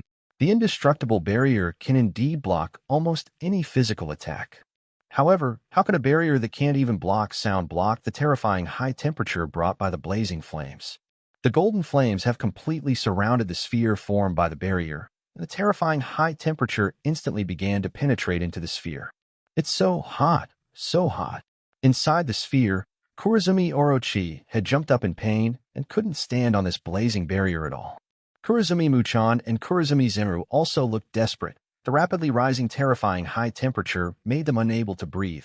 The hot air inhaled into their lungs instantly made their internal organs burn. Moreover, the temperature is still rising. Ian's flame is hotter than the oil pan. Cause and effect are in a circle. Ian looked at the huge oil pan next to him. Kazuki Odin got out of the oil pan. You guys enjoy the air fryer, and the specifications are not inferior. No, I can't stand it. The scales on the snake's body were cracking, and he screamed, "Let me out! Let me out!" Even if he was burned to death outside, it would be better than not being able to breathe now. His wish came true immediately. The barrier surrounding them was untied in the next second. Kurizumi Zimuru and Kurizumi Muchan had already slipped directly into the surging flames and were instantly swallowed by the blazing flames. They were almost squeezed dry by the high temperature, and their lives ended here. The snake that had just said it was going to come out was instantly swallowed by the flames, and its 6 heads were wrapped in golden flames, and its screams almost broke through the clouds in the sky. The onlookers retreated in fear. Such a scene was too scary. Of course, there were also guys who thought it was not scary. Great Ian! Yamato, who was sitting on Teacher Kai's shoulders, waved his little fist excitedly. That's how I'm going to punish him. Burn him to ashes. What a bloodthirsty audience. The wailing of the black charcoal snake gradually weakened, and he fell to the ground in the flames, and another life came to an end. 5 lives left, right? Ian thought. Little devil. The next second, 5 snakes suddenly rose in the flames, and the 5 huge heads covered by the blazing flames bit Ian directly. Ian just reached out casually and grabbed the face of a snake head. His sharp claws pierced directly into the bones of the snake head. With a flick of his backhand, he effortlessly threw the big snake up and then slammed it down on the hard surface, on ground. The biggest increase in basic abilities of the winged dragon fruit for Ian is, of course, its indestructible defense, but the increases in other aspects are equally terrifying, far exceeding those of ordinary phantom beast species. It hasn't been shown yet when dealing with a domineering master like Hyagoro that in fact, Ian's power is directly catching up with Charlotte Lingling of the same age. The remaining head of the big snake screamed, and another life quickly disappeared in the flames. 4 lives left. No, I don't want to die. The black charcoal snake was resurrected again. It collapsed and could no longer muster the courage to confront Ian. He turned around and ran away in the flames. Ian fell from the sky and landed on the back of the black charcoal snake. The powerful force directly broke the snake's spine. 3. Spare me, spare me. I'm no longer a general. I give everything to you. Divine Flame Cannon. 2 items. Help. Kaido, I was wrong. Please, I beg you, forgive me. Raise your right hand. A small sun condenses on it. The brilliant flames of the winged dragon. Then the next step is the last life. In the raging flames, the black charcoal snake was resurrected again. This time, only the last head of the Yamato no Orochi was left. The black charcoal snake, which had already understood that there was no way he could escape, finally gave up begging for mercy. He cursed, "Damn you brats, and Kaido, you all have to die. I'll curse you in hell, curse you forever." Ian twitched the corner of his mouth. "Sorry, God is not affected. I will remind Teacher Kai to be careful about your death rattle." Ian raised his foot, then stamped it down. It is quiet now. The flames dissipated, and the people of the Flower City who had been watching all this also fell silent. The big snake was killed like this? Killed easily by a child. Uh-huh. Teacher Kai's laughter echoed under the sky outside the castle tower. "Now welcome your General Ian." General Ian. Fulu Sho was the first to kneel down and swear his allegiance to Ian. "We, the Imperial Court fans, will always be loyal to you." General Ian. The ninjas and samurai simultaneously declared their loyalty to Ian. The onlookers were stunned for a moment. General. Ian thought, let's take a look at it. But first we have to change the bad title of general. He is also the leader of the country. Others are kings and he is the general. this sound inferior to others? General Ian? King Ian. Among the confused people in the crowd, a figure in a black cloak quickly left. 27. Kazuki Sukiyaki. In the center of the Flower City, inside the castle tower built on a big tree, there is a wide hall. General Ian. A white-haired old man knelt on the ground. He raised his head in astonishment and looked at the child sitting lazily on the cushion at the head. You said that you want to abolish the title of general? There are many people kneeling here with this old man. They are basically middle-aged and above, wearing neat kimonos and looking well-dressed. That's right. The child sitting at the top, the new general of Weno, or in other words, Ian, who will no longer be a general, said lazily, "Don't you think this title is inherently inferior? It will be very embarrassing to go out to meet other kings in the future." Absolutely not, General Ian. The old man said hurriedly, "This is the tradition of Weno country since ancient times, and it has never changed." This old man was a senior official under the former Orochi shogunate. His official position was Laozhong, which was equivalent to being an assistant to a general or a prime minister. There were 4 officials in this official position, and they were all kneeling in front of Ian at this time. Behind the 4 of them are the lower-ranking senior bureaucrats. It can be said that the reason why Orochi has been able to rule Weno decently for so many years is all because of their help. However, it is difficult for these guys to say that they are loyal to the Black Carbon Orochi. After being invited to Ian by the ninjas sent by Fu Lu Shou, they all knelt down in a meek manner. The old man's speech received many echoes, and other senior officials also begged, "Sir Ian, please change your mind. Neither the Kazuki family nor the Heighton family has changed its tradition. So both the Kazuki family and the Heighton family have perished." Ian glanced at them, and the boy, who could still be described as cute, said calmly, "Do you also want to join them in maintaining the tradition?" The ministers, who just looked like their ancestral laws were immutable, lowered their heads in an instant, their foreheads pressed to the floor and shivering.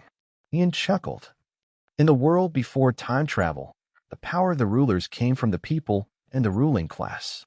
But in this world, power can also come from one's own strength. Ian said leisurely, "From today on, I am the king of Weno. Call me your majesty."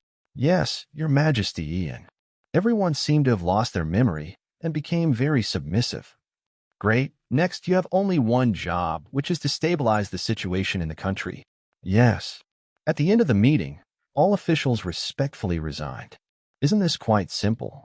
Ian felt the happiness of the black charcoal snake. Without him having to worry about anything, these elite bureaucrats can handle all the affairs of Weno and maintain the operation of the country. As a general, now he should be called a king. As a king, Ian only needs to make a decision on some major matters. That's what Black Carbon Orochi did. Even when officials are corrupt and join forces to deceive, there are corresponding measures. I will continue to keep an eye on them, Your Majesty Ian, and will never let them have the opportunity to act recklessly. After the officials left, a dark shadow flashed over and knelt in front of Ian. The bright bald head even made Ian dazzle under the light. Fu Lu Shou and the ninjas he led were not just good at fighting. They were also Ian's eyes and ears. All the disturbances of these officials will be reported to Ian. It's so easy to be this king. What Teacher Kai said is absolutely right. By the way, Your Majesty Ian, there is someone I think you should meet. Fu Lu Shou raised his head and said suddenly, "Oh, lead the way." Fu Lu Shou took Ian to a secret passage in the castle tower. He went down this secret passage and soon came to a locked room. The person imprisoned here is none other than the former general of the Kazuki family, Kazuki Sukiyaki. Fu Lu Shou said respectfully, "He's not actually dead. For some reason, Kaido and Orochi have been imprisoning him here. Yes, this old man is still alive. His son Kazuki Odin tricked the entire country of Weno, and Sukiyaki was no less generous. In the original work, he did nothing after escaping and remained anonymous for 20 years, allowing the country to wander in hell." "Open the door," Ian said. "Yes." Fu Lu Shou took out the key and opened the small door. The space inside was surprisingly wide. When Ian walked in, he felt a bit cold, and the ground was also very damp. Ian saw a row of shelves with many beautiful girl dolls on them. A man was sitting in front of a shelf, playing with a doll. Come to think of it, this old boy is a figurine expert and likes to collect beautiful girl dolls. Kazuki Sukiyaki turned around and was slightly startled when he saw Ian. "Child, you actually remembered me again. I thought I had been forgotten a long time ago." Ian looked at the man who spoke slowly. He looked about 50 or 60 years old, but his hair and beard were all white. "What else do you have to do with me now? Aren't you guys already in possession of all the stones hidden so secretly?" Yet, Ian remembered that there was a passage further down in this room, leading to a deeper secret room where the historical text of the road sign of Weno country was located. But that stone has already been obtained by Teacher Kai. The current Weno country was built on the mountainside of the mountains after the original Weno country was submerged when a high wall was built around the entire country. The secret room that preserves the historical text of the road sign has long been flooded. Although Teacher Kai does not know the secret passage, he can reach the secret chamber directly through the water outside the secret passage. Ian suspected that this was the direct reason why Jack was picked up, because he was a fish man. That was a year ago. When Jack was just brought back, he was not yet a capable person. Teacher Kai took him to the flower capital. After return to Ghost Island, Jack said that Teacher Kai asked him to go to the water. "I found a stone in it. I heard that the Kazuki clan is the most famous stonemason family in Weno." Ian walked to the shelf and picked up a doll. To be honest, it doesn't fit his aesthetic. It's a Japanese-style classical doll, and what Ian likes is the two-dimensional style of "I am super original." "Yes, Your Majesty, Ian." Fulusho quickly replied, "The Kazuki family is not only the Weno royal family with a long heritage, they are also the leading stonemason family in this country." "His Majesty?" Kazuki Sukiyaki was stunned for a moment. He turned to look at Ian. "Who are you?" "Obviously, it's just a child. The person standing in front of you is the King of Weno, Lord Kaido's proud disciple, His Majesty Ian." Fulusho dutifully introduced Ian's identity. "You should remain humble in front of him." "King?" Mitsuki Sukiyaki muttered to himself. How could he be a king? How could it be a child? In the end, what happened? He asked fearfully. Kazuki Odin launched a rebellion and was defeated by Lord Kaido. He was sentenced to death by Akira Masanori yesterday. Fulusho said straightforwardly, the Black Carbon Orochi was ambitious and intended to fight against the Beast Pirates. He was also personally killed by His Majesty Ian. Now His Majesty Ian is the true ruler of this country. Kazuki Tsukishao's lips twitched, and his expression was blank. Odin, is he dead? The big snake is dead too? Now the general of this country is a disciple of Kaido, and this country is completely controlled by the Beast Pirates? The doll in her hand suddenly fell to the ground, and the exquisite and gorgeous clothes were suddenly stained with dust. Ian lowered his head and looked at the doll. This guy has been living quite leisurely these years. Let's get back to the point. Ian looked at Kazuki Sukiyaki, who had a sad look on his face. I also heard that the historical text was carved by the ancestors of the Kazuki family. The sadness on Kazuki Sukiyaki's face froze at this moment. Fulusho, on the other hand, was a little confused. How is such a thing possible? He, a native of Weno, didn't even know. In that case, you should know ancient writing. Ian asked, teach me. 28. The uses of Kazuki Sukiyaki, Teacher Kai's teachings. Kazuki Sukiyaki's body stiffened. He couldn't even care about feeling sad for his son's death. I don't know what you were talking about. Ian put the doll back in its place. You say you don't know. How did Kazuki Odin master the knowledge of ancient writing? Did he know it from birth? 100 people. Ian raised a finger. What? Kazuki Sukiyaki is puzzled. Ian said, if you don't teach me the knowledge of ancient writing for one day, then I will kill 100 Weno people. What? Kazuki Sukiyaki jumped up in shock, but the next second, Ian pressed his shoulders and pushed the guy back again. So weak. Is this guy really Kazuki Odin's old father? His strength is pitifully weak, that it can only be said that he has been trained and has nothing to do with being a real strong person. No wonder they were easily plotted by Black Carbon Orochi and the others. Ian felt that Suki was weak due to fever. Sukiyaki felt that Ian was terribly strong. He was completely unable to resist this force. Simply, he is even stronger than Odin at this age. However, now is not the time to think about this matter. No, you can't do this. Kazuki Sukiyaki shouted excitedly. Your Majesty Ian. Fulusho, who is known for his loyalty, said respectfully, do you want me to help you arrest someone? What's your answer? Ian asked Mitsuki Sukiyaki. Of course, he is not so bored as to catch people and kill them. Although he has no sense of belonging to any country in the world, and he doesn't care whether they prosper or destroy Ian, he is not a murderer either. Ian simply felt that this level of verbal threat was enough. Again, it is a pirate tradition that good people are threatened by bad people, and it is a must-try. I see. Kazuki Sukiyaki gritted his teeth and said, I'll teach you, as long as you don't hurt the people of Weno country. Great. Ian showed a child's unique, cute smile. In this way, wouldn't a world where no one gets hurt be completed? Kazuki Sukiyaki just gritted his teeth, feeling that such a child could be so vicious. Should he be said to be a disciple of that guy Kaido? Keep an eye on him, Ian said to Fu Lu Shou. Yes, your majesty. Fu Lu Shou happily accepted this task. Next, it's time to find Teacher Kai. The knowledge of ancient texts is not something worth keeping secret. After all, Ian has no interest in the great secret treasure at all. He didn't even care about history or the truth. Let Teacher Kai do the hard work. As soon as he came out of the secret room, he saw Yamato running in from the door excitedly. The little girl had a bright red face and was holding a candy apple in one hand, with Jack and Black Maria following behind her. Ian, are you done driving already? Yamato's eyes lit up when he saw Ian, and he ran over jumping up and down.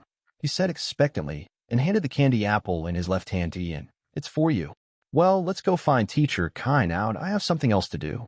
Ian nodded, took the candy apple, and took a lick. It's so sweet. Hey, it's delicious, right? Yamato also stuck out his little tongue and gently licked the candy in his hand. The Flower City is so lively. You should go with us. When Ian called the ministers for a meeting, they went to the flower capital. Ian, Yamato is also very disappointed that you didn't come with us. Black Maria chuckled, and Ian found that her hair had been tied up with several hairpins, which must have been newly purchased. Ian and I have always been together, Yamato said matter-of-factly while chewing on the candy. Let's play together later. Ian raised his hand and rubbed the girl's head. She was quite clingy. Do you want to come with me to see Teacher Kai? Don't want. Yamato shook her head. She smiled and showed her two missing front teeth. We're going to play hide-and-seek in the city. Upon hearing this, Ian looked at Jack and Black Maria, who were more than 3 meters tall, and pursed his lips. He told Yamato, seriously, be a ghost more often. After watching the 3 friends go to play, Ian went to find Teacher Kai. Teacher Kai continued to drink heavily during the day, and when Ian saw him, he was already drunk. However, when Ian said that Kazuki Sukiyaki understood ancient writing, the confusion in his eyes disappeared in an instant. Boy, are you serious? Teacher Kai sat up straight in an instant. Katsuki Sukiyaki admits it himself. Ian said, there shouldn't be any lies. I'm just telling you how that bastard Roger found the great secret treasure. That's why he wanted to dig Kazuki Odin away from the Whitebeard pirates. Teacher Kai suddenly became excited. Ah, good. You did a good job, Ian. In this case, there are only 3 road signs and historical text left before the great secret treasure. Lingling had a piece in her hand. There are only 2 pieces left. Ah, okay. Ian scratched the back of his head in embarrassment and added, besides, that guy from Kazuki Sukiyaki seems to be the leading swordsman in Weno.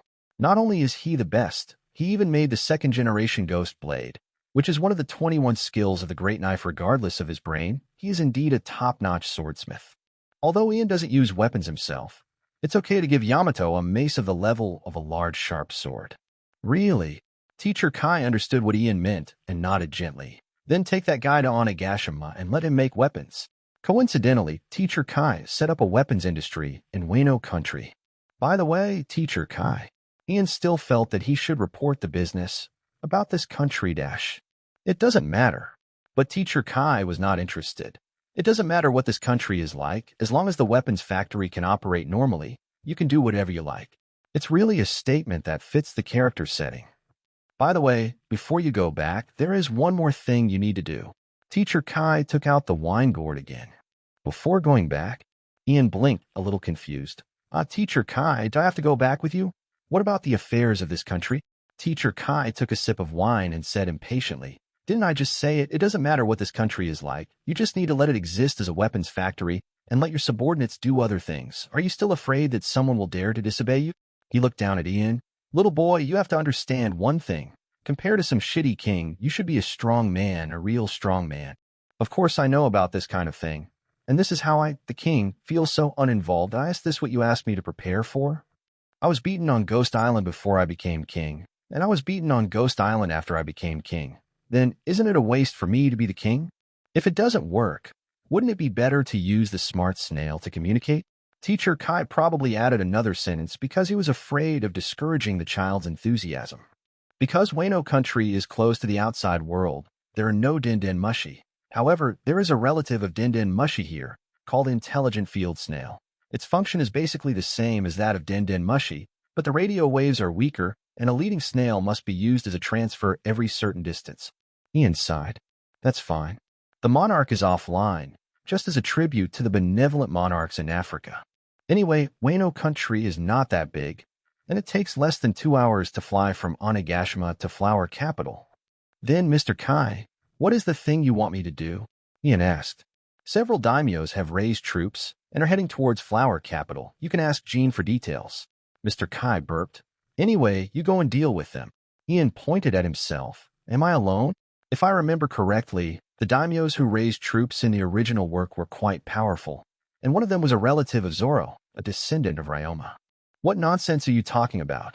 Suppressing domestic rebellion. Isn't this what the king should do? Am I the king again at this time? Teacher Kai, I really can't figure you out. However, since it's the king who's suppressing the rebellion, I can bring the ninjas and samurai with me, right? Ian thought. Oh, there's one more important question. Teacher Kai, Ian said more seriously, how did you do that fire dragon that day? Flames obviously have no form, but you made the flames condense into something substantial and even add domineering power. Humph, are you interested in this? Teacher Kai seemed a little relieved. He snorted and took another sip of wine. Because of willpower. Ah, as long as you want to do it, you can do it. Ah, 29, willpower. 3, famous names. Willpower? It was really hard for Ian to think that Teacher Kai was talking seriously to him. He really wanted to remind Teacher Kai, do you think you are the hero of a hot-blooded comic? You can explode by shouting about partners, bonds, etc. Wake up. You are the villain who was punched into the lava by the explosive protagonist. However, before he could say anything, Teacher Kai told him to get lost. It seems like he really wasn't joking. Willpower? Ian recalled it for a moment, and it seemed that this thing really existed in this world and was a power that could really be used. The secret of the 6 styles isn't the return of life just about injecting willpower into the body to achieve precise control of every part of the body. Even hair without nerve divisions can be manipulated. Yes. After saying this, I suddenly understood where Luffy's bloodlock came from. Useful family members. Strong willpower really works. Even if the body itself is riddled with holes, a strong will can still drive the body to action. Having said that, it is not impossible to use willpower to give the flame a physical form. But how to exercise willpower? Teacher Kai said that as long as you think about it, you can do it. What does this mean? Ian's eyes lit up when he was thinking about it. The cute white-haired girl had jumped in front of him, her eyes bright. Are you done with the work? Next, we have to go to Uncle Jean to ask about the enemy's situation, and then ask Fu Lu Shou to prepare the army. However, Ian looked at this guy expectantly. Let's go. Hide and seek. Great. Ian's guess was completely correct. Just a minute later, he found Jack behind a staircase, who was trying hard to squeeze into the cramped space. I've already said it. Why are 2 guys who are nearly 4 meters tall playing hide and seek? After playing with his 3 friends for a while, Ian went to find Uncle Jean. After learning about the situation of the 3 rebellious daimyo, he went to find Fu Lu Shou. What? Fu Lu Shou was shocked. How dare those famous people launch a rebellion? Ian glanced sideways at this guy. He was really ill-informed about Fu Lu Shou. Nozomi Daimyo Fujitsu Oyubi, Yuzuki Tempura Daimyo for Rabbit Bowl, Shigezuki Jimaru for Suzugo Daimyo. Ian said, the 3 of them raised troops at the same time, with a total strength of more than 8,000. They should have met at the Rabbit Bowl by now and are preparing to attack the Flower City. Those rebellious officials and thieves. Fu Lu Shou was filled with anger. How dare you do such a rebellious thing? Your Majesty Ian, I will gather the troops immediately. The troops that Flower Capital can muster are more than 5,000 people. I also have more than 500 ninja troops under my command. I will send them out to reconnoiter the enemy's situation immediately. Go ahead. Ian nodded slightly. After all, it was a union of 3 daimyo, and there was still a gap between what a Flower City could produce and their combined strength. But it's completely enough. In the final analysis, ordinary armies can only serve as atmosphere groups in battles between strong ones. Let alone ordinary soldiers. What about strong men like Jin, Quinn, Zoro, Sanji, Yamato, and Marco during the future battle of Onigashima? The only ones who can truly decide the outcome of the war are teacher Kai and Luffy. Yes, Fulu Show left in a hurry. Sunset Rabbit Bowl. This area is located in the south of Weno country and is an area dominated by mountains. Although agriculture and animal husbandry are difficult to develop in this area, Rabbit Bowl is rich in mineral resources. The largest mining factory in Weno is located here, and the mineral extracted is sea floor stone. Weno is the largest producer of sea stones in the world, and 90% of the sea stones in Weno come from the mine in Tuin. The value of the sea floor stones quarried here every day is astronomical. At this time, in a certain wilderness in this area, smoke was everywhere in the stretching camp. The armies from Tuin, Nozomi, and Suzugo townships have already met here. After some final repairs tonight, they will set off tomorrow and attack the Flower City in one go. It is very close to the Flower Capital. You only need to cross the inland river between Rabbit Bowl and the Flower Capital to reach the capital of Weno country. In the center of this stretching camp, inside a tent, 3 daimyo from 3 villages were entertaining a sudden guest. "It's great that you are alive, Mrs. Sure." The speaker was the Suzugo daimyo, Shigetsuki Jimaru. "You are still alive, and the Kazuki family has not completely disappeared." This man is also a famous samurai in Weno country and a descendant of the legendary dragon-slaying swordsman Shigetsu Ryomo. He has almost blue hair and looks very capable. Sitting in front of him was a woman, Kazuki Odin's wife, whom Ian thought had traveled to Kazuki time many years later. What happened in the past 5 years? Nozomi Daimyo, a man with facial makeup on his face and a slender rope tied to his forehead, Fujiso asked in a deep voice. We all thought Odin had really turned into a madman. Kazuki was silent for a moment, and then said, Orochi kidnapped many hostages, threatened Odin, and deceived him with Kaido, saying that as long as Odin pretended to be crazy and acted like a fool for 5 years, he would leave Weno with the beast pirates. The 3 daimyo's breathing suddenly became heavier. They really want to scold Kazuki Odin for what kind of idiot he is. Is it the time for women to be kind when it concerns the entire country? To put it bluntly, so what if a few people are sacrificed? Now, not only those hostages are going to hell, but the entire country is going to be ruined. If the truth had been revealed earlier, where would we be today? However, they cannot do such a thing even if the person is dead and they still abuse him in front of his widow. Shigetsuki Yusumaru took a deep breath and calmed down when he asked Mitsuki seriously, So, Mrs. Sure, what advice do you have now? I learned about your actions from Mr. Kang's retainers, so I came over immediately. Wongyue Sure bowed to the 3 daimyo-ing. Everyone, please stop. You said. Yuzuki Tempura, a man with slender cheeks and a Buddhist bead around his neck, asked, Stop. Can't win. Kazuki Toki said, If the opponent is the beast pirates. Enough. Shigyu Ushimara shouted angrily in a low voice. I originally thought you had something to say, Mrs. Sure. You have to wait until you are sure of victory before taking action, then let's play house. Kazuki looked excited. Ushimara-sama. Okay, Mrs. Sure. Fengyu Yujia shook his head. My country is in danger. If you still sit back and ignore it, what kind of warrior are you? What kind of man are you? Bunwe was at a loss for words. This may be the best opportunity in the next few years. Ujetsu Tempura said seriously, although Odin is dead, Orochi was also killed by Kaido. He also handed over the position of general to a child. The Flower City must be in chaos now. There will never be a better chance. The beast pirates will only become stronger, unless Odin can be resurrected. Wongyue Sure was speechless. She heard resentment in the words of several daimyo. Yes, if Odin was still alive, if Odin was willing to wait, if Odin was not deceived, would everything be different? She fell into grief. We can't stop them. We can't stop the warriors from dying bravely. Odin, it's all our fault. 30. The final battle. Please read it. Flower City Castle Tower on a terrace on a certain floor. Ian turned into a golden armored winged man, sitting cross-legged on the ground. His right hand was spread upward. His left hand was holding his right wrist. A ball of golden flame surged out from his palm and was constantly jumping in front of Ian's eyes. Ian frowned, his eyes fixed on the flame in front of him. He was practicing. I don't understand what willpower is. But since it is said to be willpower, it must be linked to the spirit, right? Ian is now trying hard to concentrate his mental power on the flame in his hand. Concentrate again. Don't think about anything. Let your heart be completely filled with the flame in your hand. Let the flame be completely controlled by yourself. Ian's breathing almost stopped. Who? He suddenly let out a long sigh of relief. It's completely useless. It's not that easy to get started. But the method should be correct.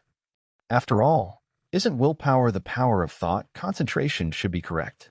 Take your time, you will succeed. Your Majesty, Ian. Fulu Sho came hurriedly, and he knelt on one knee in front of Ian. I have already investigated clearly that the rebels from the 3 villages have joined forces. They are camping at the junction of Hana no Toku and Udon, and they should launch an attack tomorrow. Ian regained his human form. Have the troops assembled? Yes, Your Majesty. Fulu Sho nodded. We can attack at any time. According to his idea, taking advantage of the enemy's rest now to launch a night attack, one battle can decide the outcome. Then let's set off tomorrow morning, Ian said. Fulu Sho didn't understand. No matter how you think about it, a night attack is much easier to win than a head-on confrontation, right? Yes. However, he still nodded respectfully. He is just a ninja, and he only needs to obey orders. Ian's idea is actually very simple. Since those ordinary soldiers are insignificant, the real opponents are only those daimyo. It doesn't matter whether you go early or late, so why not get a good night's sleep? I'll go get ready first. Fulu Sho said goodbye. Ian watched the guys back as he left. It should be said that although he is a fence-sitter, his business ability is indeed outstanding, and he can handle the things assigned to him in an orderly manner. Ian was about to continue training. He suddenly raised his eyebrows, and a small red corner emerged from the doorframe. He curled the corners of his mouth. Come out. Yamato's happy smile stretched out from behind the door. I heard it. What? Ian said blankly. What did you hear? Don't try to fool me. Yamato took a step angrily, walked over with a thump, and looked down at Ian from above. I heard it all. Ian, you're going to do something very interesting, right? I want to go, she said word by word. Ian pursed his lips. That's not interesting at all. War or something, how can it be interesting? Killing people is never something that makes Ian happy. Besides, it will be very dangerous. Ian looked at the girl's golden pupils seriously. He was fine. Even if he couldn't win, no one could stop him from running away with his defense and flying ability. But this girl couldn't do that. She was indeed gifted, but she was still too young and too weak. It's because it's dangerous that I want to go with you, Yamato said as a matter of course. How can I let you face the danger alone? Ian's mouth twitched. It's touching, but is it possible that taking you with me would be more dangerous? Anyway, I don't care. Yamato sniffed, sat down next to Ian, stretched out his hand and hugged Ian's arm tightly, puffing his face. I want to go with you. If you don't agree, I will never let go. She really did what she said. She was ready to go into the bathhouse when Ian wanted to take a bath. Ian could only be a dirty thing for the time being. After all, this Yamato never thought of himself as a boy. When sleeping, this guy also got into Ian's bed without any hesitation. She also said confidently, it's just that I haven't slept with Ian for a long time. Obviously, we used to sleep together often. Because you are growing up, girl. When you were 4 or 5 years old, you could sleep together and tell you stories, but it is not appropriate as you grow older. Wait, teacher, Kai has never spoiled Yamato so much, right? Could it be that I am playing the role of her father? Ian thought, but said, because I am afraid that you will wet the bed.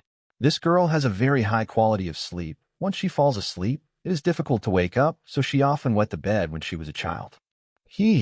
Yamato not only did not feel any shame, but raised her little chin proudly. I haven't wet the bed for a long time. Is this something to be proud of? Ian. Yamato shook Ian's arm vigorously. Let me go. I want to go too. So clingy. But it is true that she has never been separated since she was 2 years old. If she were to do something dangerous, Ian would certainly not feel at ease. I know. Ian Dao finally became impatient and said, ask teacher Kai. If he agrees, I'll have no objection. Great. Yamato jumped up instantly. I'm going to ask Dad now. The little girl ran away in a flash. It was finally quiet. Teacher Kai, you will definitely not let me down. However, this trust was immediately broken. Just as Ian fell asleep, the sound of hurried footsteps came from far away, and then the paper door was opened. The white-haired kid jumped up and jumped on Ian's body, rolling happily. Ian, Dad agreed. Ian's face was expressionless, his eyes staring blankly at the ceiling. Sure enough, I am this girl's biological father, right? Is this something an old father can do? Having had enough fun, Yamato got into the bed with a smile, hugged Ian's arm, and closed his eyes. Okay, sleep.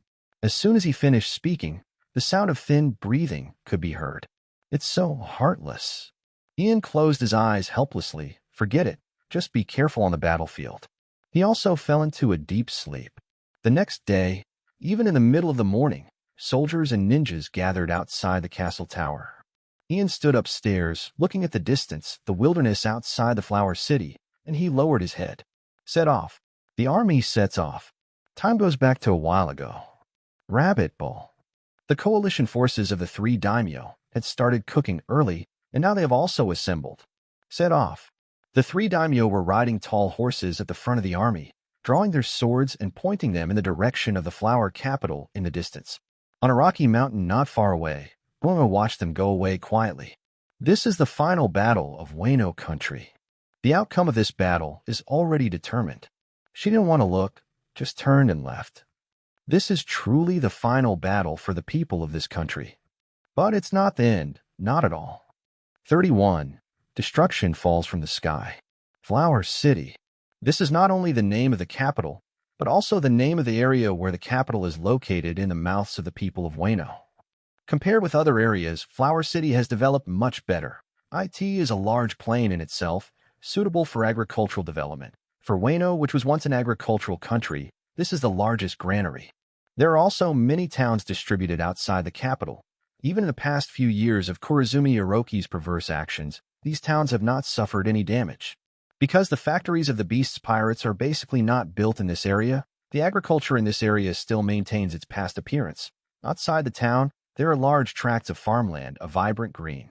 Kaishin Town, a small town not far from Flower City. The reason why this town is called this name is because it is close to Flower City and has reaped a lot of dividends, making it relatively richer. However, this was several years ago. After Kurozumi Orochi came to power, all the towns in Weno country weakened equally, and that guy had no interest in development. Kaishin Town has nothing to do with wealth. The residents of the town are already pale and thin. However, the farmland outside the town is not abandoned. After all, Kurozumi Orochi likes to levy heavy taxes. If they don't work hard, it's not a matter of not having enough to eat, but starving to death. It was morning at this time, and the farmers in Kaishin Town had already gone to work early and tended their crops in the fields. Of course, they heard about what happened in the flower capital in the past few days. Kazuki Odin was executed. General Orochi was killed. The new king is an 8-year-old child. However, these things are just their after-dinner talk and have no impact on their lives. At most, they would say in a hopeful way during a chat, I hope the new general will collect less land tax. The farmers who were working under the morning sun felt the ground shaking. They rubbed their waists and stood up, showing expressions of astonishment. In the distance of the road, a large army was coming quickly. 3 samurai on horseback marched at the front of the queue, their heavy hooves crushing the dirt road in the countryside, raising flying dust. The farmers stopped working one after another, quietly watching the army go away. They didn't start talking to each other until the army disappeared at the end of the road. It's time to fight. After Kaishin Town, it was almost to the Flower City. Shimatsuki Yashimaru rode on his horse, over a hill, and at the end of the distant plain, the most prosperous city in Weno country was already in sight. However, what he saw more clearly was the army that had already lined up not far from the plain. They're already waiting for us. Fugetsu Mikey held the reins with one hand and the hilt of the knife at his waist with the other. It seems that there are only samurai and ninjas. Ugetsuki Tempura took out a telescope and looked at the army in the distance. The beast pirates didn't come. What? Fugetsu Miyuki couldn't believe it. Kaido didn't come? Not just Kaido. Ugetsuki Tempura handed him the telescope. The beast pirates' cadres didn't come either. Only 2 little devils came. Shimatsuki Yashimaru took the telescope and looked over. At the forefront of the army in the distance, a black-haired boy was riding on a tall horse that didn't match his height at all, and he was also looking at this side. There was also a white-haired girl behind him, and her face was very intimately close to the boy's ear, as if she was saying something to him. It seems that Kaido doesn't seem to take us seriously at all. Let our child general deal with us. Shimatsuki Yashimaru raised the corner of his mouth. Ha, I'm really underestimated. He raised the reins. Attack. Attack. Fujitsu Miyuki drew his sword out of its sheath. Attack. Ujetsuki Tempura roared. Isn't this the best opportunity? Kaido, just be careless. It would be best if you still ignore us until we stab your heart. The three daimyo charged on horseback. The samurai behind them galloped to catch up, and the last foot soldiers followed closely behind, and the whole army launched a charge. On the opposite side, Ian looked at the daimyo coalition forces rushing downhill in the distance and tilted his head slightly with some pride. See, I said even if you sleep a little longer, you will definitely make it in time. That kind of thing is fine. Yamato was eager to try. Let's go too, Ian. No hurry. Ian looked at the daimyo coalition forces getting closer and closer. Let's talk to them first. Huh? What's there to talk about with them? Yamato pouted. Anyway, just kill them. There's no need to rush to do things that can be solved with words. Ian said. The three daimyo are all strong. If they can be subdued, that's not bad, right? Let's go and see what they say. The next second, golden light shone, and a huge golden dragon spread its wings and flew up. Fu Lu Shou. Ian bowed his head. Your Majesty. The bald ninja knelt respectfully. Look for my signal to launch the attack. After saying that, Ian flapped his wings and suddenly flew towards the rapidly approaching daimyo coalition. Signal? Fukurokushu looked up in astonishment. No, Your Majesty. You haven't told me what the signal is yet. Ian flapped his wings forward, and in just a few breaths he had arrived in front of the daimyo coalition. Is that kid also a person with special abilities? Ujetsu Tenra reined in his horse and looked up at the golden flying dragon in the sky. This ability doesn't look good. He killed the Korizumi Orochi himself. Fujitsu Mayam said in a deep voice. It is said that he has the power to manipulate fire. Flame. Shimatsuki Yashimaru murmured in a low voice. It seems that this young general, like his teacher, likes to face the enemy alone. Ujetsu Tenra said, but he flew too high, and the bow and arrow could not reach him at all, so he could only rely on the iron cannon. In Weno country, muskets are called iron cannons. However, before the three daimyo ordered to open fire, Ian's voice, flapping his wings and flying in the sky, had already sounded in the wilderness. Although it's a bit presumptuous, can you please put down your weapons and surrender? I think this is good for all of us. Shimatsuki Yashimaru didn't say anything, just quietly looked up at Ian. Then he raised his right hand and waved it vigorously. Pa pa pa pa.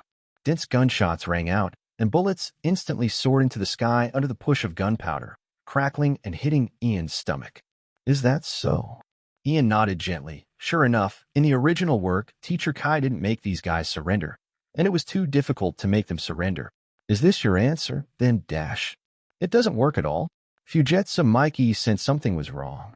You have this level of defense without using Ryo? First of all, I want you to stop running around. The wild momentum instantly turned into a hurricane, descending from Ian's body. This gust of wind swept the entire samurai team in an instant. A large number of samurai began to fall down with their eyes rolled back at this moment. Although they still couldn't control it as they wished, they could already use the Conqueror's haki. This is Odin's. Shimatsuki Yashimaru's face changed drastically. Although he didn't have it, he had seen it. Then I'll come too. Yamato also joined in the fun. The violent spirit also burst out from her body. The two conquerors' haki acted downward at the same time, and large groups of samurai fell down. Then, Ian flapped his wings forward. Be careful. The attack is coming. Shimatsuki Yashimaru shouted angrily. The golden dragon swept over the coalition forces like the wind, and large pieces of golden flames were thrown out from the vibrating wings. The flames suddenly expanded and covered the sky like clouds. Then, they began to fly downwards, like a waterfall of flames pouring down from the sky. It looked extremely gorgeous. But behind this splendor, what was hidden was the most thorough destruction. Damn it! Shimatsuki Yashimaru was sweating profusely, and he jumped up, swinging his blade wildly, slashing into the sky, tearing the flames into cracks one after another. It was just meaningless. The flames finally fell, instantly turning the area into a sea of fire. The warriors who fainted due to the impact of the Overlord haki didn't even know that they should escape. Even the warriors who barely maintained consciousness could only scream in the face of the terrifying high temperature brought by the flames falling from the sky. Flame! Flame! The golden flames covered the entire coalition in the blink of an eye, and the terrifying temperature instantly put all the warriors into a desperate situation of death. It's not over yet. Ian circled in the air and turned around, with flames surging in his mouth. The divine mighty flame cannon. The blazing pillar of fire fell from the sky, and in an instant it swept across the sea of fire below from back to front, splitting the entire sea of fire into two artificially. The violent explosions suddenly formed a line, and the explosions formed a raised mountain range. Ian just shook his head casually, and the same mountain ranges had already formed mountains on this battlefield. The flames had already engulfed some. Destruction fell from the sky. Ian floated in the sky, looking down at the raging flames below. Unstoppable, irresistible, I am the catastrophe. 32. The incarnation of destruction. Please read it. The natural system has no other advantages, except that the attack range is large enough, and every move is like a natural disaster. Although the domineering version of the natural type has fallen out of favor because it is not suitable for domineering, but in terms of cruelty, the natural type is definitely the most outstanding among the three major categories of devil fruits. What? Am I an animal fantasy beast? That's okay. Anyway, that's the truth. Hockey masters are indeed very resistant to various elemental attacks, but ordinary people are completely different. The golden flames had swallowed up everything below. Everything was ignited, and a sea of flames took shape in Ian's eyes. To be honest, it is quite beautiful. The surging flames are as magnificent as the golden tide. However, in this beautiful scene, the constant screams composed a song of hell. It should be said that there were many people who withstood Ian's overbearing look. Otherwise, there wouldn't have been so many screams. Fortunately, it didn't take long for the screams to gradually disappear. That's why I said it would be good for all of us to put down our weapons. Ian sighed. Ian. Yamato, who was lying on Ian's head, couldn't wait. When will we go down? Not in a hurry, Ian said. Wait a little longer until our people come over. Those samurai names are very powerful. Especially Shigetsuki Jimoru.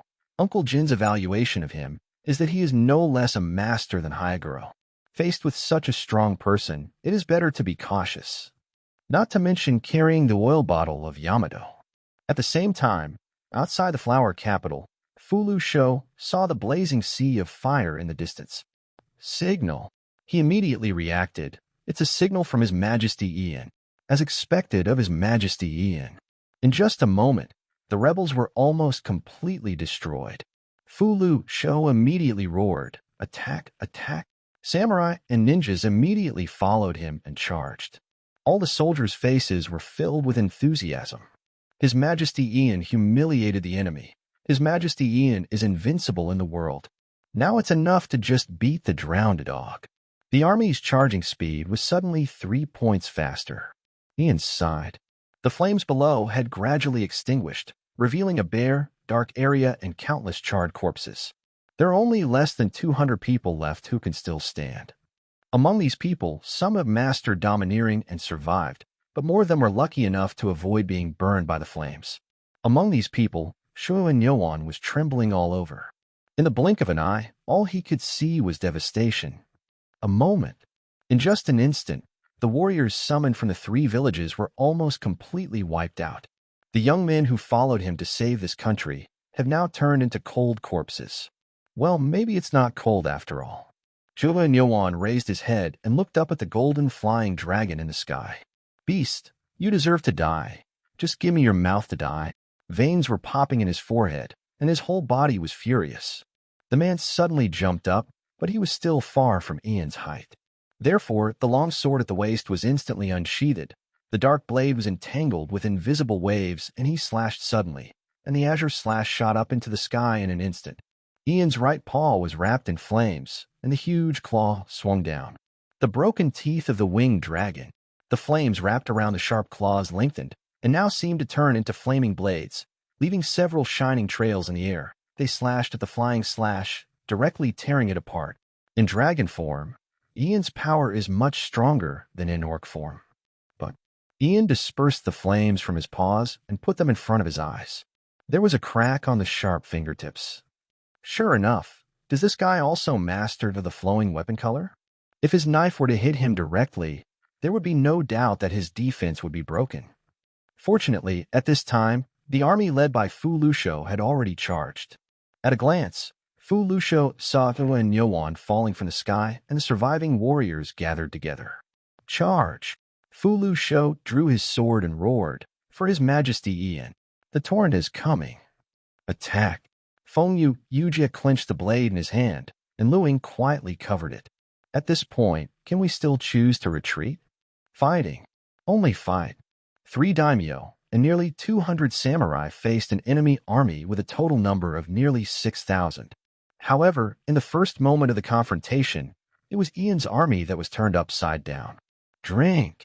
Sukiyaki Jimuru roared, swung the sharp blade in his hand, and his extreme anger turned into a blue slash and swept out directly. In just an instant, dozens of warriors were directly chopped away. Not to be outdone, Fujetsu Mikyu and Ugetsu Tempura led the remaining samurai directly into the enemy formation, slashing with all their might.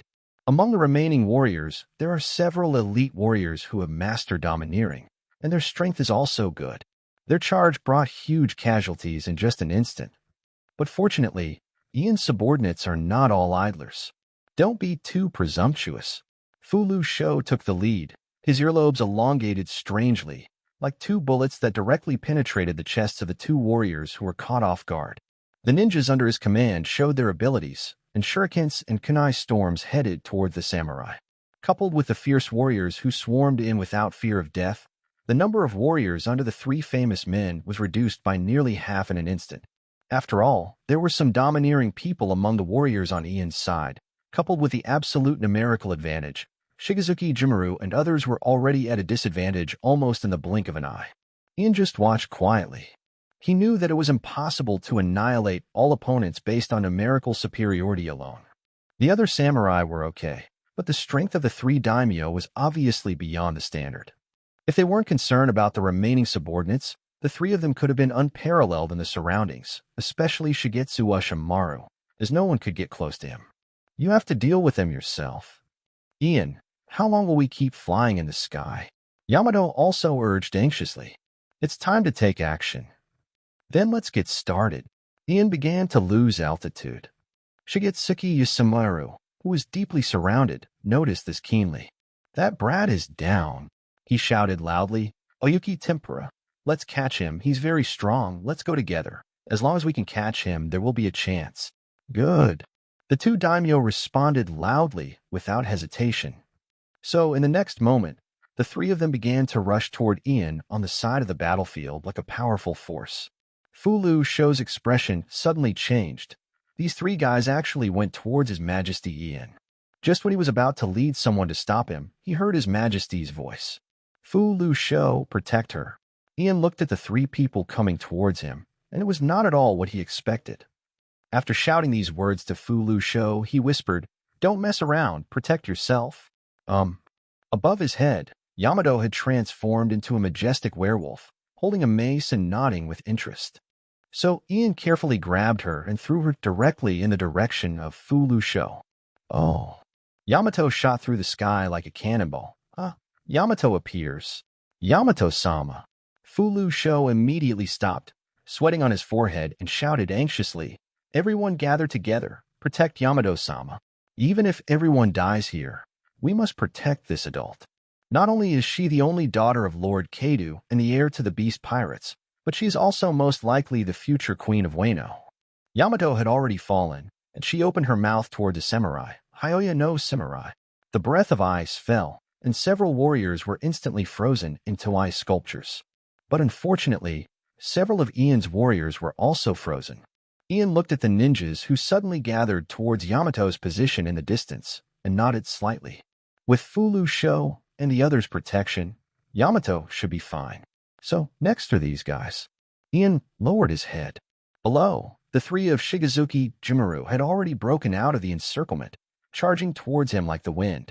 As expected, if they wanted to make a comeback, the only way they could defeat themselves was to break away from the main force. Kid.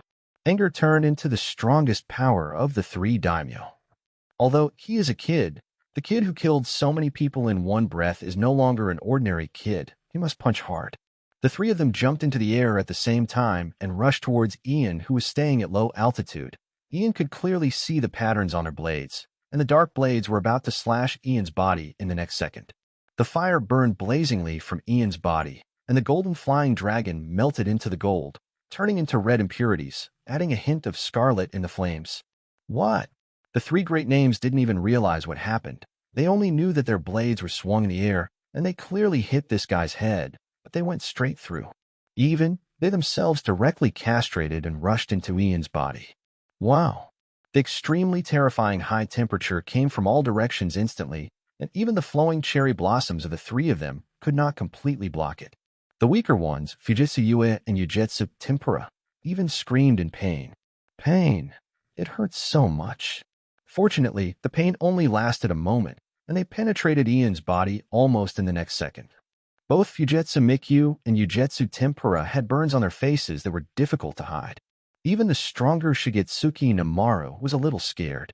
What a terrifying flame. What an amazing temperature. However, Ian was also surprised. These guys are so domineering. Not to mention Shigetsu Jimaru. The remaining two are not easy to deal with either. The flames in Phoenix State can only burn them. You have to break through their domineering defenses before you can really hit them hard. Then there is nothing to hesitate about. If you are exhausted, you will have only one move left. The strongest move. The blazing flame bird has turned around, and the golden and red flames on its body have changed again. The golden part is fading, and finally only the edges of the body surface are left with golden color, and the interior is almost bright red. Merge the destructive flames with yourself, and become the embodiment of destruction. This is the true phoenix that destroys everything.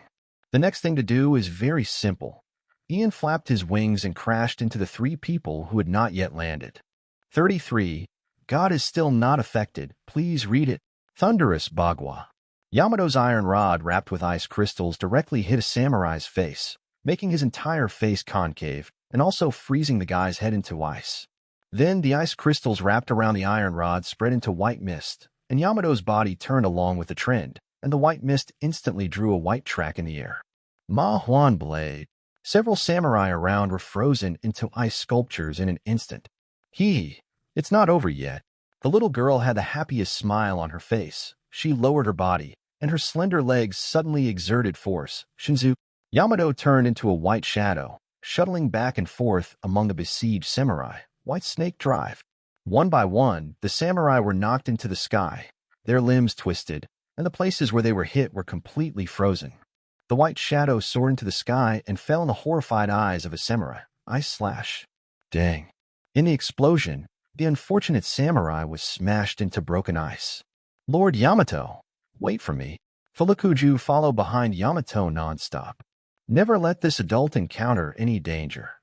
However, she is worthy of being the daughter of Lord Kaido. Even at the age of 8, she beat all the elite samurai without any chance to fight back. Of course, she is still far inferior to His Majesty Ian. That adult is the real monster among monsters. Furukuju's eyes condensed, and then he shouted, "Get out of here." His earlobes suddenly stretched out, and he went towards a samurai holding a black blade and directly repelled him. Although Lord Yamato is very strong, these samurai who can use Ryuo are still a little too early for her. Never let them get close to Lord Yamato. In addition to him, the senior ninjas of the Anawabanshu and the elite among the samurai also guarded Yamato at this time, allowing her to play wantonly. At the same time, boom! On one side of the battlefield, in a huge explosion, a scarlet flame tornado soared into the sky, covered with a layer of golden flames. The earth-shaking sound made the world lose its voice, and the high-temperature airwaves that spread out were about to evaporate the entire world. Oh, has Ian taken action? Yamato looked at the flame tornado and smiled. Then I can't fall behind. Thundered Gossip. The scarlet flames gradually dissipated after all. The golden flying dragon flapped its wings and slowly landed. Ian panted softly. His head was dizzy, and his body was as soft as noodles. However, high consumption was exchanged for huge destructive power. In front of him was a deep pit, not big, but deep enough. After such a high-temperature bombardment, there was no lava left in the pit, and there was no gravel and soil at all. Even the area around the pit was clean, because everything was destroyed. Whether it was rocks or soil, they had all been completely wiped out from this world by the flames of destruction and turned directly into nothingness without any residue. The law of conservation of matter had been completely destroyed at this time, and this was the destructive power of God. But no way. Ian tilted his head. At the bottom of the pit, there were two charred figures lying. Their breath was very weak, and they could not move at all. However, there was still a guy standing. He looked up at Ian and stood proudly. Even though his whole body was black, his skin and hair had been completely destroyed, and even the surface muscles had almost been charred, and his original appearance could not be seen at all. Ian could only tell from his figure that he was Shimatsuki Ashimaru. But he was still standing. Standing straight. Can he still stand? Huh. Shimatsuki Ashimaru breathed slowly, his chest rising and falling a little bit. The blades in his hands had been destroyed, so he pulled out a short wakizashi. His body was slightly bent, and his leg muscles were tense. The next moment, he turned into a flash of lightning, running along the steep wall of the pit and rushing towards Ian. Godly flame cannon. Ian did not hesitate and opened his mouth to spit out flames. It should be said that compared to the peak, the flames at this time were much weaker, and even the color turned into light gold. Shimatsuki Ashimaru just waved the wakizashi wrapped with domineering power, and the surging flames were directly cut open. He jumped up and pointed directly at Ian.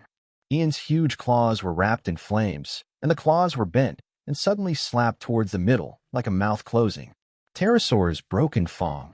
However, to Ian's surprise, Shimatsuki Ashimaru had no intention of dodging at all, but was wrapped in domineering power all over his body, and was directly hit by his hands. Ugh. Even though Shimatsuki Ashimaru's domineering power was a little stronger than that of Hyagoro, he couldn't help screaming after being hit hard by Ian. After all, Ian's dragon form was much stronger than his orc form, and his hands were still wrapped in flames at this time. What is this guy thinking? He has been injured so badly, but he still doesn't dodge his attack.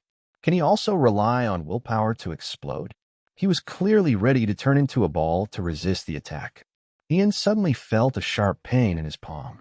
His palm was pierced. However, this little damage is nothing. Not even the bone was touched. On the contrary, Shimatsuki Ashimaru has fallen into a desperate situation. He was caught by himself. But why did he do this? How could it be? Shimatsuki Ashimaru looked at Ian, who maintained the golden flying dragon form, and was extremely surprised. How could it be useless? Ian was surprised. What was this guy surprised about? He didn't expect to defeat himself by stabbing his palm with a knife, right? That's obviously. Shimatsuki Ashimaru muttered to himself, sea stone. This was originally what he was going to use to deal with Kaido. But why didn't it work? What kind of monster is this kid? Sea stone. Ian understood instantly. No wonder he would rather have his saber destroyed than protect the wakizashi. It's a weapon made of sea stone. If it were any other ability user, he would have been defeated by you now. But unfortunately, the gods are still unaffected. Not to mention sea stone, Ian can even go into the sea to take a bath and then flap his wings to fly into the sky. By the way, Ian's resistance comes from his ability. Only after using his ability can he ignore the influence of various negative abilities, but if he is in human form, it won't work. If Ian in human form had touched the sea stone, he would have fallen down now. Since this guy's plan failed, then it's my turn. Ian endured the weakness of his body, exerted force with both arms, and tightly grasped Shimakitsuki Nyoan. The flames on his palms surged, burning Shimakitsuki Nyoan screaming. Then he raised his hands high and smashed them down. The heavy hammer of the pterosaur. The earth shattered, and spider-web-like cracks spread in all directions. Hungry. At the bottom of the big pit smashed out. The blood spurting out of Shimakitsuki Nyoan's mouth evaporated in an instant, and his broken eyes had turned white. Ian took a deep breath, took advantage of the situation, and continued to chase without mercy, with flames wrapped around his hands. The iron fist of the pterosaur. 20 consecutive hits. Fists kept falling like a rainstorm. The huge fist shattered the earth, and the aftermath set off a storm. At first, Shimatsuki Ashimaru was able to use his domineering aura to harden his defense, but soon he couldn't even defend himself. He was just holding on for a breath, and now facing Ian's continuous heavy blows. How could he have the strength to resist? He could only watch Ian raise his hands. The flames in his left hand and the flames in his right hand merged into one, and a huge fireball condensed on the hands of the golden flying dragon. Is this the end? What will the future be like for Weno country? The brilliant flames of the pterosaur. The fireball smashed down. The flames devoured everything. 34. World government, light and moon time, and fireworks display. Ian sat on the ground and rested for a while. His physical and mental strength are almost exhausted. Now Ian feels like he is seeing double images when he sees things, and his abilities cannot be maintained. But luckily we won. It was an extremely hard battle. Ian sighed. Ian. Cheerful laughter came from behind, and then a cannonball hit Ian's back, knocking him to the ground and even rolling twice on the ground. Ah, is it over here too? The girl with beautiful white hair that faded into green lay on Ian's back and said with a smile. Ian rolled his eyes. Shoin Yoan is not as harmful as you did to me. Although the palm was stabbed, it was in the form of the winged divine dragon. I in the adult form. It was at most a small stab. Did you have fun? Ian sat up slowly and rested for a while. He is feeling better now. Yamato Duck sat behind Ian and nodded repeatedly. I killed a lot of guys. I'm so happy. Don't use the tone of saying that you went to an amusement park and had a great time. Ian could clearly smell the smell of blood coming from Yamato behind him. The world is crazy. Children so young take pleasure in killing people. What? Same for yourself. That's no problem. I don't know when I started to burn thousands of people to death in one breath without any reaction. Your Majesty, Ian. Fulu, Sho's voice came from far away. Ian turned around, and the big bald ninja was approaching with the samurai and ninjas. The enemy troops have been completely wiped out. Fulu Sho reported loudly. His tone was exciting. In addition to the 3 rebel leaders who were killed by you, this is our complete victory.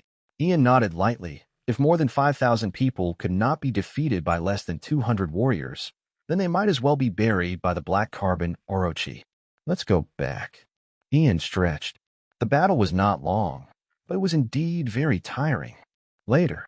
Flower City Castle Tower. Good job, boy. Teacher Kai was drunk. It was another day of drinking. I heard that you killed 3 samurai daimyo by yourself.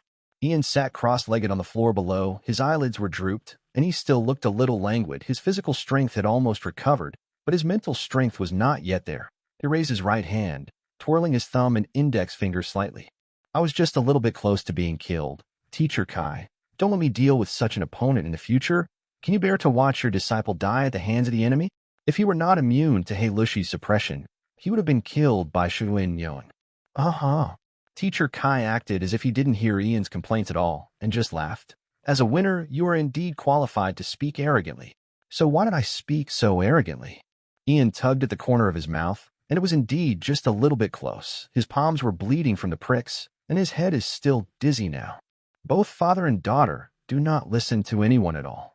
Ian gave up his fantasy of asking Teacher Kai not to let him go into battle in the future, and instead said, Teacher Kai, I have sent out all the troops under my command, but there is still not enough manpower to effectively control the entire Weno country. Weno's main combat power has been wiped out. In Juri, the Kazuki family has been uprooted, Suzuwa, Usagewan, and Nozomi. Needless to say, these 3 areas have just been wiped out by the coalition forces. The last by Wu, the daimyo Shigetsuki Yasu family, were also captured. Although they still have some troops, can't make waves. There should be no more big wars. However, even so, it is not that easy for the thousands of people under him to completely control Weno country. The area actually controlled by the black carbon Orochi is limited to the flower capital. Therefore, Ian said directly, I need the help of the pirate group. Teacher Kai suddenly laughed. He sat up straight and looked down at Ian. The smile on his lips was quite teasing. Isn't your kid doing a good job? Ian immediately said seriously, it's all for the beast pirates. Snored. Kaido snorted softly. If you need help, just go to Jin and he will send someone. That's good. Ian nodded slightly.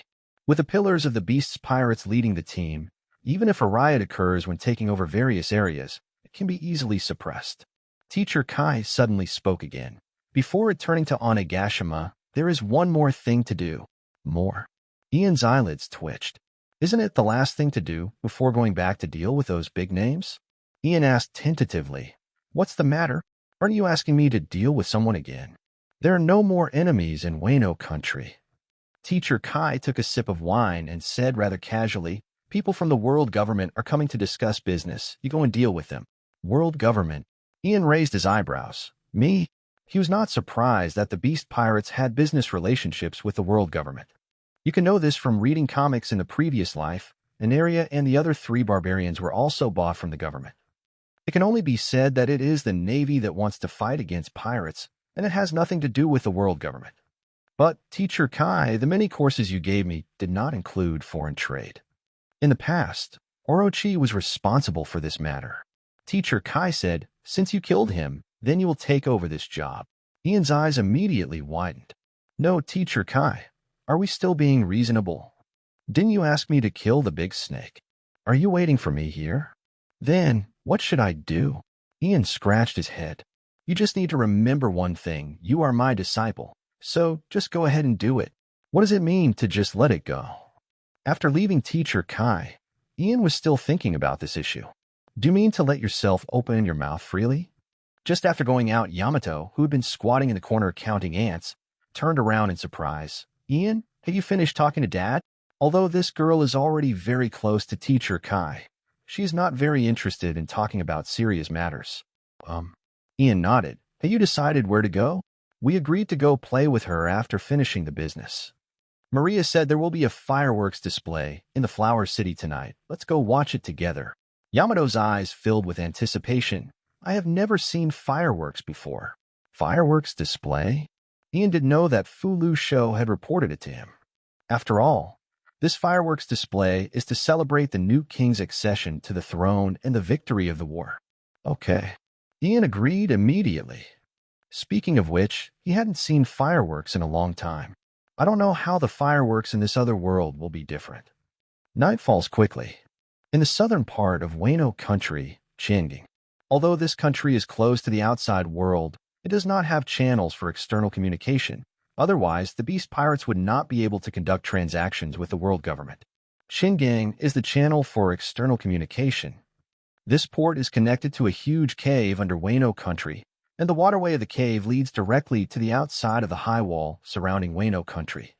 You only need to use the huge elevator to go up and down the inland and offshore waters of Weno country, but it is troublesome to change ships. This port had been occupied by the beast pirates many years ago this time, while the beast pirates were shrinking their forces for a decisive battle with the Kazuki family, and before the manpower could be replenished, a group of samurai captured it. Here, the warriors waited under the night, and a woman came. "Mrs. Sure, you are finally here. Your Highness Hiyori has fallen asleep on the boat. She has been crying for you to come back." "Thank you." Under the moonlight, Kazuki bowed solemnly to the warriors. "Give me such a rude request."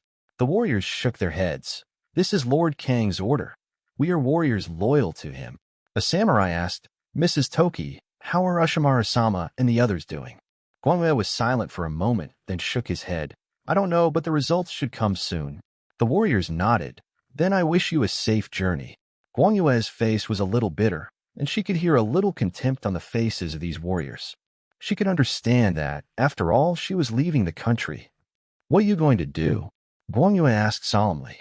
The warriors replied calmly, "Master Kong is still imprisoned in the capital of Flowers, as warriors. Of course, we cannot ignore him. We disbanded the army, but gathered all the warriors in Baiwu. We only waited to find out the specific location of Lord Kong before we started taking action." The light and moon are silent. What could she say? Tell the samurai that going to the Flower City is just asking for death? How can you say this to the brave men who are ready to die? She ended up saying nothing. Kazuki just entered the submersible port, went through the huge elevator to the port below, and boarded the ship prepared for her by the samurai. She is leaving Weno country next. If you want to save this country, the people of Weno alone can no longer do it. Although I am extremely ashamed, now I can only rely on the strength of others. The Kazuki family has harmed this country, so we must save it no matter what. When the moon shines, run to the sea under the bright moon. Under the same bright moon. The capital of Flowers. Boom. There was a muffled sound. A spark shot up into the sky, and then exploded countless stars. These countless stars continued to bloom again, and in an instant, the sky was filled with stars twinkling. And such stars are not just in one area. Over the entire Flower City, A large number of sparks rise into the sky one after another, blooming into brilliant fireworks. Countless stars dimmed, and in the blink of an eye, countless stars bloomed again, making the trees and silver flowers sparkle and dazzling. So beautiful, so beautiful. Above the castle tower, on the large branch crossing over, Yamato jumped up and down excitedly. This is the highest point in the entire flower capital. There is no better viewing platform than here, and you can have a panoramic view of the entire capital's fireworks show. It is indeed very beautiful. The city is full of magnificence, as if a dream has come. Only, Ian thought, the flower capital is all made of wooden buildings. If this caused a fire, who would be able to put it out? Of course, Yamato would not be filled with disappointing thoughts like Ian. The little girl just raised her face, and the golden pupils on her round face reflected the twinkling stars. It wasn't until the fireworks stopped that she relaxed and breathed contentedly. I will never forget this day. Yamato clenched his little fists and declared loudly, "If you like it so much, you can come again as many times as you like." Ian said casually, "Just kidding, your brother Ian is now the second largest person in Weno country. Wanting to hold a fireworks display is just a matter of words? Don't want." However, Yamato stuck out his tongue at Ian. "If you look at it often, it won't be worth remembering it all." "Oh, do you still understand delayed gratification? I underestimated you. I really want to grow up quickly." Yamato held the back of his head with his hands and sighed in a rare moment. "That way I can do a lot of things I want to do. Go to all the places I want to go. Grow up." Ian just put his hands in his pockets and said calmly, "That's not a good thing." "How come?" Yamato looked at Ian in surprise. "When you grow up, you can do whatever you want. Ian, isn't there anything you want to do?" "What do you want to do?" 35 Dreams, the sword band, and the enclosure movement. Please read more. "What do you want to do?" Ian fell into deep thought. "It has been 6 years since I came to this world, and I have never thought about this." Unable to think of an answer for a moment, Ian asked Yamato, "Why do you ask this suddenly?" "Because, Ian, you don't seem to be interested in anything else except training." Yamato pursed his lips and sniffed. "Ian, you don't seem to like such beautiful fireworks just now." She looked at Ian with a strange look. "That is pity." Ian's mouth twitched. "Is this girl pitying herself?" "What about you? What do you want to do when you grow up?" Ian asked. "I want to become stronger than my father," Yamato said seriously, "then become the new captain of the Beast Pirates. Dad said if that happens, I can do everything I want to do." Ian was not surprised.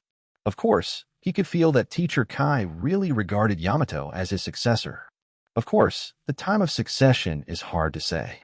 Teacher Kai didn't expect to entrust his dream to anyone. "Where's Ian?" The girl came to Ian, tiptoed, and her nose almost touched Ian's face. Ian looked down and could see the stars in her eyes. "Damn, how can someone have stars in their eyes? Are you the queen of Bishakudo?" "What does Ian want to do?" Ian pushed Yamato's face away with his hand, frowning slightly. "What does he want?" "Power. Now he is the king of Weno country and a high-ranking member of the Beast Pirates. There should not be many people in the world who are more powerful than him." "Wealth? Weno country is rich in sea stone. If you make a profit from it, the wealth you get will definitely be an astronomical figure." "Beauty?" Ian looked down at Yamato now. As the king of Weno country, it is not a problem for him to recruit all the beauties in Weno country. But none of these three things seem to satisfy him. Then only power is left. The power he has been pursuing, but his obsession with power has never been relaxed for a moment. "However, even though I have the power, I don't like fighting, and I even want to escape from dangerous enemies. What I pursue seems to be more than just power." A flash of light suddenly flashed through Ian's mind, and he almost subconsciously blurted out, "Peace of mind." "Peace of mind?" Yamato tilted his head. Ian's eyes gradually brightened. "Yes, peace of mind. Because I know that this world is very dangerous, I feel uneasy instinctively. Because I feel uneasy, I want peace of mind. I know that the Beast Pirates is a pure villain organization, but I am still willing to stay, because the Beast Pirates are strong enough to make me feel at ease. I know that I am too weak to face this dangerous world, so I don't care about anything else, but I will never relax on becoming stronger. I know that powerful enemies will bring danger to myself, so I instinctively don't want to face them. It's just that simple. What I want is just a sense of peace of mind." So, what is true peace of mind? The strongest power? The highest power? The most wealth? It seems to be neither, but both. But in this case, I understand. I understand what the things I have been unconsciously pursuing for these years are called. Ian's mouth corners gradually rose. What I want is a world that can make me feel at ease. Stronger than anyone, more powerful than anyone, more wealthy than anyone. No more enemies in the world. This is peace of mind. Yamato blinked, not really understanding. But, world, it feels so great. Well, since this is what you want to do, Ian, then I will definitely help you. Yamato smiled, revealing his little white teeth with 2 missing front teeth, and the white tops of the teeth have already emerged from gaps. Isn't that natural? Ian laughed. I can't do this alone. 2 days later. Flower, Capital Castle. Ian flipped through a stack of documents sent by Fukurokuju. His army and the beast pirates have occupied the entire territory of Weno country. At least all the towns are under their control. After all, this country is not that big. In front of him, Fukuroku reported to him respectfully, the warriors in various regions have set off riots of varying sizes in the face of our entry. But because of the assistance of the beast's pirates, these riots were easily suppressed, except for few diehards. Officials at all levels in various towns have sworn to you. It's just that there is one thing that is very strange. Strange. Ian raised his head. Yes, your majesty. Fukuroku nodded. Kuri does not have a formal army because of the poverty of the Kazuki family. The armies of Udon, Heim, and Suzuko have been completely wiped out by us before. It is very easy to take over these areas. The strange thing is the Hakamai area. Although the daimyo Shimatsuki Yasui was captured by you, the army in that area should still be maintained. Then, in the process of occupying Hakamai, we still did not encounter any resistance, as if the warriors in that area had disappeared. He said seriously, I suspect that they are lurking, perhaps preparing to rescue the Shuangyue Kong family. It makes sense. Ian remembered something. The harbor had been captured by a group of samurai before, and they seemed to have sent someone out to sea. After that, the group of warriors disappeared. Are they the samurai of the Kong family? Ian thought for a while and said, then let's tell the whole country that the Shuangyue Kong family will be publicly executed tomorrow. Fu Lu Shou looked excited and bowed his head. As expected of His Majesty Ian, in this case, those guys will no longer be able to hide. Those guys don't matter. Ian didn't care much about the warriors under the Shigitsuki family. Again, the real threatening enemies of Weno country had been eliminated. He raised a stack of documents in his hand and said, what interests me more is that the warriors from each township occupy more than half of the local land. Fu Lu Shou was a little strange. It's always been like this. Talent. What does your majesty mean? Do you think it's missing? The system of Weno is a feudal system. The general nominally rules the country, which is a big state. The famous names in each township are loyal to the general, which is a small state. The daimyo also had family elders under his command, and they were entrusted to various parts of their territory. Compared with the daimyo, it was a small state. And these family elders often have various warrior families under their command, which can be regarded as their small kingdom. Whether it is power or land, Weno country is divided up layer by layer in this way. On the basis that only samurai could hold power, the samurai only occupied more than half of the country's land. Ian even felt that they had restrained themselves. You know, the country of Weno has been stable for nearly 1,000 years, and the ruling class has hardly changed during these 1,000 years. After nearly 1,000 years of land annexation, all the land in Weno was not occupied by nobles. Ian could only say that the samurai were kind. But even so, the samurai class, which only accounts for a few % of the total population, occupies most of the country's land, and most of the people in Weno are their tenant farmers. Then there will be no need for samurai from now on. Ian said, let's enact a decree, let's call it, well, the Sword Abolition Order. It prohibits samurai from carrying weapons, cancels all privileges of samurai, abolishes the title of samurai, and takes back the fields of samurai in various villages outside the Flower City. It is state-owned. If the government is willing to sell the land within the Flower City, it will buy it back. If it is not willing, I will pay a land tax. Land is the most valuable wealth. This concept is outdated. In the future, people from Weno will definitely say this. The country of samurai. Our country has been called this a long time ago. The expansion of the beast pirates 20 years ago. Maybe there will even be a wooden sword samurai with silver hair.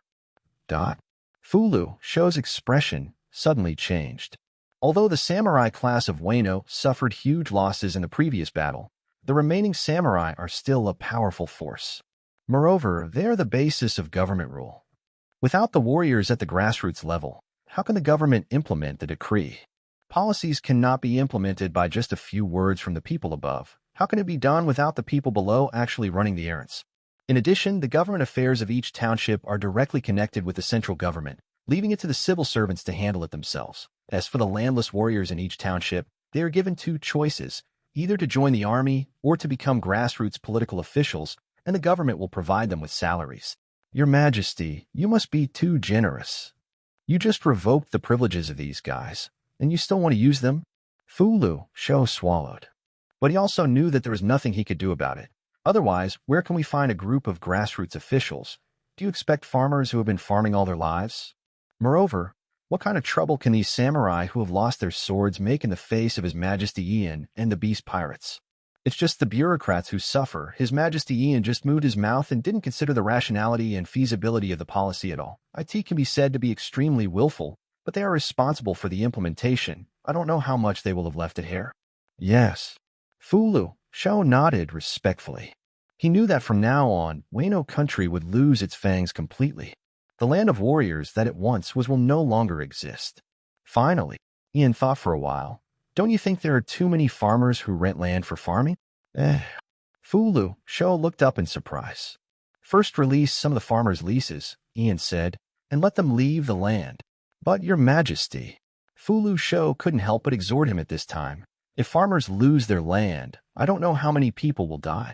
Weno country is a thoroughly agricultural society, and land is the source of all wealth. Aren't factories being built every month in China? There is also the mine in Tuan. They're welcome in those places, Ian said. Fulu Sho lowered his head. Yes, more cruel than a big snake. Who doesn't know about Weno country? The workers in the factories and mines controlled by the beast pirates are no different from slaves.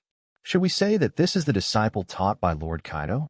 36. Guys support the arrival of CP0. Chapter 36 Teacher Kai's support and the arrival of CP0. With Fulu Sho's knowledge, it was difficult for Ian to explain to him what changing the mode of production meant. There is no way out from farming, especially in the feudal era where men farmed and women weaved, a small-scale peasant economy. If you want to truly increase the country's wealth, you must develop industry. The foundation of industry is not only technology, but also workers. Especially in the early stages of industrialization, labor is the most critical factor. In his previous life, Dying launched a vigorous land enclosure movement in order to drive farmers off the land and drive them into factories to become the driving force for industrial upgrading. What Ian wants to do now is the same. However, while labor is being provided, there is one more thing to do. Ian went to see Mr. Kai. You're here just in time, kid. Teacher Kai rarely drank today, but the words he said made Ian's mouth twitch slightly. I haven't taught you a lesson for a few days, right? Didn't Odin just beat us the day after he beat him? Ian cursed. However, let's get down to business now. Teacher Kai, I need your support. I support it. Teacher Kai frowned slightly. What do you want to do, you boy? Ian truthfully told Teacher Kai the two orders he had just given. Kaido burst out laughing after hearing this. Didn't you do a great job? That's right, this country doesn't need warriors or farmers. It's enough to build it into my factory and mine. I don't think that's enough, Mr. Kai. Ian said so. The man who was laughing just now frowned. Population is the most important resource. Ian said, if we leave things alone, the population of Weno will be depleted in a few years, and no factories will be able to operate at that time. So, what do you want to say? I hope that factories and mines can reduce work intensity to a level that ordinary people can bear, and that workers in factories and mines can be paid wages. Ian said, it doesn't have to be too much, just enough to feed the workers and their families. Lower the work intensity. Do you want me to use the profits to subsidize those scum? Teacher Kai snorted. What are you talking about? They just need to work in the factory like slaves. Teacher Kai. Ian still argued. Even slaves can never work seriously when their survival is not guaranteed. I will use swords and guns to make them go all out. Maybe 1 day or 2 days, but what about 1 year or 2 years? They already have nothing. If they can't even survive, how can we threaten them? People are not afraid of death, so why should they be afraid of death? Moreover, how can they reproduce in this case? Who will work for us in 10 or 20 years? Teacher Kai frowned slightly. At least let them see hope of living. Ian said, the The work intensity is not enough that we can hire more workers. We only need to pay them wages, let them solve other problems by themselves. People who are in trouble will never let go when they see a little hope, and wages are just that hope. People who have no hope will not be afraid of anything, but it is different for office workers. You, boy. Teacher Kai looked at Ian with a surprised look. He actually felt a passion from this boy. What a hell. And Teacher Kai, Ian said seriously, as you said, leave all the affairs of this country to me. I also said that the most important thing for you is to become stronger.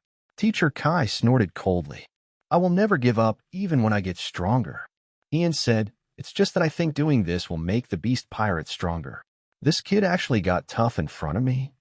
Interesting. Then do whatever you want. Teacher Kai laughed and said nonchalantly, but I still say the same thing, as long as it doesn't affect the business of the weapons factory. If you can't do it, then don't blame me for being rude. I also hope Uncle Quinn can help. Ian smiled and pushed further, help improve the technology of the weapons factory, reduce pollution, and develop some agricultural machinery. We need to drive a large number of farmers into the factory, but agricultural production cannot be slowed down. We can only use machinery to replace labor. The agricultural population has decreased, but agricultural output cannot. Otherwise, it would still be impossible to feed the country of Weno. You kid, ugh. Teacher Kai laughed without anger. This was really the first time I saw Ian so serious about becoming stronger. Kaido was a little surprised. Go find Quinn yourself. Teacher Kai, I love you so much. Ian was content.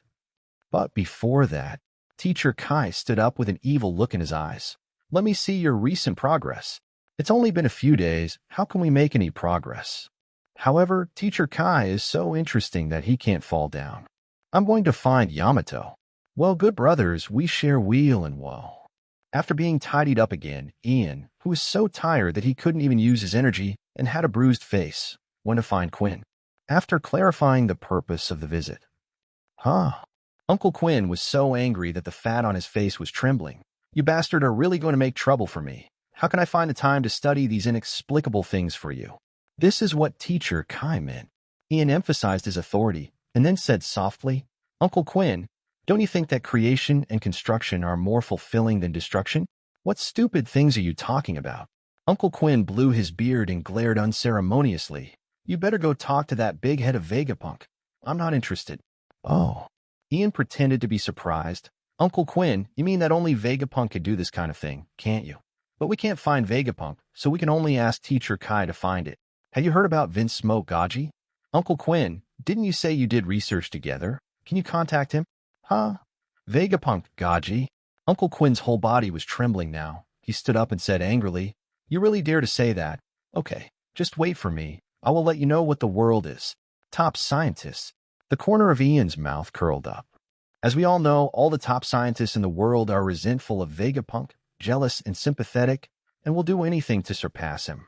And Uncle Quinn is also full of obsession with Vince Smoke Gaji. In short, the purpose was perfectly achieved. But Uncle Quinn suddenly turned around and looked at Ian with some surprise. Is there something different about your kid? Does this guy have such a positive personality?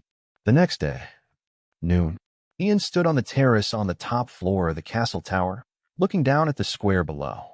A small temporary platform had been built in the square outside the castle tower.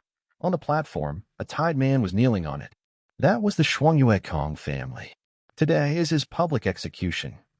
All the previous generals and daimyo of Weno country were almost dead, and he was the only one left. There's no use keeping him, and besides, this guy's prestige among the samurai of Weno country is not low. So let's execute him. His Majesty. At this time, the paper door opened, and Fu Lu Shou came in respectfully. The person has arrived. Ian didn't even look back. Let them come in. Yes. Fu Lu Shou bent over and turned around, shouting toward the door. Your Majesty lets you come in. Outside the door, 3 men wearing white suits, white robes, and masks walked in slowly. Ian finally turned around and said, Welcome to the country of Weno, envoys of the government, CP-0S. The 3 CP-0S were also looking at Ian. The leader wore a goat mask and bowed slightly towards Ian. First meeting, Your Majesty Ian. What a child. It's really like Kaido's style. 37. Look at the strength. I want 6 postures. Please follow up. Although they had heard about it for a long time, the three CP0s were still a little surprised when they saw Ian with their own eyes. The 8-year-old king is in a relatively explosive situation, even if we look at the entire Qinghai. But beyond his status, the little king himself was extraordinary. On the way from the port, the Weno samurai who escorted them proudly said that the young king defeated an army alone. He is Kaido's disciple. Will the beast pirates have another monster? CP0s thinks so. But they don't care. This is what the people above should worry about. Oh no, it's something that the Navy should worry about, not them. However, it didn't matter to them what the king's background was. They are just here to make a deal. Your Majesty, Ian. CP0 in the goat mask took a step forward with a very low posture and a gentle voice. Can we start talking about cooperation? Not in a hurry. Ian turned around and leaned on the railing. Come and take a look with me. There's a good show about to take place. Good show? The goat mask hesitated for a moment, then stepped forward and stood in front of the railing. In the square below, a man is about to be executed. This is what they saw when they came. Is this the good show the young king was talking about? Want them to watch an execution? He really has a bad taste. Should he be said to be a disciple taught by Kaido? Ian did not look back. Fu Lu Shou, how is the arrangement? The number 1 ninja under his command immediately replied, the urgently transferred ninjas and samurai have been deployed around the castle tower. As long as the enemy appears, they will be able to counterattack immediately. Only then did Goat Mask understand. This child king is fishing. Is the target the country's remaining resistance? Below, on the execution platform, Shota Yasujiya, who was covered in bandages, was kneeling quietly. Point 2 execution samurai had already come on stage. They used water-soaked towels to clean the sharp blades. Around the execution platform, the onlookers looked more or less intolerable. Shigetsuki Yasui is a well-known samurai daimyo in Weno country. Even if he committed a serious crime, he should not be given a chance to commit seppuku, but should be cut off his head directly. The era of the samurai seemed to be truly over. People are still at a loss as to what to do about such changes. An execution samurai stepped forward and raised his sharp samurai sword high. The next moment, the Shuiue family's head would be dismembered. However, at this moment, a sharp arrow suddenly came, and the executioner who raised the samurai sword fell to the ground. Rush! Rescue Lord Kong! Behind the crowd, several warriors suddenly rushed out from the houses along the street. At the end of the street, the sound of heavy horse hooves sounded, and a group of warriors rode forward. Hey, isn't it? Can you actually get a group of war horses in the flower capital? On the castle tower, Ian said softly. This movement is a bit too big. Fu Lu Shou was suddenly sweating profusely. It's my subordinate who neglected his duty, but he also had something to say. All the ninjas under his command had been sent out before, and the flower capital security was already empty. If they were called back urgently, it would be too late to search the capital. I'll send out the ambush men right away.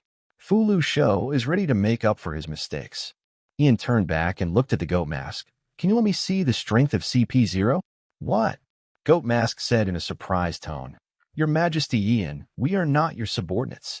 CP0 is a special agent directly under the Celestial Dragons, and the only ones who can mobilize them are the Celestial Dragons.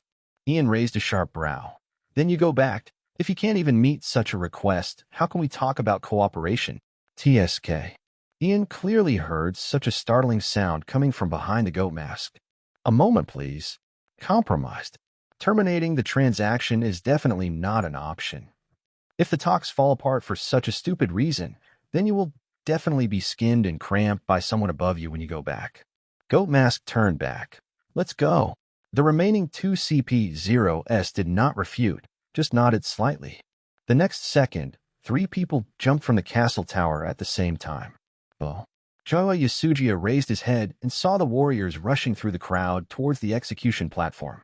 He even saw the cavalry team approaching quickly from behind the panicked crowd. He was anxious. Go back. I order you to go back. The boy monster named Ian is in the castle tower above. Even Kaido is there. How could there be any chance of winning? However, the warriors who had always obeyed his orders went against his wishes this time, and everyone charged forward without fear. Keep moving forward. Lan Jiao storm. A loud shout suddenly came from above. The sharp sound of the air being torn apart was like a buzzing sound. Several warriors who rushed to the execution platform raised their heads. From the sky, blue slashes fell like a storm. Shuang'akunja's eyes widened, and a mist of blood suddenly bloomed in front of his eyes. Every one of the warriors whose names he could clearly name was completely torn apart by the slashing storm falling from the sky in front of him, and their broken limbs were flying all over the sky. No! Shuang'akunja screamed at the top of her lungs. The goat mask landed lightly beside Shuangyue Kang's family. Above him, the other two CP-0s stepped on the air and fired forward, and in an instant they had met the galloping cavalry team. Finger gun. One of them, CP-0, looked like an elegant pianist, pointing his fingers in the air. However, such gentle movements resulted in a shower of invisible bullets. The charging warriors and their horses were shot one after another, and in the blink of an eye the streets were covered in blood. Another CP-0 has landed directly in the center of the cavalry team, as if he didn't see the blade slashing towards him at all. Iron piece of steel. Amidst the crisp sound of dang, dang, dang, dang, dang, dang, dang, dang, dang, dang, not only did the blade slashing at him not hurt him at all, but the samurai wielding the sword had a bitter look on their faces, and the blades were bounced away. Then, this CP-0 jumped up slightly, raised his right leg and turned his body. Lanzhezhan. The huge circular slash spread instantly, sweeping everything around, including the samurai. They suddenly found that their vision was flipping, and their bodies were flying in the air. Shuangyue Kang's eyes are about to split. Everyone was cut in half in an instant. All the surrounding houses were cut off. Goat Mask nodded slightly and moved quite quickly. He looked at the other executioner who was slumped on the ground. What are you still doing? Continue. The executioner once again stood behind Shuangyue Kang's family and raised his blade. The Shuangyue Kang family just stared blankly at the blood-soaked streets, their shoulders trembling slightly, without saying a word. It's all over. The blade cuts down. Accompanied by slight exclamations from the surrounding people, the country's last daimyo also died. From now on, the shogunate era of Weno has come to an end, and there is only one king in this country. On the castle tower. Your Majesty, Ian. Goat Mask knelt down on the soft cushion, tilted his head and looked at Ian, who was sitting cross-legged, casually on top of him. Can we start now? That's called the sixth form, right? It's really an interesting move. Ian said enthusiastically. Teach me, and I'll treat it as your earnest money. What? Goat Mask was stunned for a moment. Is this guy talking about 6 styles? The next second he said angrily, Your Majesty Ian, don't push yourself too far. The sixth form is a government secret. Ian's eyes widened, and he roared out with invisible energy. Teach me honestly, or get out now, or you can ask the Navy to send troops to fight us. The beast pirates are always with us. Overlord Color. This little devil. The pupils of the Goat Mask suddenly shrank. Hailu Stone never lacks sails. Ian said coldly, You can make a choice now. Anyway, Teacher Kai said, just go ahead and do it. The Goat Mask, who was still menacing just now, fell silent. After a few seconds, he sat back and said, I want to ask my superiors for instructions. 38. Got 6 moves. Wula Oxing's attention, 5 years. Goat Mask went to make a phone call, and old God Ian was sitting on the cushion drinking tea. Although it feels good to say harsh words, Ian knows better than anyone else that the world government is the most terrifying existence in this blue world. Even if Vegapunk has not yet invented the Virgin Flame, and the world government's country-destroying weapon has not yet been able to be used, the power held by the government is far superior to that of the Beast Pirates. The immortal supermechanical monster 5 Old Stars, the mysterious Knights of God, the strongest shield CP-0 of the Celestial Dragons, and the King of the World M who has lived from 800 years ago to the present, the Celestial Dragons directly the power he holds is already terrifying. Even the Navy under the government alone is not something that the Beast Pirates can fight against. Buddha's Sengoku and Tekkengarp, who are still at the end of their prime, Black Arm Zifa, who has become the Navy's chief instructor, current Marshal Cyborg Sora, who is getting stronger and stronger, and Akainu Kazuro Aoji, who has grown up. If these people, they were really swarmed, and Teacher Kai couldn't resist it no matter how hard he tried. But it does not matter. The government generally will not take direct action unless it encounters something that will shake its rule. The Navy's opponents are pirates all over the world, and it is impossible for them to concentrate all their strength to deal with the Beast Pirates. So there is nothing to be afraid of. Soon, Goat Mask came back from the phone call. He sat back on the cushion and took a deep look. We can agree to your request. Very good. Ian wasn't too surprised. If you want to say that the 6 styles are precious, they are indeed quite precious. The iron block is a mutated and degraded weapon color, and the paper painting should also be related to the observation color. It is not an exaggeration to say that this set of physical skills is a prerequisite skill for domineering. But if you have to say how amazing it is, that doesn't seem to be the case. For masters, these prerequisite skills are not needed at all. For them, the 6 forms are just ordinary physical skills. For Zayu, this set of superhuman physical skills is not something they can learn, and their physical fitness cannot keep up. The only thing that is useful is the moon step. But the moonwalk is not rare. There are many cadres of the Charlotte family who can moonwalk. Therefore, compared with the sea stones that almost only Weno can provide in large quantities, what is a mere 6 types? Although not surprised, Ian was still slightly excited. After all, Life Return is one of the derivative moves of the 6 moves. Now he can be regarded as possessing a systematic method of practicing willpower. Later, our people will contact the Beast Pirates and send the information about the 6 styles through the video phone bug. Goat Mask said so. The video phone bug is too large to be carried around. Great. Ian was satisfied. Then let's talk about business. Goat Mask breathed a sigh of relief and finally got to the point. He also said seriously, the boss hopes to increase the purchase volume of Hylu stone. Improve. Ian raised his eyebrows. How much? Half. Goat Mask said in a deep voice. Too much. Ian shook his head. We can't just sell the Sea Tower stone to the world government. Then, what is the range that Your Majesty Ian can accept? 20%. Ian raised his right index and middle fingers. In the future, many farmers will enter Tuin's mine, and the output of seafloor stones will increase a lot. But as compensation, the purchase price will also increase by 20%. Seafloor stone is a very rare mineral. Even in Tuin, the largest mining field, a small hill is excavated every day, and the amount of sea rock that can be excavated is not large. If the government wants to increase procurement volume, it will of course have to increase prices as compensation. Goat Mask didn't hesitate much. It's acceptable. I didn't expect it to actually increase by 50%. But we don't all need funding. Ian narrowed his eyes and said, the failed products of the ancient giants' experiments, the 3 guys who sold them to us before, and their companions. Do you still have some in stock over there, right? First, let's gather all the barbarians. The Goat Mask was also hidden. Of course, but they are not cheap. Just go with the price of the previous transaction. Ian said, we want as much as we want. To the world government, the barbarians may not be of much value. After all, compared to the seraphs of the future, the barbarians are simply shit. Not to mention the seraph, the pacifist that can be mass-produced can kill the barbarian tyrant in terms of cost performance. However, for the beast pirates, the barbarian tyrant is a very useful supplement to their combat power. After all, without the smile fruit and the 6 sons of the sky, compared with the captains of the Whitebeard pirates and the brothers and sisters of the Charlotte family, the beast pirates lacked middle-level strength. No problem. Goat Mask also breathed a sigh of relief. It should be considered a success, right? The meeting went really smoothly, and both parties achieved satisfactory results. After agreeing on the time for the next transaction, the meeting is considered over.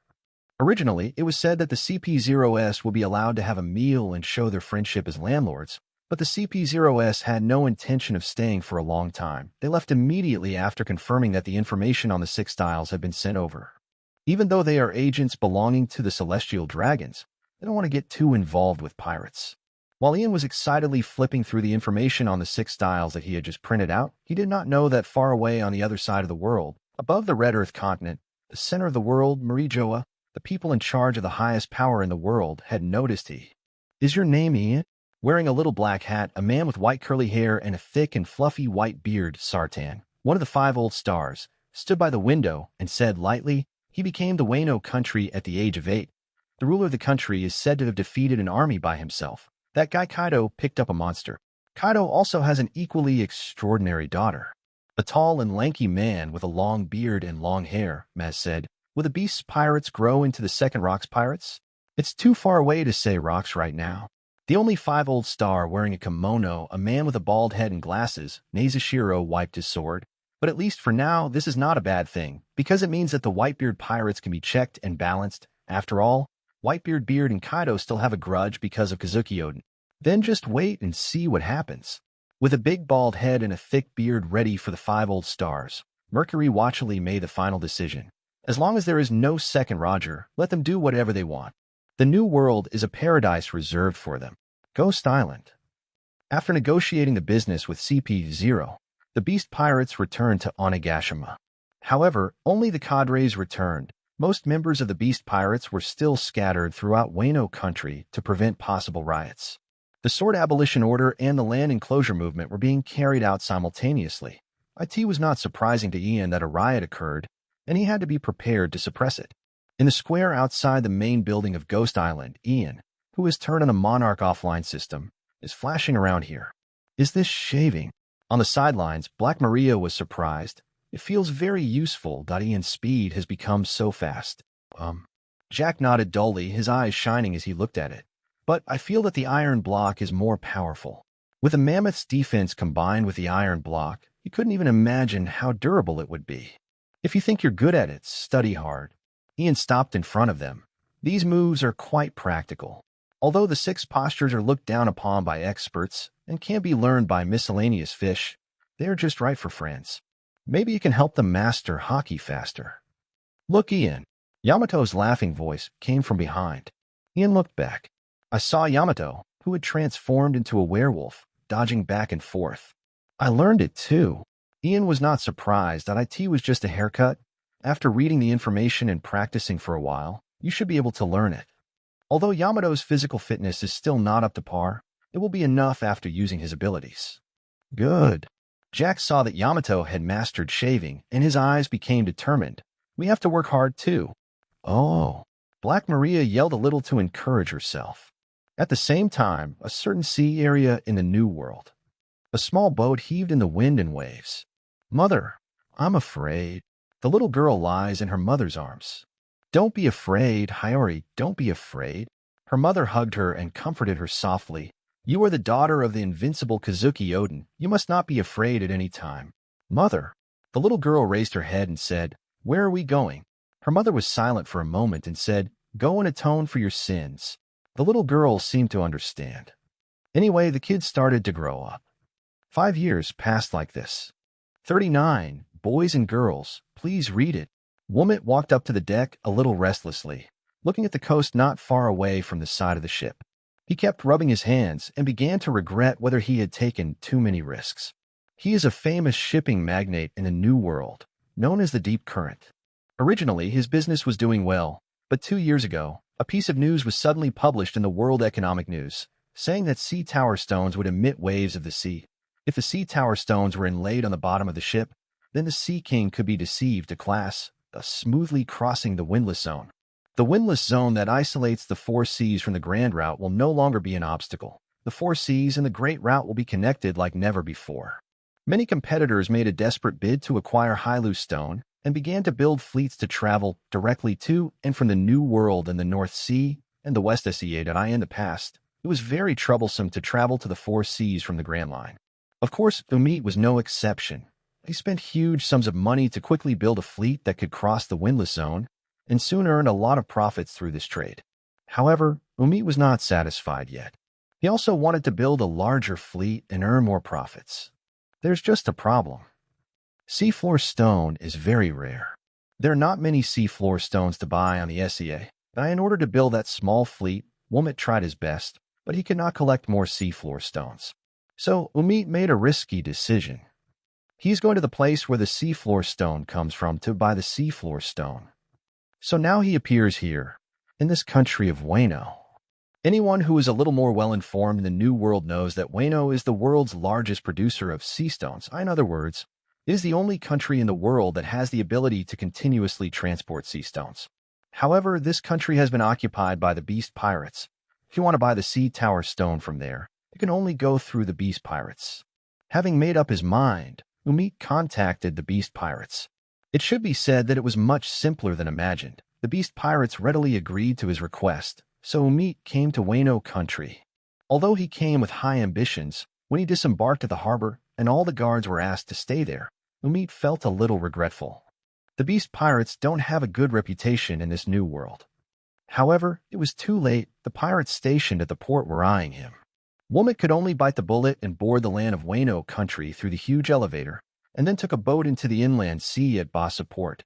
He was now on his way to Onigashima, the base of the beast pirates. Umit clenched his hands, his palms were slippery, and he looked at the coast. From time to time, you can see a factory on the coast, and the chimney is emitting a faint smoke. Although the distance is not close, Umit can still see many workers coming and going in the factory. Speaking of which, the beast pirates have also been prospering in the arms trade in the past 2 years. Those weapons should come from these factories, right? This once golden country, a country that kept all ambitious people at sea at arm's length, has now completely become a factory for the beast pirates. Soon, Ghost Island arrived. The skull with big horns is clearly visible even from a long distance. Umit's heart, which was already raised, rose to his throat. Are we going to face the legendary beast Kaido next? The big ship docked at the pier of Ghost Island. Womit tidied up his clothes and prepared to get off the ship. Anyway, it's coming, right? However, just as he stood firm on the pier, a group of menacing people jumped out from the side of the ship behind him. Heaven punishes the national thief. I swear to kill Ian. They brandished kitchen knives and even daggers, shouted such slogans, and rushed directly into the interior of the skull. Umit looked confused. What? Who is Ian? Who are these guys? What's the situation now? Next to him, a pirate from the beast's pirates on the pier yelled angrily, "Another reckless idiot has sneaked in. Stop them quickly. Don't let them disturb Lord Ian." He immediately shouted towards the ship again. "What are you doing again? How many times has this happened?" The pirates on the ship were also furious. These bastards have been working in the port for more than a year. How could I know they could lurk for so long? So, what is going on now? Womit looked at the pirates in action on the dock and was a little at a loss. Boom. The ground suddenly began to shake. Idiots. What do you want to do? Womit's eyes widened in horror. He saw a huge creature rushing out from the Ghost Island. It was a huge mammoth, covered with thick fur and more than 10 meters tall. Where do you think this is? Womit suspected that he was dazzled for the next moment. At this moment, the huge mammoth burst out with terrifying speed, almost turning into an afterimage and shooting out. Iron block and giant elephant collision. The giant elephant, like a locomotive, instantly hit the intruders who were running forward. Womit couldn't bear to look at in just an instant. The unlucky guys with twisted bodies and broken bones were flying around like scattered flowers. Oh, it's Master Jack. The pirates on the port were already cheering. Jack? Who is that? Umit's knowledge of the beast pirates is limited to Kaido himself and his subordinates, Jin of the Calamity and Quinn of the Plague. Is this the new leader of the beast pirates? The combination of iron and shaver really suits Jack's fighting style. At the gate of Ghost Island, a graceful girl strolled out. The blonde girl looked at the giant elephant that stopped, and then looked at the intruders who barely escaped the collision and still rushed towards this direction with all their strength. Don't bother, Ian.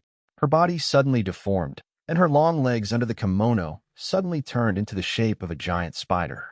Spider finger gone. She turned into an afterimage and moved forward, and the spider's legs instantly formed a storm, piercing through everyone's bodies in an instant. It's over. The two of them took action and ended the group of intruders in the blink of an eye. Amazing. Womit looked at the girl who was 6 to 7 meters tall. Are both of them ancient species of animals? Are they using the 6 dials? The beast pirates actually hide such a guy? You are also with them. The thick shadow instantly covered Umit, and the giant elephant had already walked in front of him. No, no, no. Womit was sweating profusely and shook his head repeatedly to explain, I am Deep Sea Current Womit. I have made an appointment with you, and I am here to discuss the purchasing business of Hylu Stone. Deep Current, the giant elephant muttered.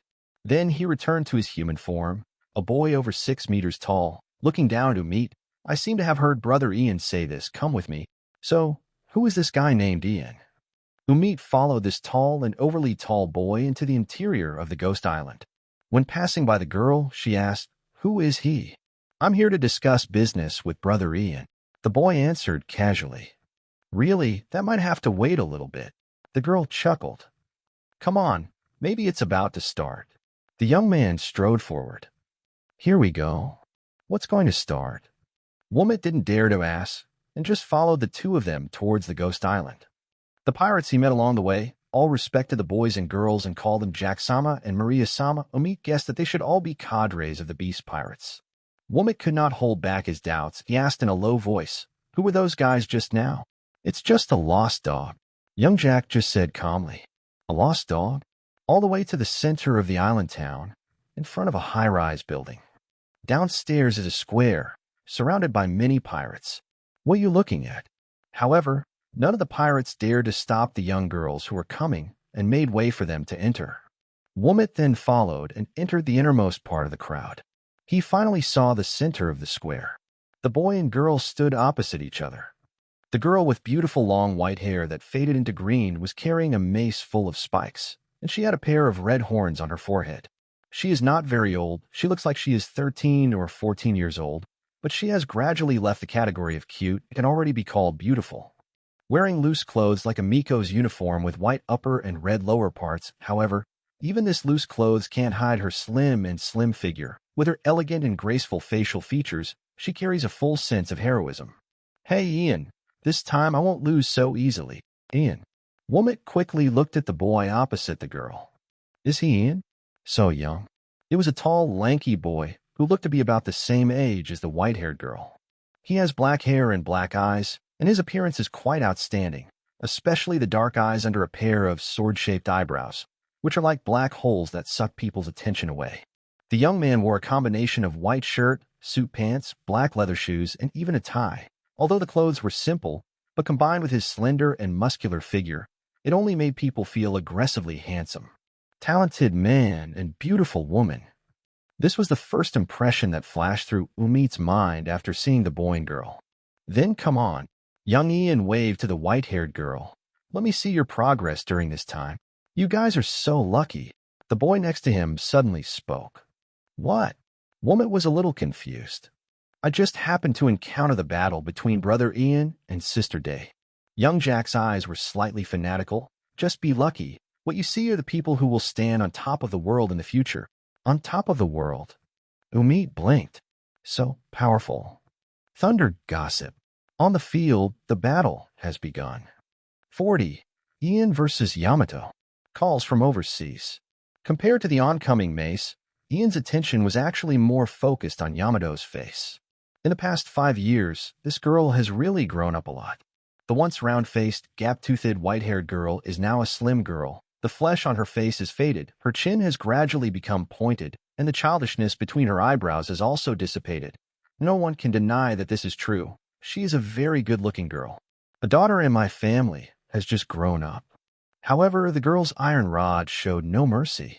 Yamato appeared in front of Ian instantly as if he shrunk to an inch, and the iron rod wrapped with invisible waves had already hit Ian's head. Is it also the sixth form? Umit, who was watching the battle, realized something was wrong with Yamato's speed. Even if it is a sixth-style shave, most people will never do it so quickly. What frightened him even more was that the dark iron rod was entangled with invisible fluctuations. Domineering! Umit couldn't help but exclaimed. No way, such a young girl has mastered domineering. Although domineering is the power hidden in everyone's body, if the body and mind do not reach a certain strength, it is impossible to guide the armed sex, knowledge, and sex. What kind of monster is this girl? And what surprised him even more was yet to come. Facing Yamato's iron rod, Ian just retreated slightly, turned his body, and swung his right leg like a steel whip. When the thick leather soles and iron rods collided together, and an astonishing air wave spread instantly. Womit's eyes widened, and the boy's leather shoes were also wrapped with domineering aura. Have both of them master hockey? Well, Yamato groaned and was kicked backwards by Ian's kick. His 2 little feet dragged out 2 conspicuous tracks on the ground. Lan Jiao chaos. Ian leaped into the air and swung his legs. The next moment, blue slashes flew out like a storm, heading toward Yamato and covering the sky. Umit was stunned. Is this the strength that a 13 or 14-year-old boy can possess? Jun Dali Long Sheng Jun. Yamato was not afraid. He held the iron rod tightly with both hands, and the iron rod wrapped around the domineering force quickly created a series of afterimages in the air, accurately and quickly destroying every incoming slash. However, during the slashing, a black shadow flickered. It was Ian. He bullied Yamato in an instant. His body twisted like a page, and he easily avoided every bombardment of Yamato. Paper painting. Point gun. Ian raised his right hand and made a fist with it. Siege cannon. The siege artillery bombarded, the extremely strong iron bars. Forehead. Yamato was knocked away again by Ian's punch. It's time to show your real skills, Yamato. Ian's tie was fluttering in the wind, and he gently landed on the spot and said leisurely, "Not really capable." Umi quickly turned his head and looked at Yamato, who had also landed. "Then take the move, Ian." Thick white hair grew from Yamato's body, and in just the blink of an eye, she turned into a beautiful white werewolf. Is it also an animal type? Also an ancient species? Umi guessed. However, his suspicion was shattered in the next moment. Yamato sprayed white freezing air towards Ian. It was obviously a mist-like breath, but at this time it was shooting like a laser. Ian chuckled. This girl's life restitution is well practiced. He used his willpower to change the form of the frozen energy. Ian used his legs to exert force and ejected into the air. The weapon color that had just been learned for a short period of time could only be used to entangle, and it was still somewhat incapable of using it to fight against Yamato's freezing energy. His feet stepped on the air, making a thumping sound, and Ian flew through the air, then fell towards Yamato like lightning. Horse Phantom Blade. The iron rod was wrapped with white cold air and invisible armament at the same time. Yamato jumped up and faced Ian. With a bang, the two people who bumped into each other stepped away again. Fantasy beast species.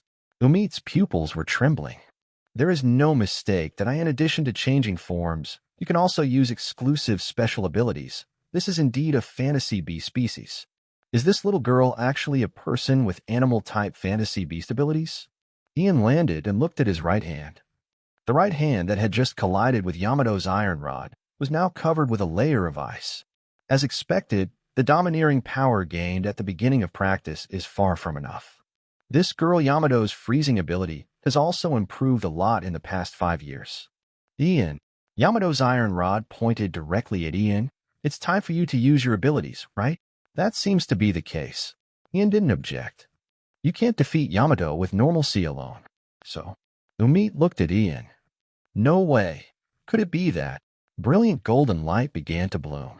The golden flames flowed instantly, and the hot temperature made Umi sweat instantly. This is... He looked at the figure emerging from the flames. The golden-armored winged man with flames wrapped around his body. Just standing there, the ground beneath his feet was melting. Is it also a fantasy beast species? Are you kidding me? The phantom beast species that are more cherished than the natural ones, and now you see 2 of them at one go.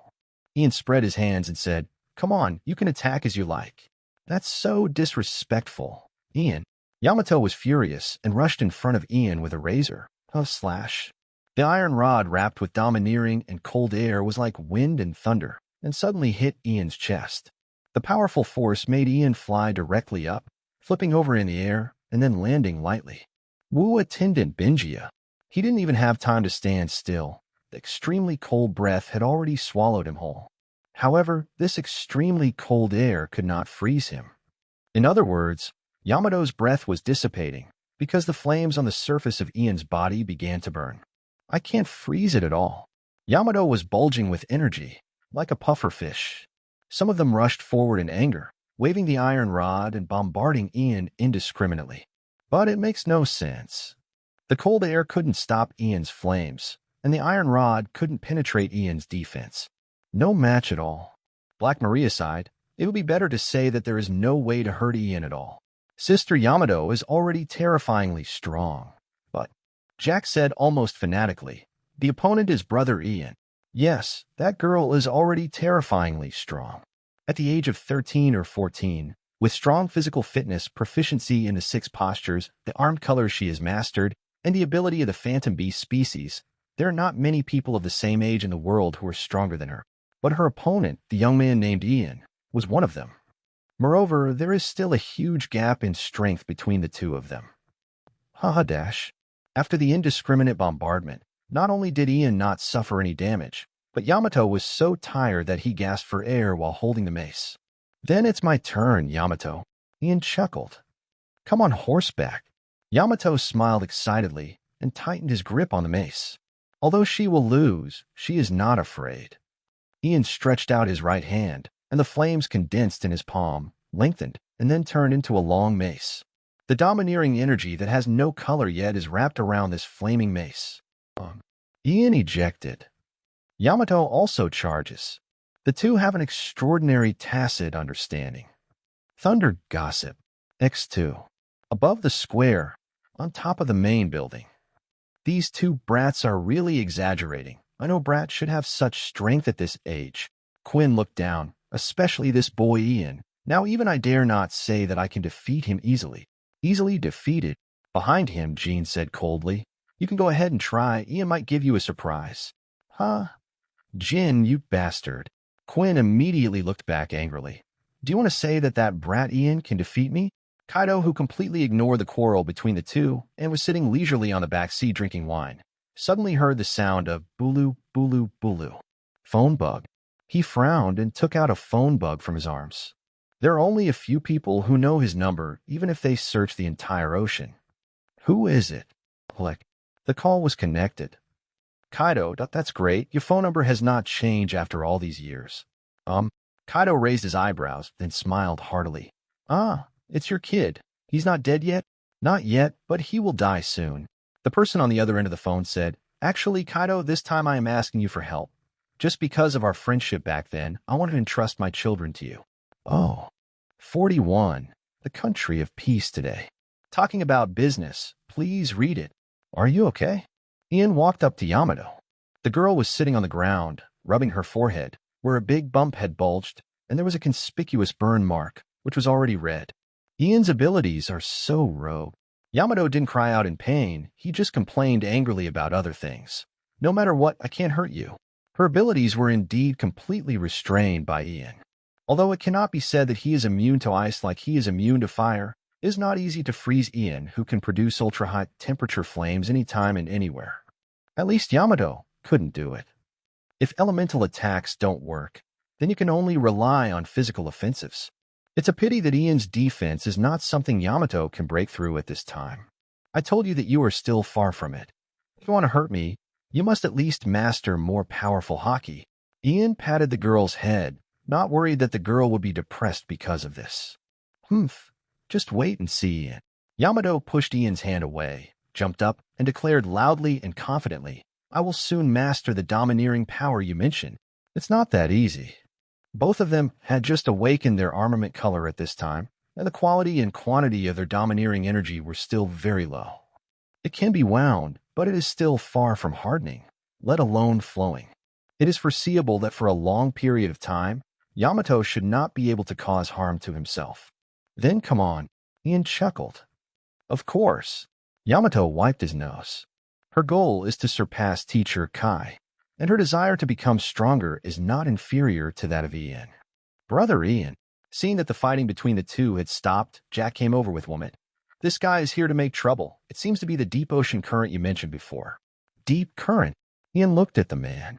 He has a captain's hat, small eyes, 2 reverse-curled mustaches on his upper lip, and a very thick beard on his chin. There is such a thing, deep current meet, right? We are here to discuss the purchase of seafloor stones.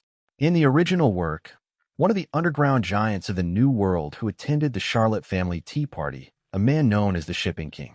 Mr. Ian, first time meeting. Womit hurriedly stretched out his hand towards Ian. This boy seems to have a high status in the Beast Pirates. All the pirates who were watching the battle were cheering for him. The boy known as Lord Jack also calls him Big Brother. Thank you for coming all the way, Mr. Umit. Ian reached out and shook his hand. He looked at Yamato and said, Want to come together? I don't want it, it's boring. Yamato shook his head repeatedly. I'm going to practice. I must master the advanced weapon colors as soon as possible. Go ahead then. Ian nodded slightly and watched the girl run away happily. Then he turned back to look at Umit. Let's go, Mr. Umit. Let's go to the building to talk. Talk to you? Mr. Ian. Umit still couldn't suppress his curiosity. Aren't you talking to Mr. Kaido? Idiot, who do you think the person in front of you is?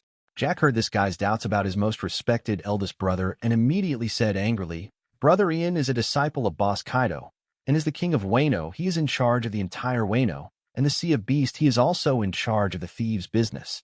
Kaido's disciple, the king of Weno? Umit's eyes widened. Is this young man so incredible? I took the liberty. Womit quickly bowed to Ian and apologized. Please forgive me, Mr. Ian.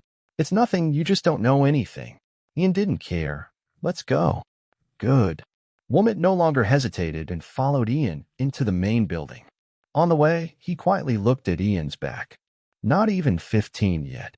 The beast pirates hide a real monster. Ian brought Umit to the reception room, and the two of them took their seats. Mr. Ian.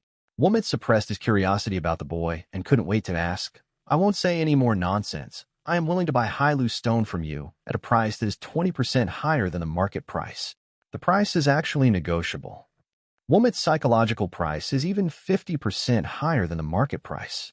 Even so, he still felt it was worth it. This is the Beast Pirates. Taking this as an opportunity to establish friendship with the Beast Pirates. What is the cost? Just treat it as a friend fee. However, Ian just said, it's not a matter of price. Sea stone is a very rare mineral, Mr. Umit. Except for the part we keep, the part to be sold has already been decided where to sell it. If you want to buy in large quantities, you will inevitably reduce the share of others. Umit gritted his teeth secretly.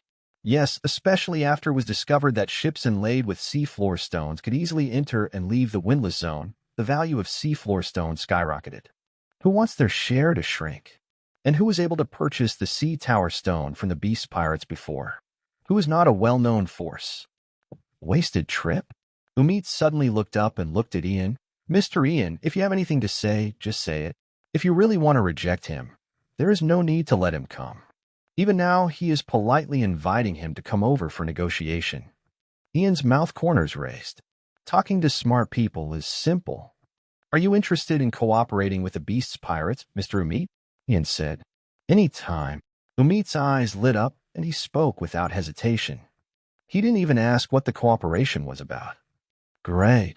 Ian nodded with satisfaction. We can sell sea stone to you, but we also hope you can do us a favor. Please go ahead. Umit sat up straight. I know you are a famous shipping tycoon in the New World. Ian said, your fleet is all over the New World, and even the four seas and paradise have your industry. It's just a trivial achievement. Umit shook his head repeatedly, but he couldn't suppress the corners of his mouth. I hope you can help us sell weapons. Ian said, the far reaches of the New World, even to paradise and the four seas.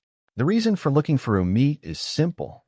That is, Weno country has an overcapacity of weapons. In the past 5 years, Weno country has undergone tremendous changes.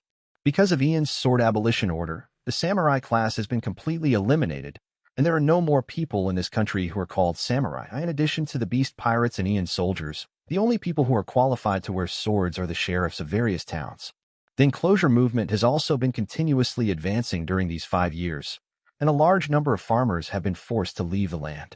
In order to survive, they can only enter towns, factories, and mines. A large number of laborers has brought about the rapid development of industrialization. In 5 years, factories have sprung up in Weno country. In addition to weapons factories, the supporting industries such as mining, steel, manufacturing, and construction are also developing rapidly. The huge changes have, of course, brought about huge turbulence. The sword ban order undoubtedly caused a large number of former samurai to resist, and some samurai even formed a group and led the landless farmers to launch a riot, but they were all easily suppressed by the beast pirates.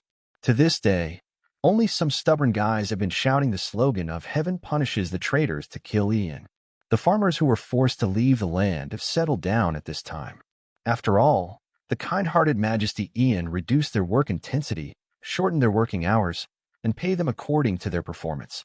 A diligent worker cannot be said to be very rich, but at least he can barely support himself and his family. Even if the family has a large population, the couple can support it by working at the same time. This is not much different from when they used to farm, and they don't even have to worry about the reduction in grain production caused by climate problems. Life is barely passable. For the lower-class people, it is enough to survive. Is it necessary to risk everything to fight against the beast pirates when you can survive? Therefore, although there are still some latent rebels, the overall situation in Weno country is also problematic. The booming industry, rich mineral resources, and a stable domestic environment have resulted in a significant increase in productivity. Especially in the weapons industry, Mr. Kai originally only wanted to supply the beast pirates for their own use, and only started to sell overseas after finding that they could not use up all of them. But now, the shipments to the surrounding countries and islands affiliated with the beast pirates have not kept up with the production capacity. So Ian decided to expand the channels again. At this time, Umid, who had contacted the Beast's pirates, came into his sight. The news that the ship inlaid with sea stone can cross the calm belt was of course released by Ian in order to raise the price of sea stone. I didn't expect there would be such a pleasant surprise. Umid is one of the few shipping tycoons in the world. With his help, the weapons of Weno country can be sold all over the world. Of course, it's no problem. Umid didn't even hesitate. In addition to helping with the delivery, I can also help you find good distributors in the park and the world. I know a lot of these guys. What's the big deal? As long as I can gain the friendship of the Beast Pirates. Oh. Ian's eyes lit up. This guy's really considerate. So, happy cooperation. Happy cooperation. Umid grabbed Ian's hand. 42. Go to sea. Ian. Womack came worried and left happily. Yes, he didn't even stay for a meal. This time, not only was the task of purchasing the sea tower stone completed, but he actually became a partner with the Beast Pirates. Therefore, there is no time to get carried away now. Womack must go back as soon as possible to prepare a fleet to transport the Beast Pirates' goods. At the same time, he must mobilize all his resources to help the Beast Pirates in the four seas, looking for partners with the park. Ian is certainly happy to see this happen. In this case, excess production capacity can also be converted into wealth. Wealth itself is not important, but wealth can bring many things. Ian has always been very concerned about the development of Weno country in the past 5 years. Womack left on the front foot, and Teacher Kai sent someone to call Ian on the back foot. To be honest, Ian was a little surprised. Mr. Kai doesn't care about the Beast's Pirates business. Otherwise, it wouldn't be Ian's turn to take charge of all foreign trade. This teacher is a pure hands-off master who is only interested in powerful things, whether weapons or enemies. So, why did you call yourself over this time? Do you want to beat yourself up on a whim again? Ian set off to the top floor of the main building, where Mr. Kai's room was. To his surprise, Jin and Quinn were also here.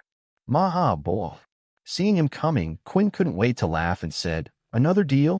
The Beast Pirate's income has increased significantly in the past few years, and Quinn has certainly benefited a lot from this. Many of the materials he wants can be purchased without any scruples. Therefore, at first, he was a little bit critical of Ian's behavior, but now Uncle Quinn has learned to shut up. A very crucial cooperation was negotiated. Ian briefly recounted the transaction with Umid.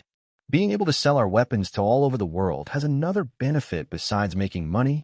Ian said, you can rely on financial connections to build a network with powerful people in various sea areas. What network? Of course, it is a network of interests. No matter where they are, those who can engage in the arms trade are of course ruthless characters who are as ruthless as local snakes and local tigers. If Mr. Kai really starts a war that sweeps the world in the future, then these guys can always come in handy. This kind of thing is fine no matter what. However, Teacher Kai didn't seem to care much about this. He just took a sip of wine and said, when I was in the Rocks Pirates, there was a guy who took good care of me. Ian raised his eyebrows. You mean Charlotte Lingling? The relationship between that woman and Teacher Kai is really fascinating. The ruthless Teacher Kai would also cry because of Charlotte Lingling's defeat, and Charlotte Lingling did take good care of Teacher Kai when she was young. In addition to what they learned from reading comics before time travel, Ian and Yamato have also asked Mr. Kai about his time in the Rocks Pirates over the years. Although Teacher Kai is too lazy to talk most of the time, occasionally he is willing to share stories about his past with the kids when he is happy. In Teacher Kai's narration, Rocks is a selfish and unreliable scumbag, Whitebeard is a naive but powerful fool, and Golden Lion is an arrogant, domineering, and stubborn idiot. Only Charlotte Lingling, although Teacher Kai scolded her for being greedy and addicted to pleasure after that, she showed a complicated look while drinking and said, I don't hate that woman, get along with that woman, and not a memory that bores him. Ian actually wanted to ask at that time whether among the many children of Charlotte Lingling, there was any contribution from Teacher Kai. But I was afraid of being beaten, so I gave up. Now that Teacher Kai mentioned the person who took care of him in the Rocks Pirates, the first thing Ian thought of was, of course, Charlotte Lingling. No. Teacher Kai shook his head. It's another guy. I thought he was dead long ago, but I just found out he's still alive. Ian nodded and waited for Teacher Kai's next words. However, Teacher Kai actually has friends other than Charlotte Lingling. He said he was going to die soon, and only his son and daughter were worried. Teacher Kai looked at Ian and said calmly, he said he hoped to entrust his daughter and son to me. Ian raised his eyebrows. Oh, as soon as I said that, I remembered. Runty and Peggy Wan, right? Their father is an old acquaintance of Teacher Kai, and they were indeed entrusted to Teacher Kai. I'll leave it to you, kid. Teacher Kai burped. Go and bring those two brats back. Ian was immediately shocked. Teacher Kai, you mean I can go to sea? It's impossible for the two siblings to be in the country of Weno, right? Since we want to bring them back, of course we have to go to sea. Uh-huh. Teacher Kai smiled meaningfully. Boy, of course you're now qualified to explore the sea. It was really hard for Ian not to look forward to this. Ever since he was picked up by Teacher Kai when he was 2 years old, he has never left Weno country for 11 years, and even spent most of his time on Onigashima. He has long been bored. So, Ian asked, where are they? Teacher Kai spit out a place name, Beehive Island. Beehive Island. Ian was stunned. The base of the Rocks Pirates back then, the Beehive Island. This place sounds so familiar. If I remember correctly, it's now the territory of that bastard Wang Ji. Teacher Kai said casually, my old acquaintance stayed on Beehive Island when the Rocks Pirates split up and got married and had children there. Wang Ji, a former member of the Rocks Pirates, a famous pirate in the New World. Ian thought for 2 seconds. Teacher Kai, this shouldn't mean that I should go to fight with Wang Ji, right? Didn't I say that? You just need to pick up those two little ghosts. Teacher Kai glared. Although Wang Ji is a fool, it's too early for you to fight him. Ian nodded gently. I understand. Then make preparations. Let's go now and have people at the dock and the harbor to prepare the boat for you. Teacher Kai grinned. Enjoy it. This is a school trip for the little ghosts. Leaving now. Are you in such a hurry? It seems that Teacher Kai's old friend will not live long. I originally said to ask who I can take with me, but it seems that I don't need to ask. Is it finally time for us to appear? Ian thought. Then I will go to find Yamato and the others. Ian said goodbye. After he left, Quinn said with some worry, Boss Kaido, is it really okay to let the little ghosts go out on their own? Otherwise, let that bastard Jean follow them quietly? It's not that he is worried. It's really that these little ghosts are the future of the Beast Pirates, especially Ian and Yamato. No need. Without going through wind and rain, the little ghosts can't grow up. Teacher Kai just drank. Besides Ian, that kid no longer needs protection, unless that bastard Wang Ji takes action himself. But that guy knows very well that if he dares to take action against my little ghost, I will crush him into powder. Over the years, Mr. Kaido has really changed a lot. Jean sighed silently. At least Ian and Yamato are already the people he cares about the most. Ian quickly found Yamato, who was exercising on the beach. The little girl turned into a white wolf, spewing cold air to freeze the sea. Yamato, go pack your things. We're going to go out to sea. Go out to sea? White wolf turned around. Are we going inland? No, I said we were going to go out to sea. Ian said, where we're going is the world. It's time to see this world. Yamato's eyes lit up instantly. The world.